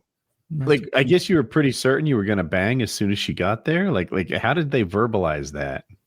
It was because we had been chatting about fucking beforehand. Like, it wasn't like a sudden thing. It's that they made clear what their goal was. I made clear what mine was. They showed up. We did it. But you also got the vibe that they wanted a relationship afterwards. Like they did. They all. I mean, they were hoping to leverage into a relationship. Not all of them. Most of them do. Yeah. Most of them do want to leverage that into a relationship. Women don't like the casual, trashy sex as much. Some do. Well, this one didn't. Or these ones didn't. And so we'll see. Joke's on her. Joke's on her. And no, I remember, and one of those bitches fucking gave me my 3rd round of chlamydia. Jesus Christ, you got to wrap that shit up. What is your problem, dude? I don't wear condoms. Jesus Christ, Taylor. Condoms one more for a home run. It is only homosexuals and sailors wear condoms. Whatever religion is against it is what I am, and I'm not cool. Fucking hell! No, condoms are the worst. Condoms are the worst. Do you not ask girls for STDs? Everyone's talking about it. Everyone knows. I ask like if we're not gonna use condoms, I ask for STD results, and I provide mine as well. I'm looking for some like recent. That's hilarious. I've never been that careful. I just don't use a condom and hope. Yeah, I asked what kind of birth control are you on, not if you're on birth control. I want to know like if they can quickly goodness. I want to know. And half the time I would start using a condom, both you and the girl are like, we can lose this. And then you just don't use No, never once in my fuckery have I ever shifted gears and removed the condom. If the condom was on to begin with, then we needed it. It's like fucking going into a rainstorm with your raincoat and deciding halfway through you just feel like getting wet. Like no, I knew I needed protective gear. I've done that a ton of times where the girl says she doesn't think the condom's needed anymore. And then you also say that's a huge red flag. Now you were talking about a red flag. I'm sure that was the first time she said that. It was probably the first time she said that. It wasn't just with my dumbass. But yeah, that says that is a red flag. Yeah, but then you have a fun time, and then you get to have trap. And then guess what? You get to have you get to have only thrice, right? and then the next morning you get to have a fun little actual fact-finding conversation when you drive her to CVS and go, what's your $75, huh? It's weird how some things stay the same price forever. you using Plan B as Plan A? Is that what you're doing? That's what my cousin did. My cousin did that shit for forever. He was using Plan B as Plan A. I was like, dude, you can't. That's not. And that's like $50 a pop. Yes. Don't they suffer from it too? Like that's they have. Yeah. It's not good for them. One of my friends, or a guy I knew, wouldn't even say friend. It's like giving a dog chicken bones, though. Every now and then. This guy I knew gave this same girl like 50 rounds of Plan B over the course of like way too short a time. Right, over 52 weeks. Yeah, and now or I guess, and I don't know either of them anymore. I've just heard this through the grapevine that she can't have kids anymore because it fucked up her reproductive system. Because I guess just drilling that into a woman's body over and over is actually fucking horrible for them. You shouldn't. That's why they should make it illegal. Yes. That and all forms of birth control, really. All of them. Yeah. I'm okay with that because then it wouldn't have made what I did it wouldn't have made it not acceptable. It would have been normal. Yeah, as long as you feel good about yourself. As long as I feel good. No, I feel like you're way too polite about this dating thing. Like, I'm not trying to hurt anybody's feelings or like trick anybody. I would be just completely 100% honest up front. Like I think we usually knew whether she was going to spend the night or not, and 95% of the time the answer was no. Like, then you'll go home. Yeah, I mean the spend the night thing was definitely interesting. And that's why with those girls, you ever feel unsafe? I kind of put the plug in like the early on of like, I have a heart out. Like, you ever want like think about this? You hook up with a girl, and then you're going to sleep next to her. Like maybe you know her well enough to fuck her, but do you know her well enough to know that she's not going to let her boyfriend in while you're asleep to rob you, or just like pour molten sugar on you in your sleep? I didn't know any of those things, nor did I even consider it.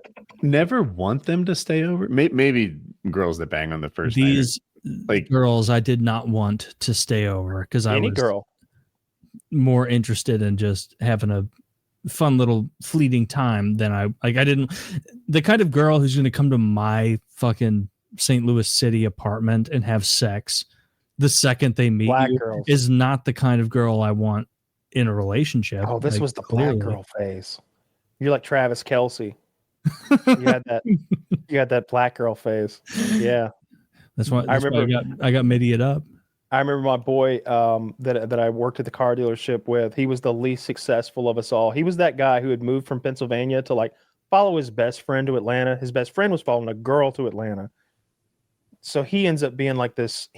Like two friends followed the third friend down to Atlanta. Mm-hmm. He's following a girl. And so the three friends are cohabitating. They've all got a 3-bedroom apartment, and the girl lives somewhere else with like another girlfriend or some shit.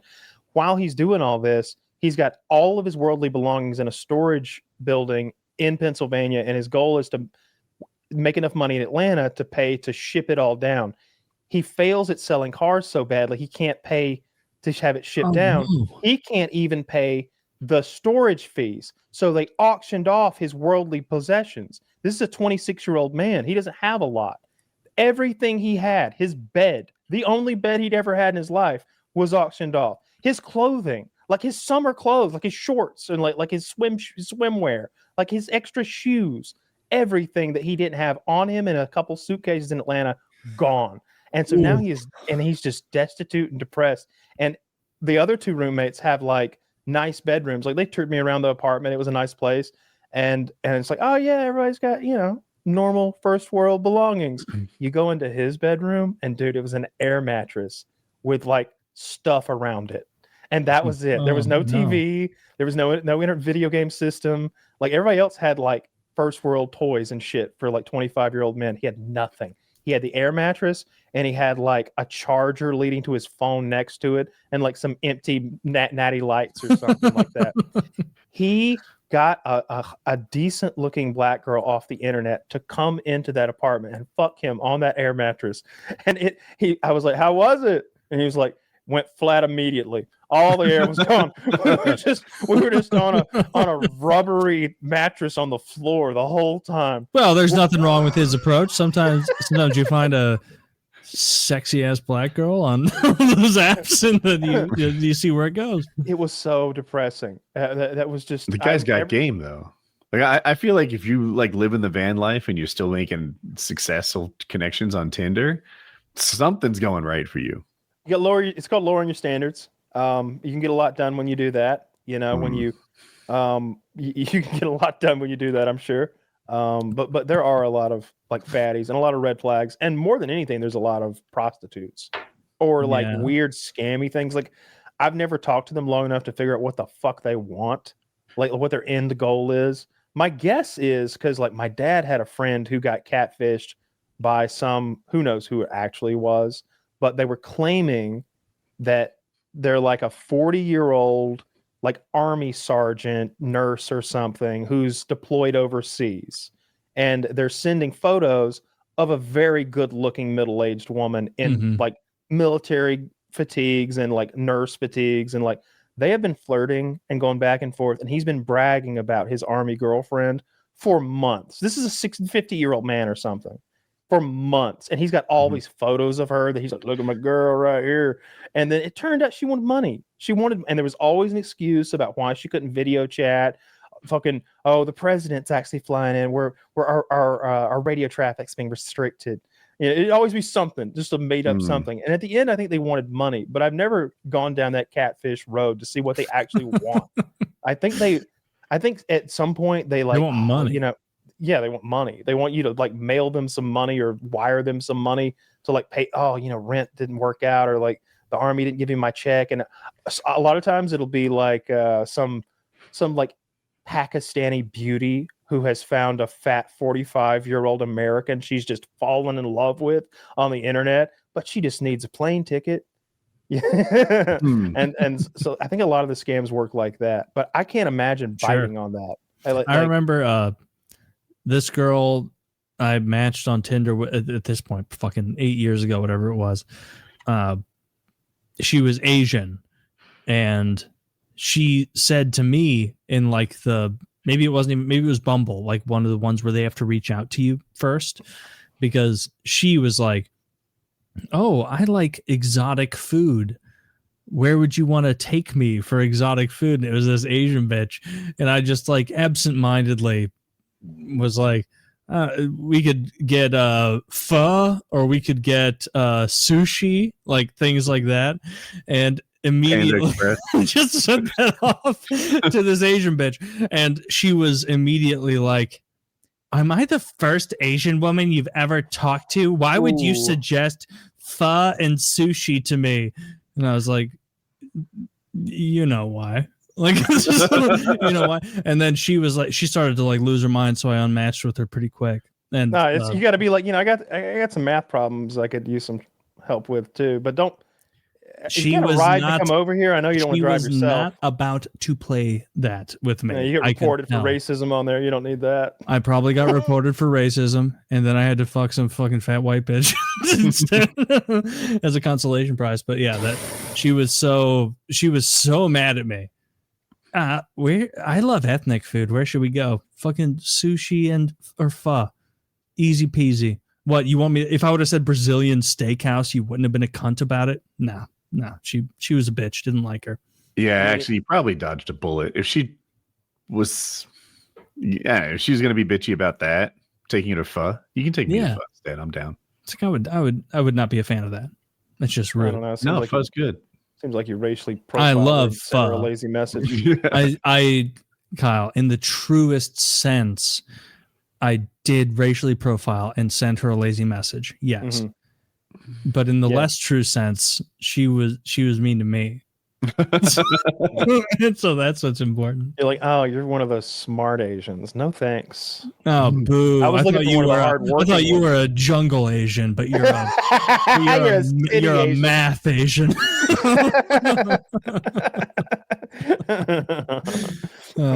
I dated a jungle Asian one time. She was Filipina. Is it Filipina? She was a Filipina. Yeah, that's one of the. How does it work? Sounds right. Yeah. Mm-hmm. Yeah. No, she was awesome. She was great. She was really her blowjobs weren't too wet. No, they weren't. I'm telling you, there was a pool of saliva. That's something I hear. People are always like, "There's too much moisture in my blood." I need to feel some friction. Okay, if there's too much lubrication, you don't feel anything. It's like sex in the shower don't work. Okay, it's just too much liquid. You don't sex in the shower doesn't work because of water's not a good the lubricant. I know that. Issue. Okay, it creates too much. You get a little shampoo in there. That solves everything. Yeah, I throw a little Old Spice. make it spicy for everyone. We keep sweet and sour packets on the stand just for situations. Duck sauce. Like this. Yeah, duck sauce. It works as lube.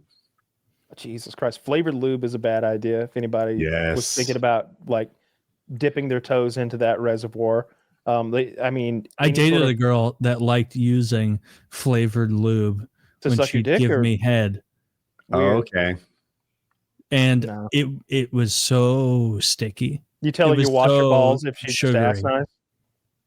No, I didn't tell her that. I should have, but it was too sticky.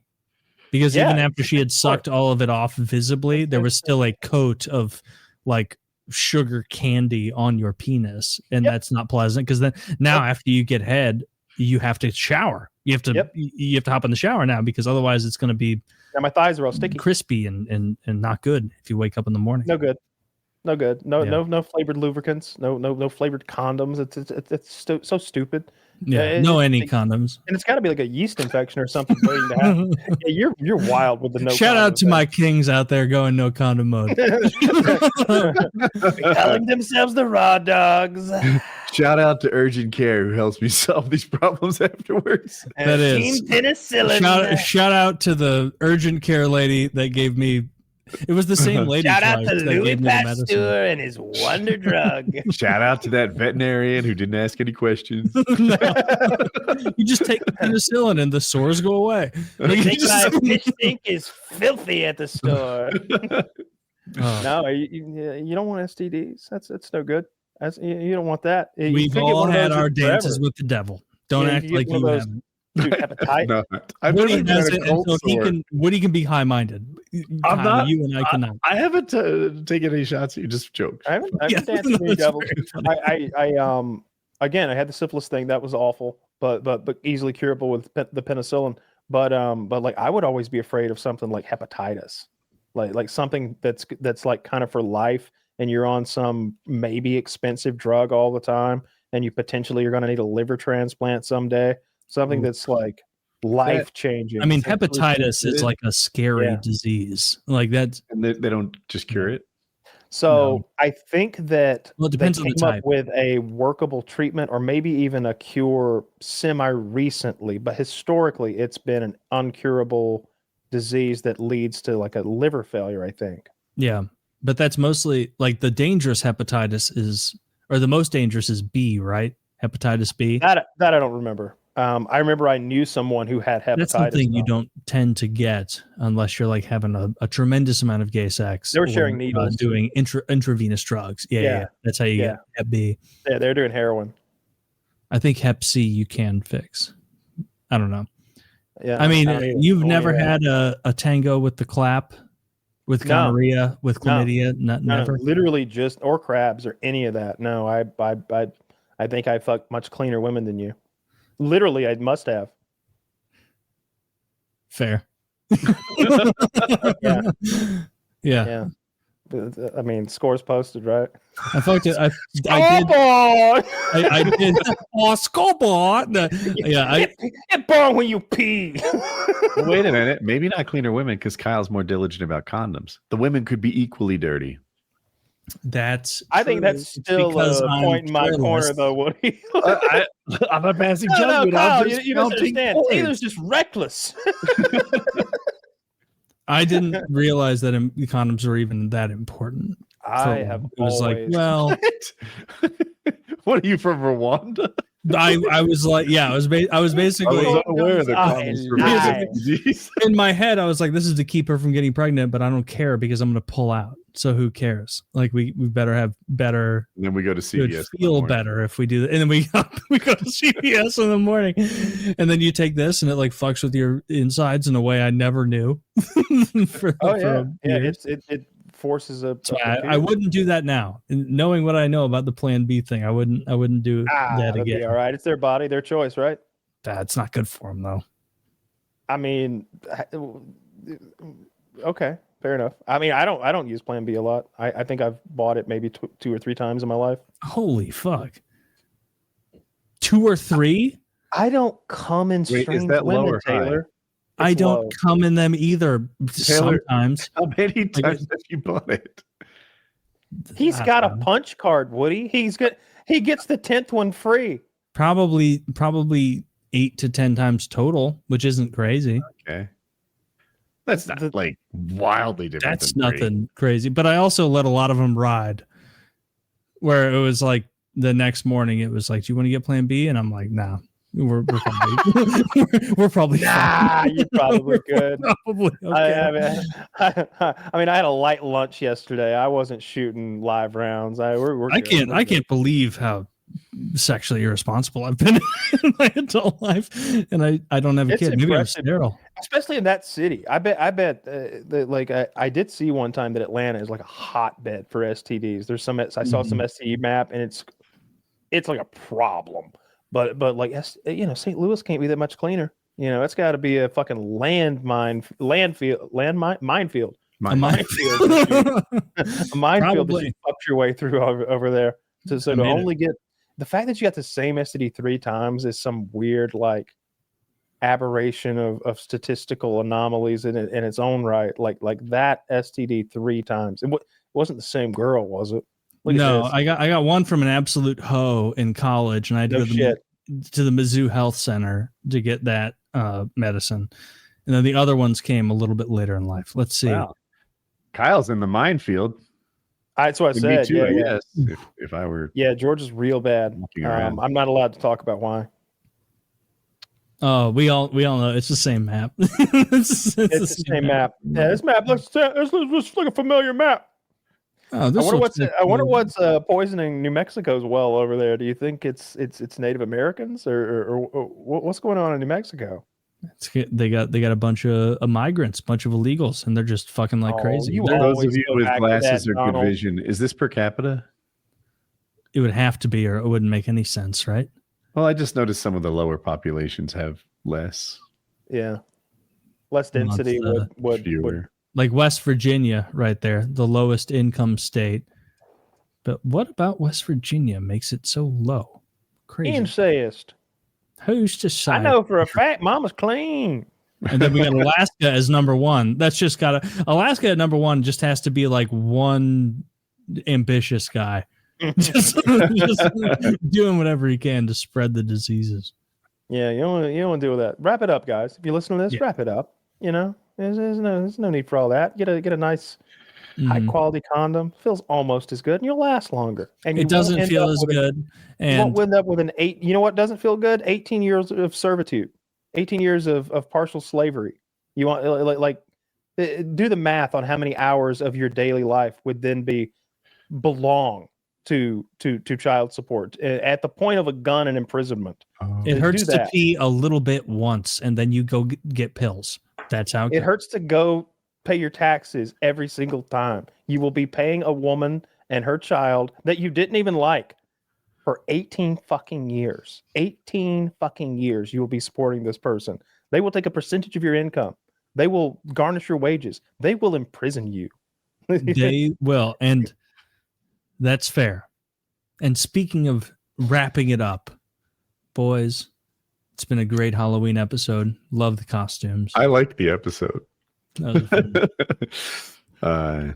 All right. PKA 776. We probably have